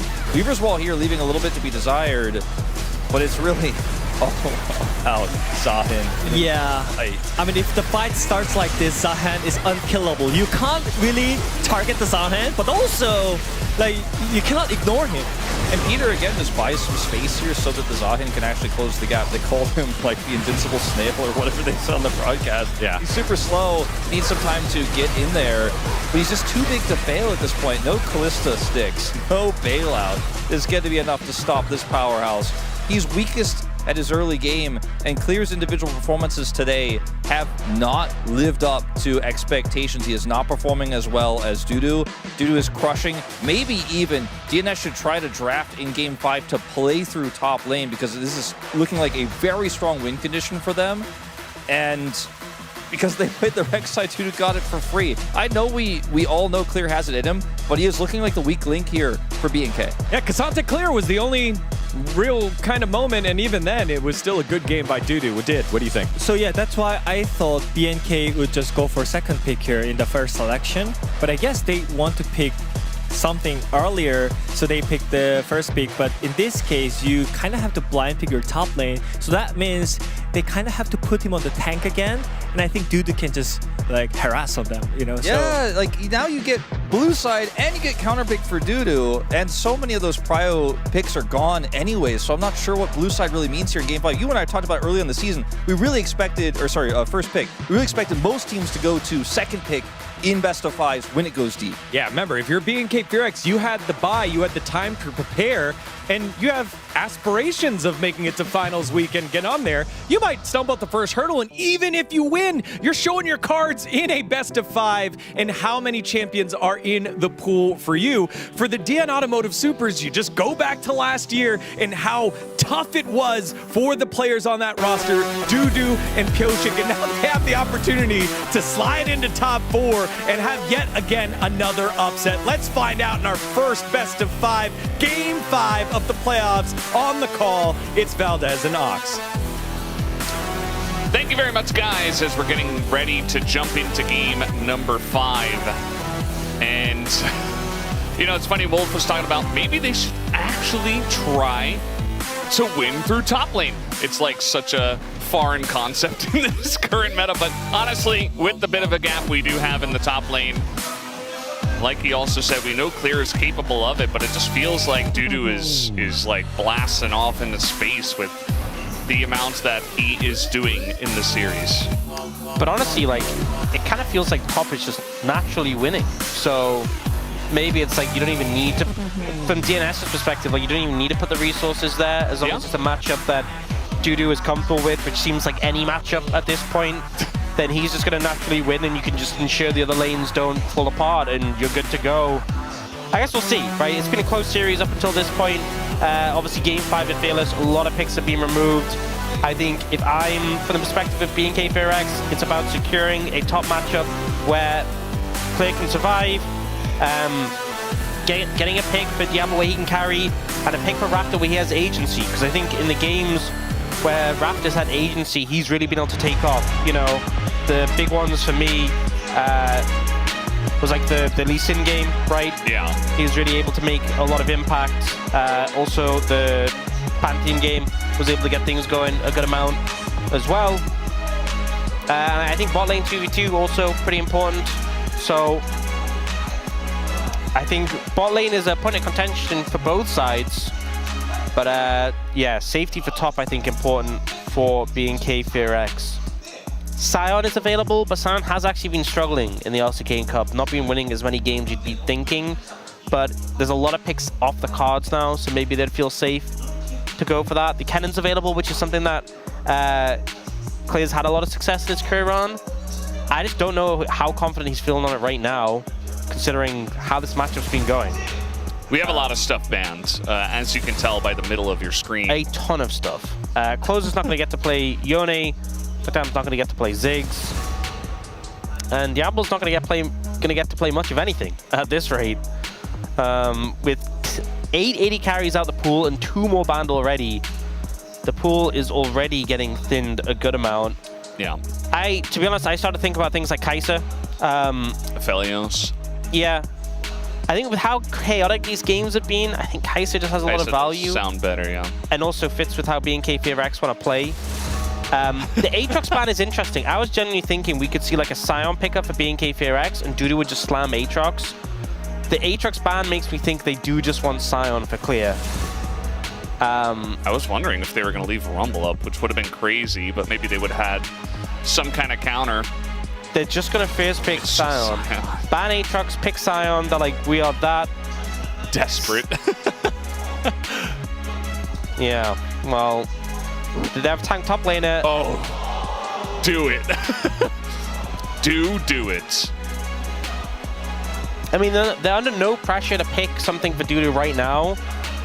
You can scope out the rest of the composition and you can go in a different direction. Pick jungle, pick support. They're going to go for the Rel. So they're set on getting good engage for Peter. And he had a pretty fantastic performance on the Rel previously. MF I'm less convinced by. I know the pool is getting short with 80 carries, and MF Rel is a strong team fighting combo. We're going to struggle to cut through that Sion if it does end up going in the later stages of the game.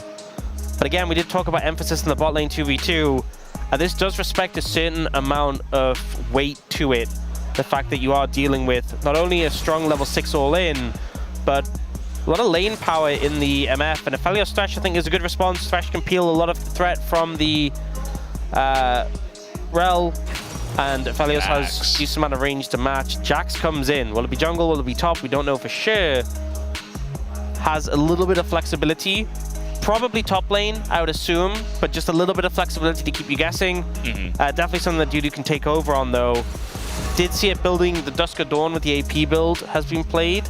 And we see the Neferi ban come in. It did get buffs on this patch to the jungle monster damage. So, honestly, with the amount of bans coming through in the jungle, I think it could have made sense. Yeah, we're definitely going to cut down on the jungle quite a lot here. Both teams essentially not picking it just yet. Still could be flexed by DNS. You really have to go down the line. I do wonder if Pyosic's Hecarim will be a consideration. I wonder if, like, when you look at the composition DN Supers have right now, I was going to say Malphite could be a consideration, just based on the fact that you have, like, the MF and the Rel into an Aphelios, specifically an Aphelios with a tank top. Like, if you get caught in that combo, it might just be lights out. But it will get banned away by the DN Supers.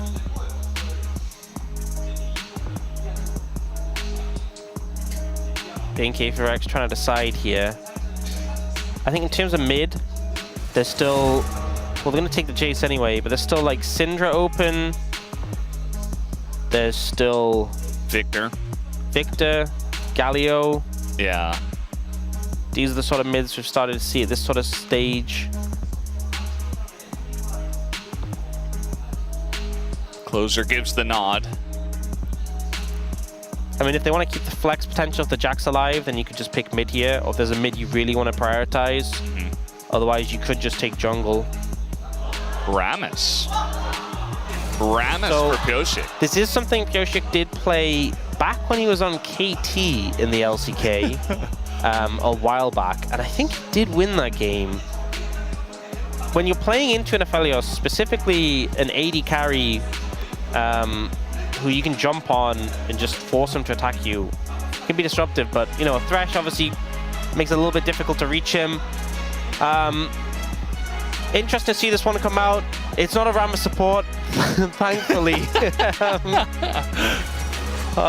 Grateful for that.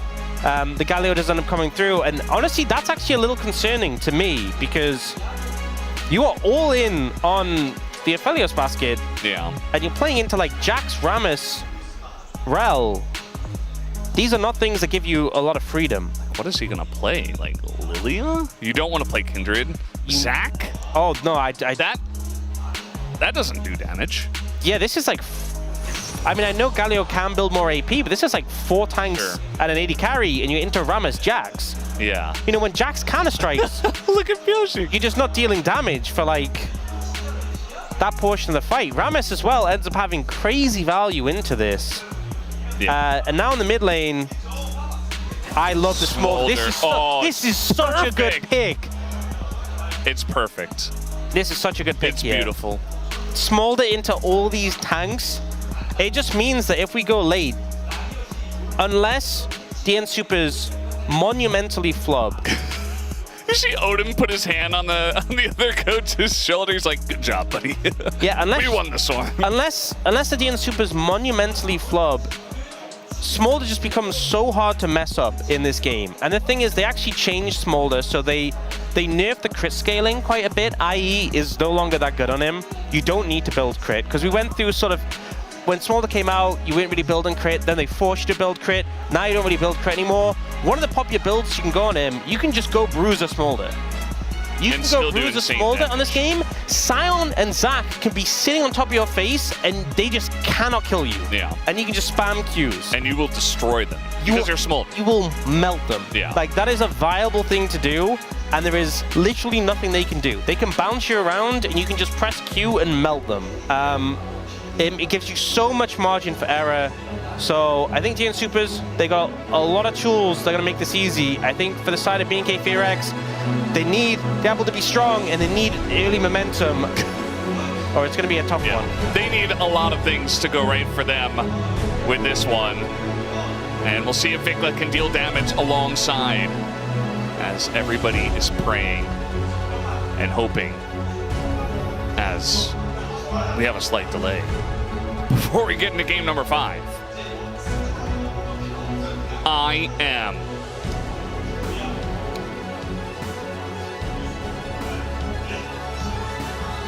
I'm ready. Also, this is, I'm gonna be honest, this is the game 5 Fearless we always dreamt about. Yeah. You know, we always talked about the potential for game 5 Fearless, and I feel like we didn't always get it lived up to. Sometimes we get game 5 Fearless where it's just like, oh, well, these are kind of normal picks. Yeah. Rammus in the jungle, Smolder mid, I mean, we've seen Smolder mid lane before, but the Smolder into 4 tanks, this is why Fearless is a thing. Yeah. It's going to be a lot of fun, and also, I feel like as you get deeper and deeper into drafts, the ability for teams to outdraft and find cool niche picks that totally warp a game, like the Smolder last pick here, is really cool. Get to see it coming in, as do have a bit of an audio issue. We're just building suspense. Yeah, I mean, the music's still going, so.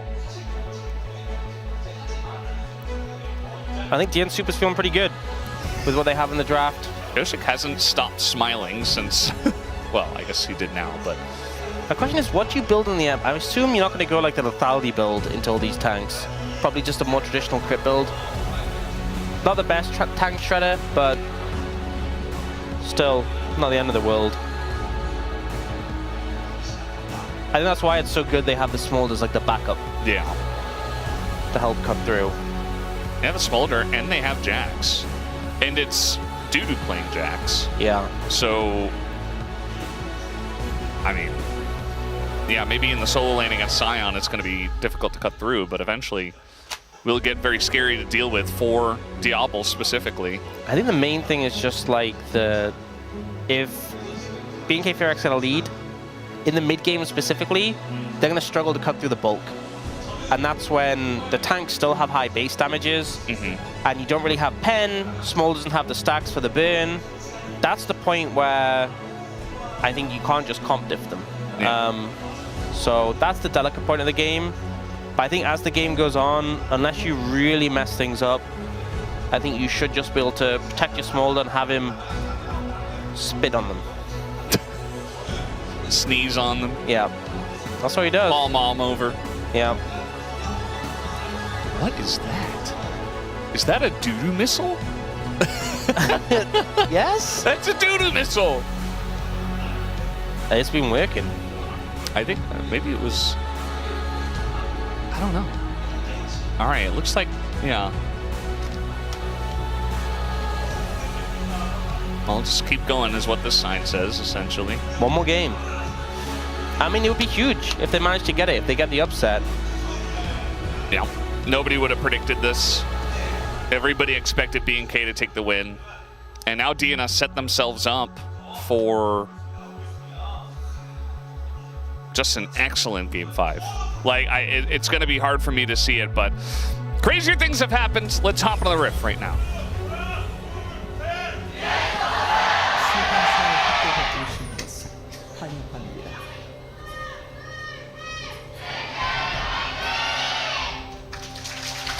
Alrighty, Silver Scrapes here in our first best of 5 of playoffs.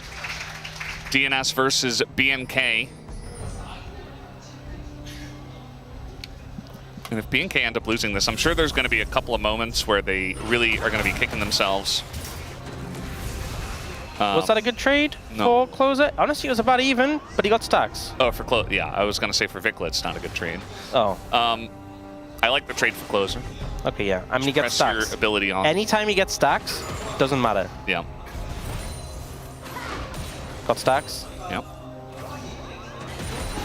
We will be heavily stack tracking this game. First Dragon is Ocean.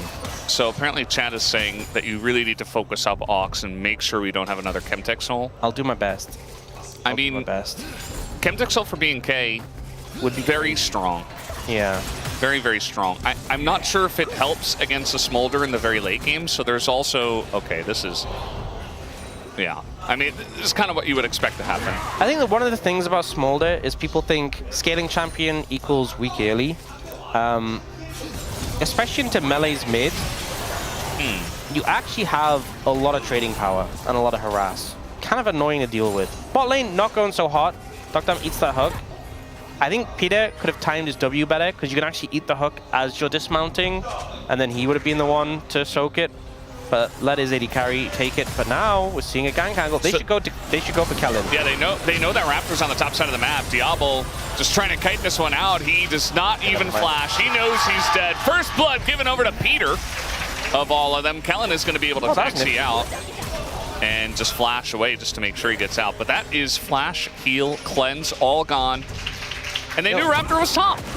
I said they should go for Kellen because I thought Diablo has cleanse. He's further away, but Peter finds a great engage, and they actually managed to get him.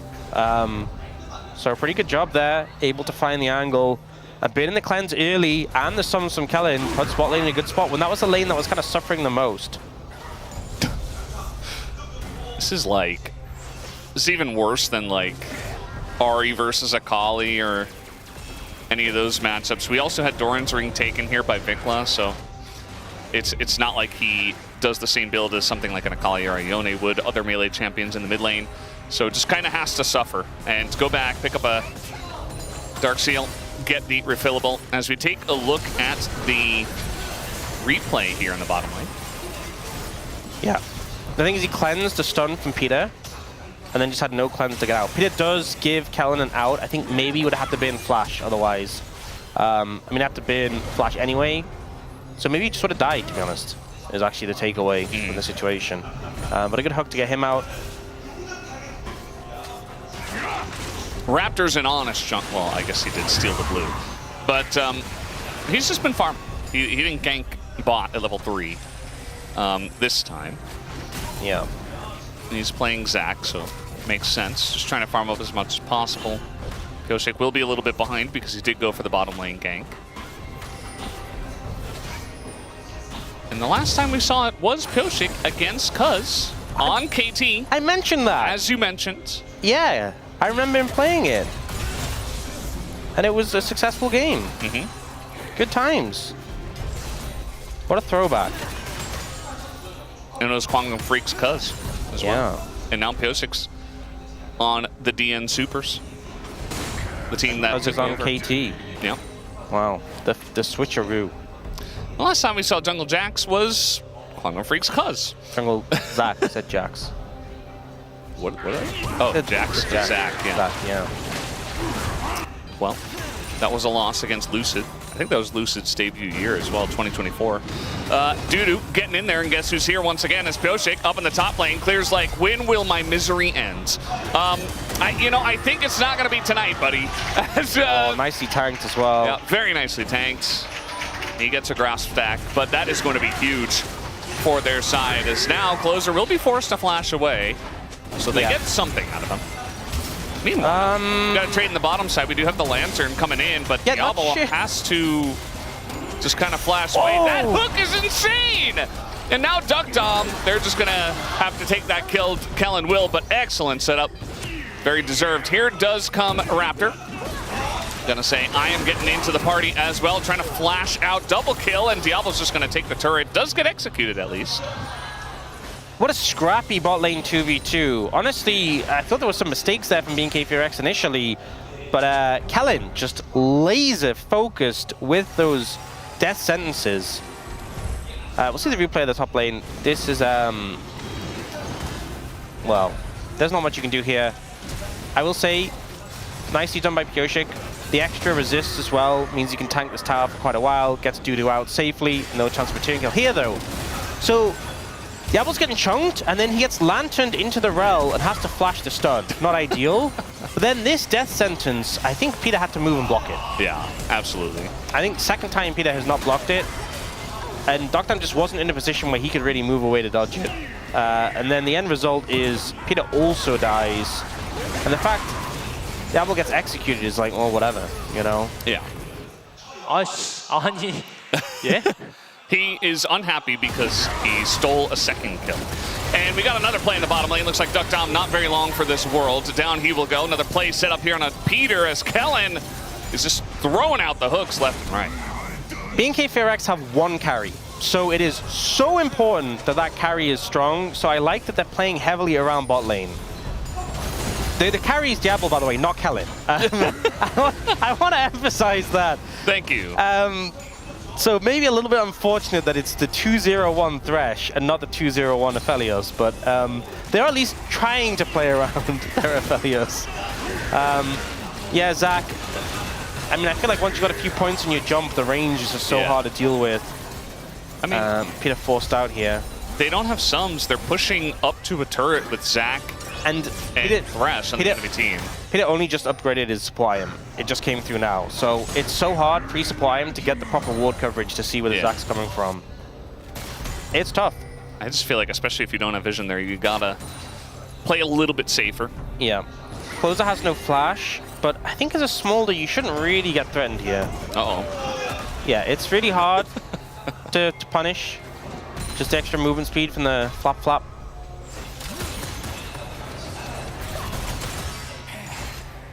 Much easier target to go for the MF, who is just a mobile. A lot of movement speed in the passive, but not nearly as much on demand. Those are not crazy amount of stacks yet, but it does really ramp up as you get a little bit deeper.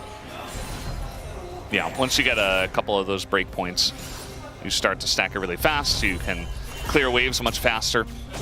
You got this cooldowns up as now, looks like maybe we've got Pioshik around. Yes, we do. The stun is going to come down in onto Raptor, but guess who's joining in on the party? It's Vikla down in the bottom lane. They get another couple of kills, and that's what the Galio does. Yep. This is exactly what BNK4X need to be doing. You know, get that early advantage, transition into a strong mid-game when you still have the damage in your team composition.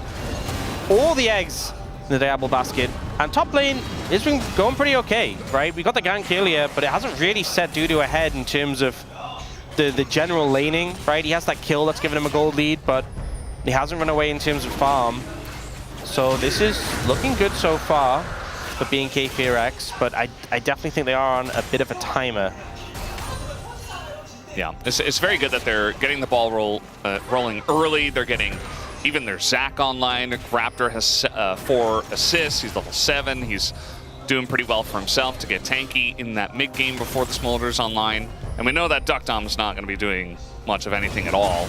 I mean, eventually he'll get his BT, and hopefully Peter can make some kind of play happen. But again, he's going to be mostly shooting tanks unless he somehow finds Diablo. Yeah. I mean, it's just the Galio that makes this play so hard to deal with. I think they should have been clued up when he moved from mid. I mean, fortunately, Fioshi can just leave, but it's still 2 easy kills, and they go the right people. Not to Kellen again. Very cool. The slam down. Yeah. And we're fighting again. This time Pioche gonna ult on in, and everybody's caught up in this one. They get Diablo with the ult. Raptor trying to jump away. We got a TP coming in from Closer for some reason. This was a weird TP. I don't know what that's gonna do. A very late Maybe they can TP. swap. They're still trying to close the gap onto the Zac, but that's difficult to do. Yeah. I mean, it's nice they counteract the play and they get the kill. That's fine. But the TP was weird. It was very late. You didn't really assist it. You're a Smolder. You know what your job is? Farm stacks. Once you have stacks, then you can do things. Yeah. They really need him to be online as soon as possible. Yeah, and the more stacks you get, the easier you can just one-shot waves. Yeah. This is a very melee-focused composition that are going to struggle to siege if you can just queue a wave and one-shot it. So keep farming stacks. That's your job. We're going to see a replay of how this started. Duckdown with the movement speed, able to get away from, I think mainly getting away from Kellen, so Kellen can't really set up on him. And then the engage comes in, and no sums on Duckdown just means he just dies. To the MF ult and the double ult from Kyoshik Peter. It's so strange. Like, he TP's kind of after Diablo was 100% dead as well. Maybe he thought Vikla was going to ult in. Not sure. Duckdown might just be dead. Okay, he has his flash. That's a nice little collection of that. So, pretty interesting.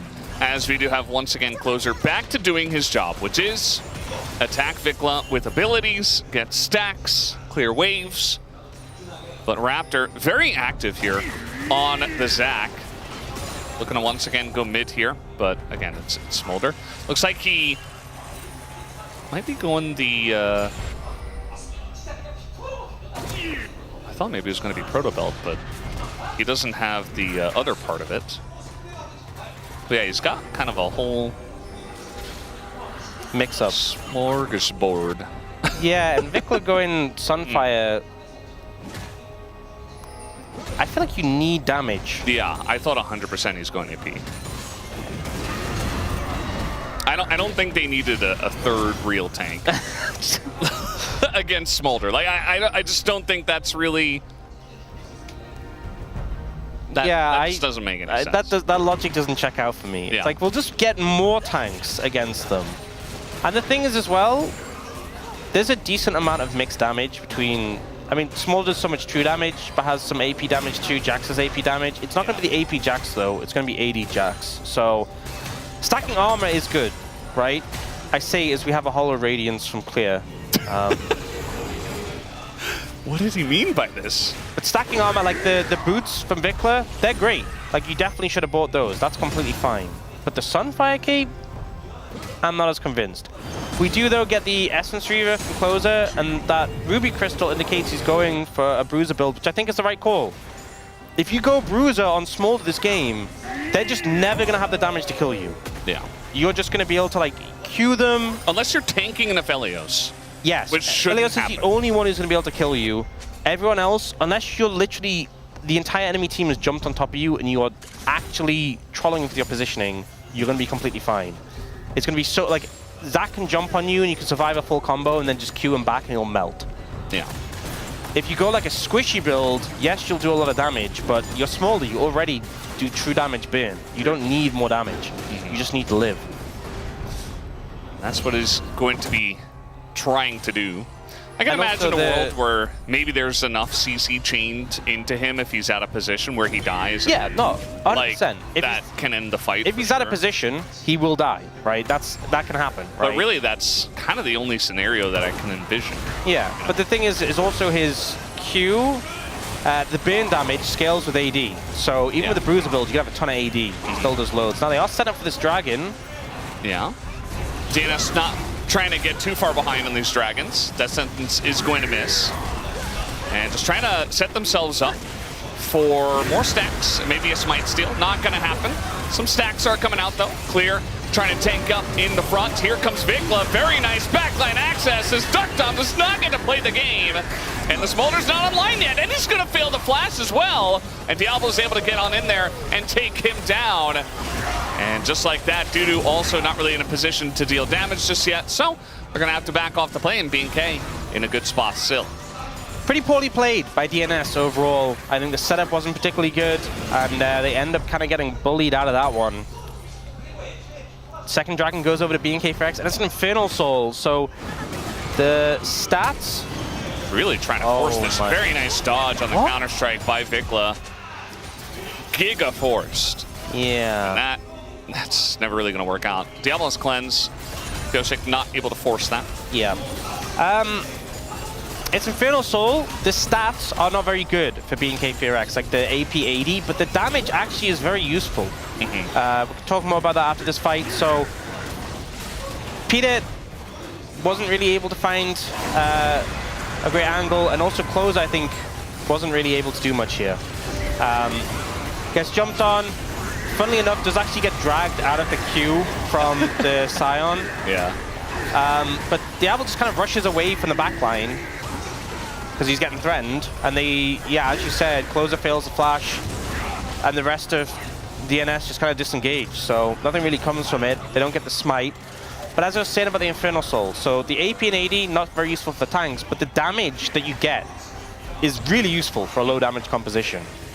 Like if Zac is jumping in, or this tank Galio is going in, and you get the extra Infernal Soul burst, very valuable for a team who, frankly, needs as much damage as they can get. Yeah, that's definitely going to help it, especially on lower health targets. The Smolder's not going to be super low health, but you can maybe burst down in MF or something like that. Taunt does come down here on a Kellen, but no follow-up. I mean, if you dive in and you get a couple of Infernal Soul procs, and that's the difference between them living and dying. Yeah. There you go. All right. Oh, that's the flap. Yeah. Well, if you do this, you're not going to live, as we do have the Rammus coming over, and maybe he actually does live. They don't quite have the damage, and finally, Raptor takes him out, but had to use everything.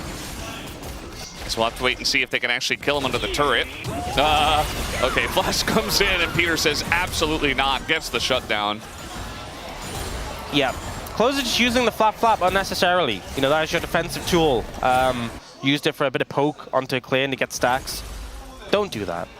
don't flap in front of a Scion. So unneeded, unwarranted. They do get the kill back in return. But yeah, I mean, that's literally what he's doing. He's he just almost stack still farming. lives, by the way. Yeah, exactly. So if he had that, he would have lived. He lives 100%. Yeah. So, a little unfortunate, but some good response from the team. I think this is his reaction to get the kill. He has 3 now. 3 of the 4 for the team. So obviously not feeling fantastic about him having all those. Yeah. Closer is not too far away from the stack threshold. The thing is, this early, he doesn't have that many items. He's not going to suddenly get it and be like, I am shredding. But it does make a big difference. But does need to keep stacking, does need to keep getting items if he wants to be that really relevant threat as the game goes on. This is still the mid-game point where the tanks are just too thick to cut through. Yeah. Still easy targets for Closer to stack on. I do think that if they had taken a couple of fights a little bit more slowly, or just a little bit more smart, maybe they would have been able to just keep stacking, not die as much, and maybe it wouldn't feel as threatening. Yeah, the problem is now we have Dragon in 50 seconds. You're 4,000 gold down. This is prime time for BNK4X. That I think you're going to struggle to contest. But it doesn't feel good to give over the Dragon either, so... Yeah. Diablo's what are they going to love them, so... there's at least the one guy who gains a lot from the scaling, at least, of the Infernal Soul and the Drakes. Got him. Sad Pyosik. Yeah.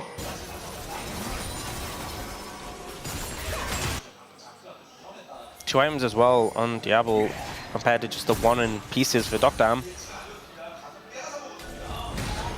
Also Closer kind of sitting on not much. I guess they're going to try to dive the Scion once again. That's the block on that. And they say, well, we zoned him away. That's good enough. I think this is the right call to lean away. Question is, can they defend the towers here at the same time? Dokdam still pretending like he's real in this game. Gonna take a little while for that to happen. Trying to avoid the flay. Just rolling around. Yeah, so hard to get through the Thresh. We'll just be dragging for BNK FearX. I think it's the right call for DNS just to give it up and stall it out. They do get some gold on the top side from this. Dudu getting strong, but trying to just take a better time to fight. The smaller condition, getting the threshold to 225, you absolutely want that before you fight again. You're so close to it anyway. That's an absolute minimum.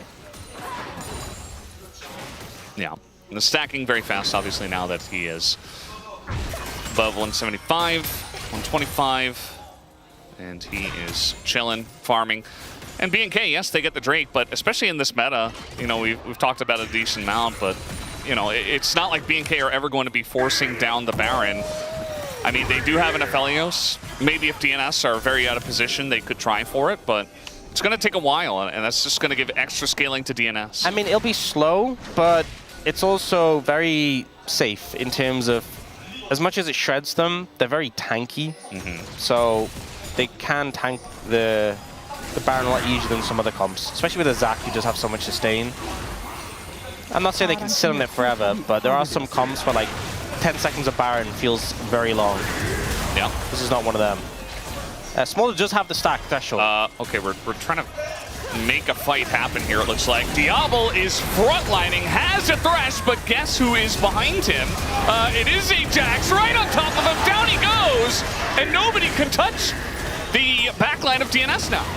There's nobody that does damage, and they're all just running away. We do have a Lantern to come in. They're kind of failing at denying those. They don't quite have the wards, but they're going to use that ward to get over the wall, I suppose, as Dudu continuing to hunt them down. Nice hook here on a Closer, but yeah, they just can't really kill him, as maybe now with the Galio coming in, okay, they're finally going to get it done, as the dead Scion doing a lot to Dudu here, but now with the tank Galio, he really can't do much at all, as the death sentence, okay, is going to come in, but once again, it's the Dudu show.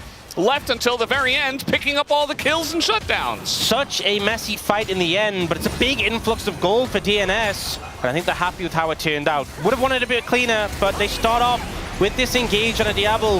He's getting flanked by the Jack, so it's such an uncomfortable position here. Closer has to immediately flash back, and then the chase begins. That tower being gone, the tier 1 for BNK FearX not being available, means that DNS are like, we can just keep going, right? They flash over. BNK FearX are like, we're out, but Dudu's like, no, we're taking more. And you see Closer's like determined, I need to get the damage in. Gets the Q onto the Scion, but then eats a ton of CC in return. Gets the Q on the Raptor for the burn, but also this just means he dies to Vikla. And suddenly the damage just feels a little bit less real after that. Dokdam kind of gets exploded. Kellen with these death sentences, by the way, has been crazy. But it's a lot of gold coming in good places. Dudu is very strong. Closer has his second item completed. Dokdam second item as well. Like, yes, the gold lead is kind of similar, a little bit less, but both teams got very accelerated from that, and that's good for DNS. Yeah. Acceleration for everyone except Dokdam. But he's doing his part, you know. Peter gets an engage. He can try to throw an ult in there, but honestly, the MF from this far behind not going to be able to do too much. He can spread the grievous wounds pretty nicely. That's true. But yeah, I like the Zhonya's as well. Picked up here eventually for Dudu because I at least agree with Dokdam's build. yeah. you know. I think it's a good idea. Although, to be fair, I think you get a lot of value out of Giant Slayer here. There's a lot of Giants on the enemy team. Well, he says it's not going to make a difference for me. I think it would have a little bit, but yeah, it is what it is, as they say. A wise man once said that once. That is something they say. 1 minute till the Infernal Soul. They're fighting this time. Yeah, I think they will be fighting this one. A lot of summoners been in the last fight. No flash for anyone on BNK FearX or DNS. Yoshik will have his ghost soon at least, so that's something. But making that way into this area seems a little bit difficult. Both top laners will have TP, so looking to TP him with that big shield. Clear, just clearing the waves with Hollowed Radiance, and that's his job. And then eventually join the fight, be a frontline.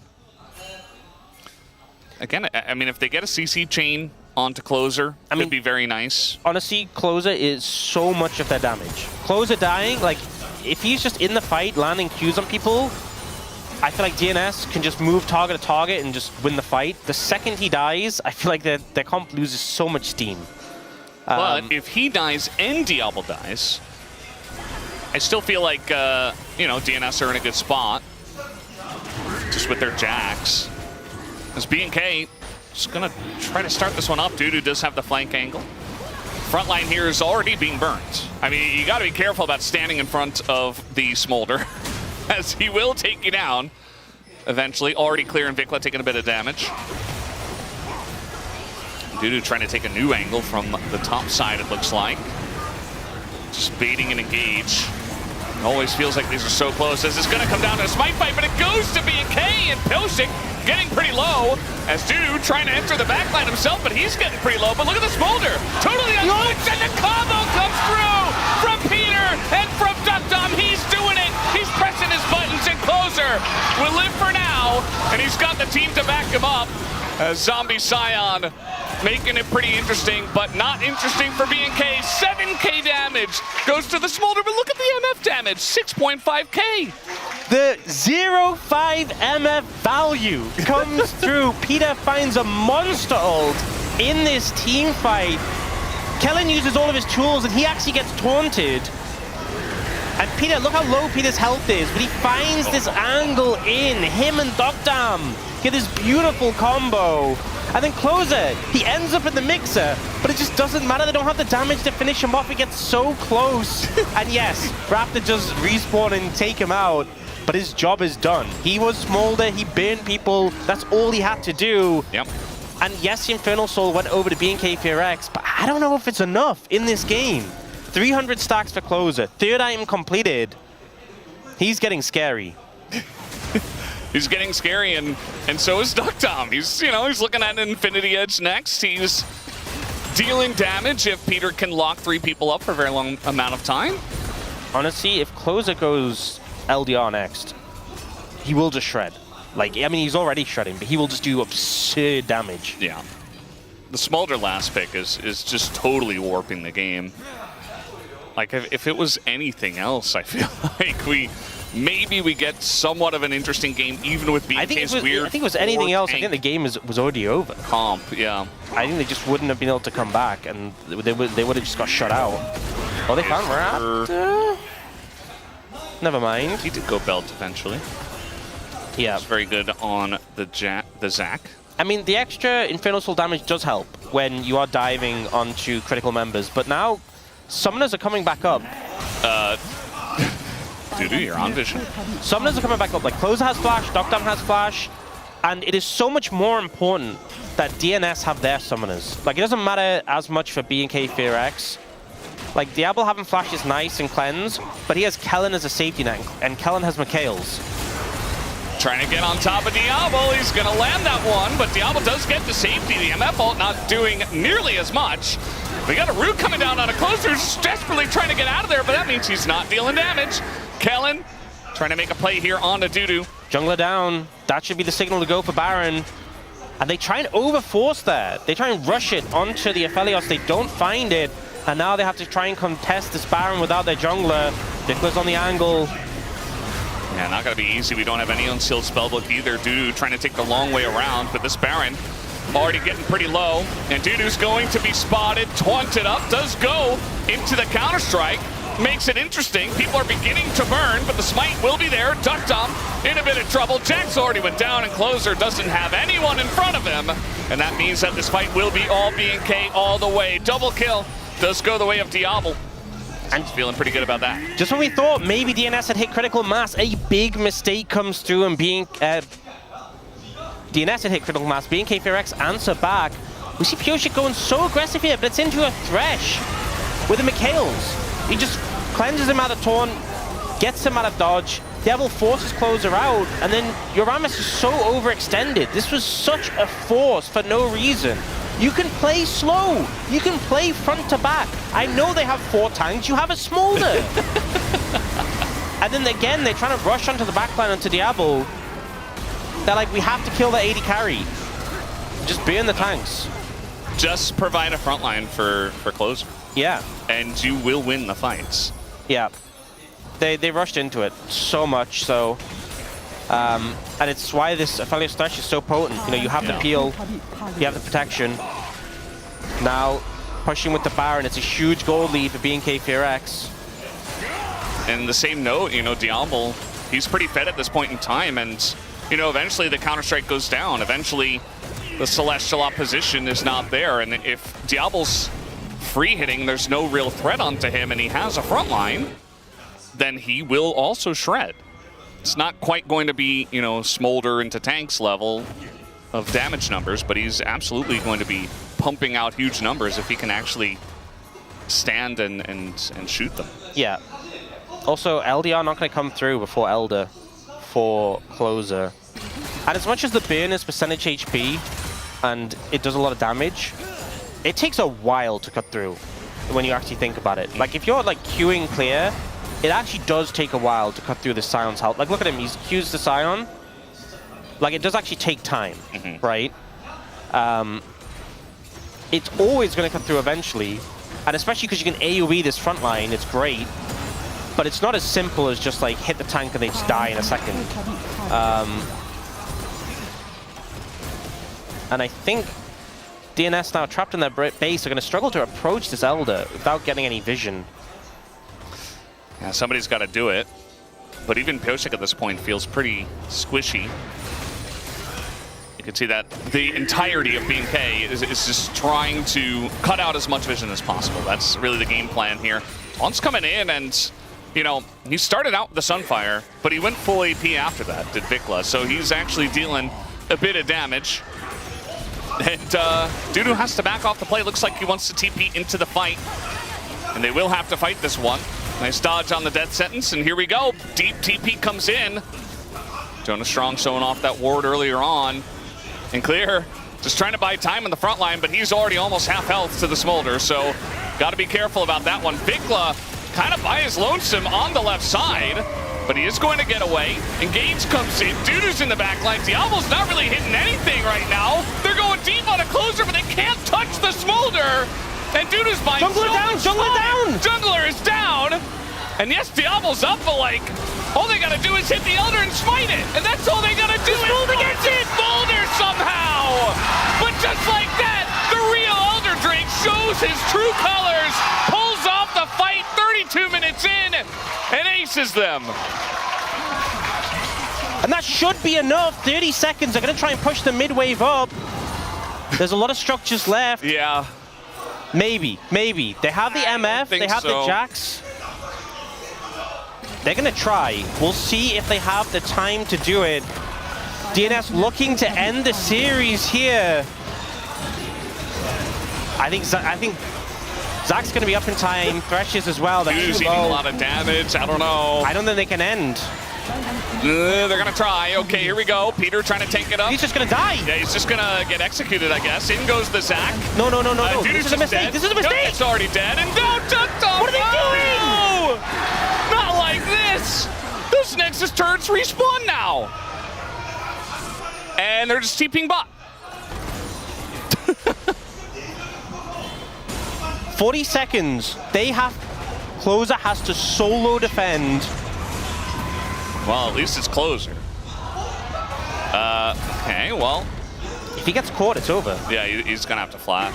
Yeah, he can't take any chances. No vision in the jungle. Zach was right there. But he has to thin the waves. He has to thin the waves, otherwise they will just end. Yeah. 17 seconds left on the Rammus. We got the Rel coming up here. Peter will. Now, do B&K overextend themselves? Looks like they're just going to go for the mid inhibitor and back enough away. of a threat. Yeah. And they knew the Rel coming up would buy time. Yeah. The rest of them are spawning. They're not going to do what DNS just did 2 seconds ago. Okay, this was a crazy fight. But the main thing is the tanks dive in, and this is kind of the problem we're starting to see with this composition. They just don't have the damage. They dive on a closer, but they can't kill him. The peel comes in. He gets low, but he just shreds. And in the meantime, the Jax buys so much time between Counter-Strike and Zhonya's, and the Zhonya's buys time for a new Counter-Strike. Yeah. Diablo just didn't get to hit anyone. The Smolder secures the Dragon. Which is crazy. He just didn't spike. Yeah. Caught up in the moment, perhaps. Not 100% sure. So both teams took heavy blows to their base. Closes at 400 stacks and does now have that LDR. And this game is still going. It's still going. First Elder. He has a BF sword. I honestly think Bloodthirster or GA would be a great buy here. I think IE is not that worth. Yeah. Because they did nerf how much IE impacts your Q damage. It's not that good. You don't need more damage, just need survivability. So Bloodthirster helps you sustain.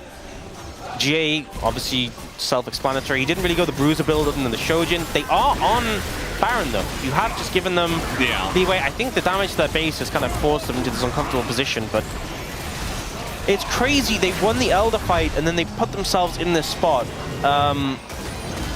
Not ideal, is what I will say. Yeah, didn't have to do that. Did not have to do that. And nobody was forcing them, except themselves. The voice in their heads. And no, it's not. It's not Coach Comms anymore. Yeah. Those don't exist. If we had Coach Comms, maybe you could go in there and be like, back off right now.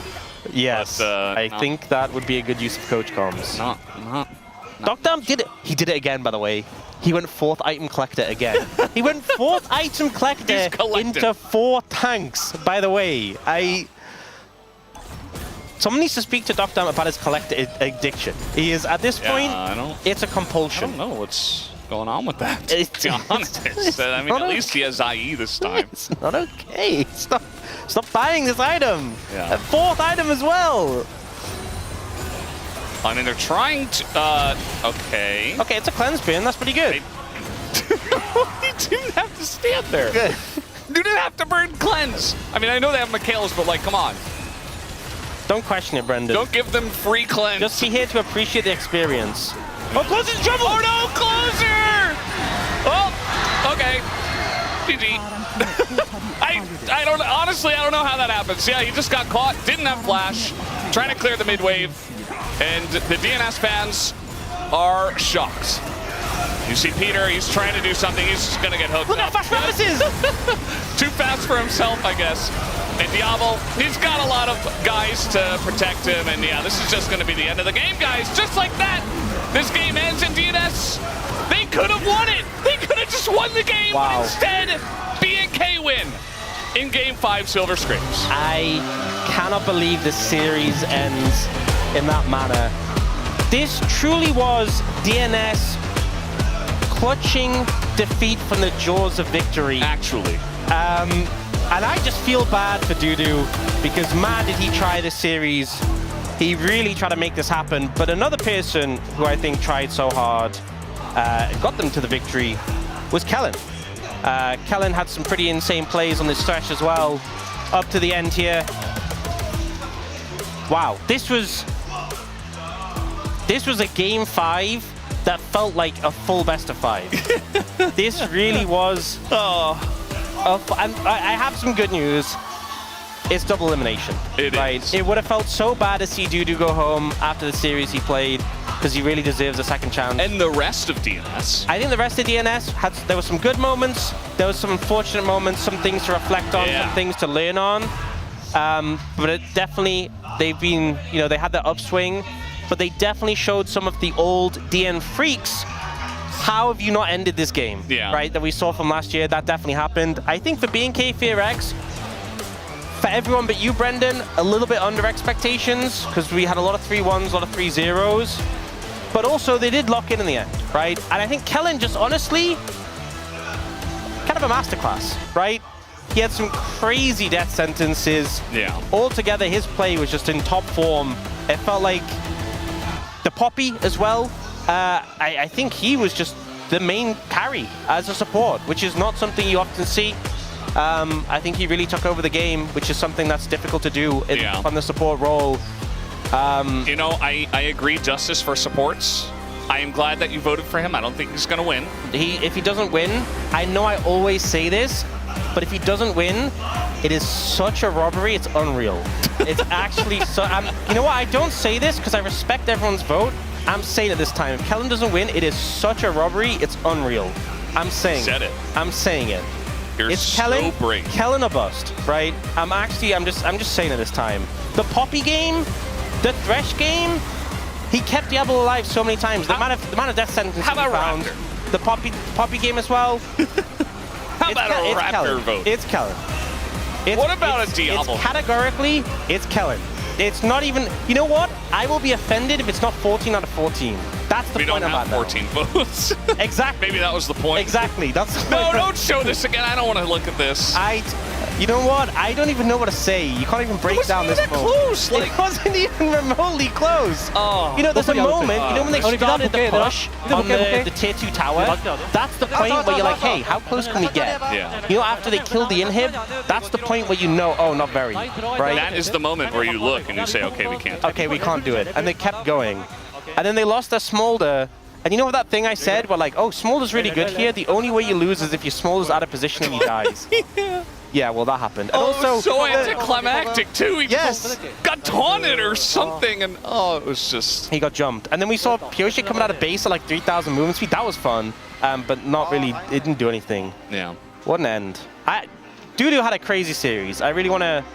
Yeah, the real POM of this one is actually Dudu, even in a loss. But it is also Kellen.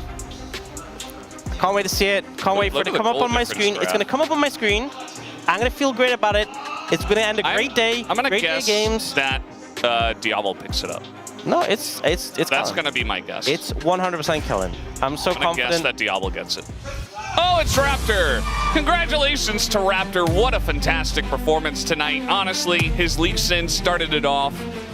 His Pantheon was great as well. They got the win there, and then a Zac helping out in the catch of the Smolder. Got them that victory. More importantly, though, let's talk about Preds here. So why did you guys think this wouldn't be a close series? I'm just wondering, because it's BNK, DNS went up in form, you know. It feels nice to get a solo, but I feel like it would feel even nicer if you were like, if I voted like 3-2 DNS and they won, but still feels good. And hey, at the end of the day, shout out to all of us getting BNK right in such a messy series. How do you feel, Ox? Justice for supports. It's not gonna happen. It's not gonna happen for Kellen. It's not gonna happen for Duro. You know who it does happen for is Carrier. Funnily enough, yeah, if your name isn't Carrier, you don't get POM. That's actually how it goes. That's actually how it goes. It's an absolute fact. Yeah. It's just like, it's just impossible. What does he have to do? What does he have to do? You know, there have been a lot of times like this. I'll say that I do agree that I think Kellen had an excellent series. I think there have been other times that have been more egregious. This one also does feel a little bit, you know, iffy.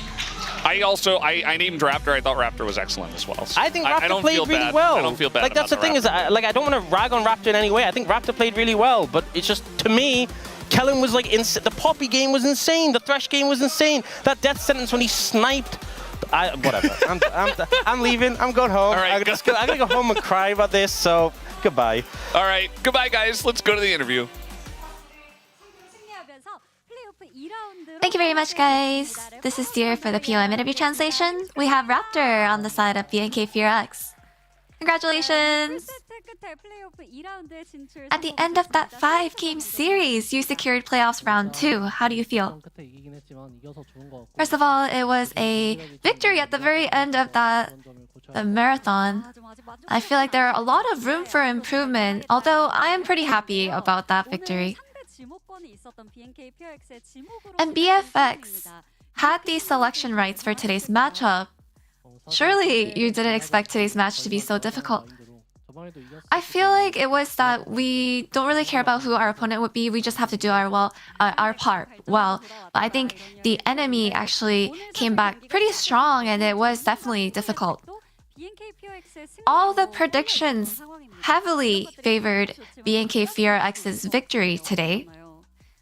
So how did that make you feel? No pressure, honestly. I think that a lot of people predicting our win just made me feel pretty good. We have to talk about Lee Sin. So after dropping game 1, you played Lee Sin in game 2. And given Pyosik's Lee Sin was undefeated, maybe it was an influence decision. So what led up to this Lee Sin pick? Yeah, Pyosik is actually pretty good with Lee Sin. And I also am just as good as well, so I wanted to go ahead and pick him without hesitation. And of course, we have a montage ready for you. Can you walk us through what happened here? Yeah, I think I had Eclipse at this point, and I wanted to just play out pretty strong. And because I saw that Wukong was backing off, I just decided, well, why not get this pick? And in this team fight as well. Your movement was crazy right here.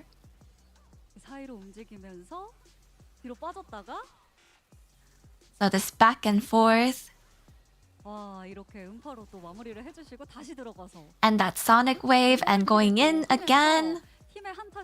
That double kill and then triple kill to secure that team fight victory. And what about this moment? I think the enemy mid didn't have flash at this point, so I wanted to push in aggressively to get that kill. Yeah, Sonic Wave is so hard to hit, so what's your secret? Any tips for the fellow Lee Sin players? I think it's just really up to your senses. You need to really rely on that intuition. You just have to play him a lot. And we noticed that your level 1 setup shook the entire game. So how did you come up with these detailed setups? I think this is something that we have been doing for a very long time, and we actually revisited this idea. I think we ended up setting up pretty detailed in every game in the end. And so we felt very well prepared, and it actually all went to our plan. And when a jungler pokes in, helps and ganks like you, solo laners must be quite pleased. So how were your teammates' reactions? I think everyone was feeling quite confident today. And they all played really well, which I'm very thankful for. And I hope that we do just as well in the next match. And of course, in the top lane, Clear was having a hard time. So what was the communication there? I think because he was having a hard time, I think we just said, don't worry, we'll do everything we can in the bot lane. And did you expect that Rammus pick? Yeah, we knew that Pyosik liked the Rammus pick, so we were actually pretty aware that he might pull that. And depending on who Genji picks, you will face either Genji or T1 in round 2. Any predictions? Both teams are quite phenomenal. So I think rather than focusing on our opponent, I think we're just gonna mainly focus on ourselves just to play out the best we can.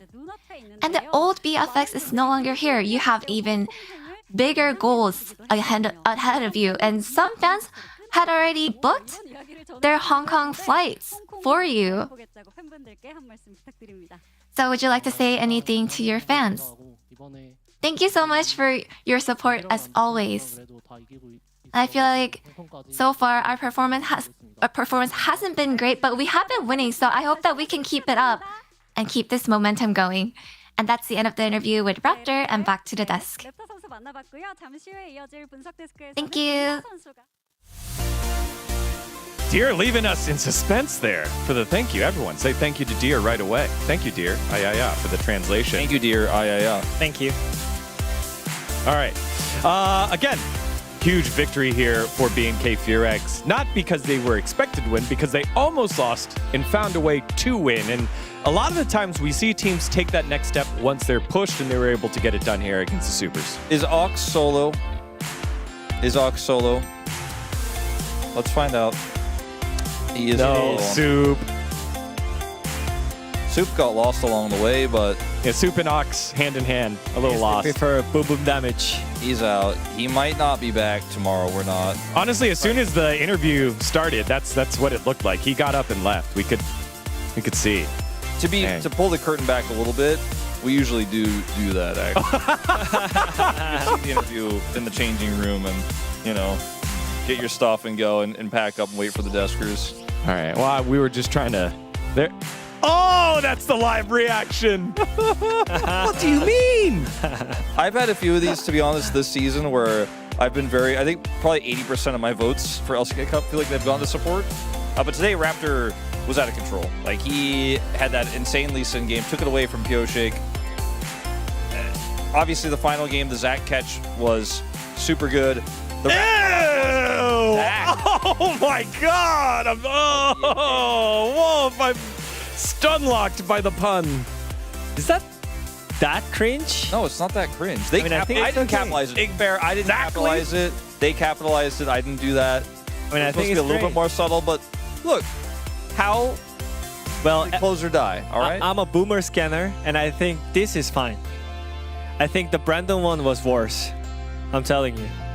What's your comment? I mean, for me, the game 2, taking away the Lee Sin pick from Pyoshik was just massive, and also he just 1v9 the game. I think the game statement was not that easy to pull that off because they didn't have the proper tools. But I think Raptor, and also, just imagine the way how DNS could win the games is because of Pyoshik's Lee Sin. That was the strat. I think it's a direct and straightforward comment. What's your comment, Digon?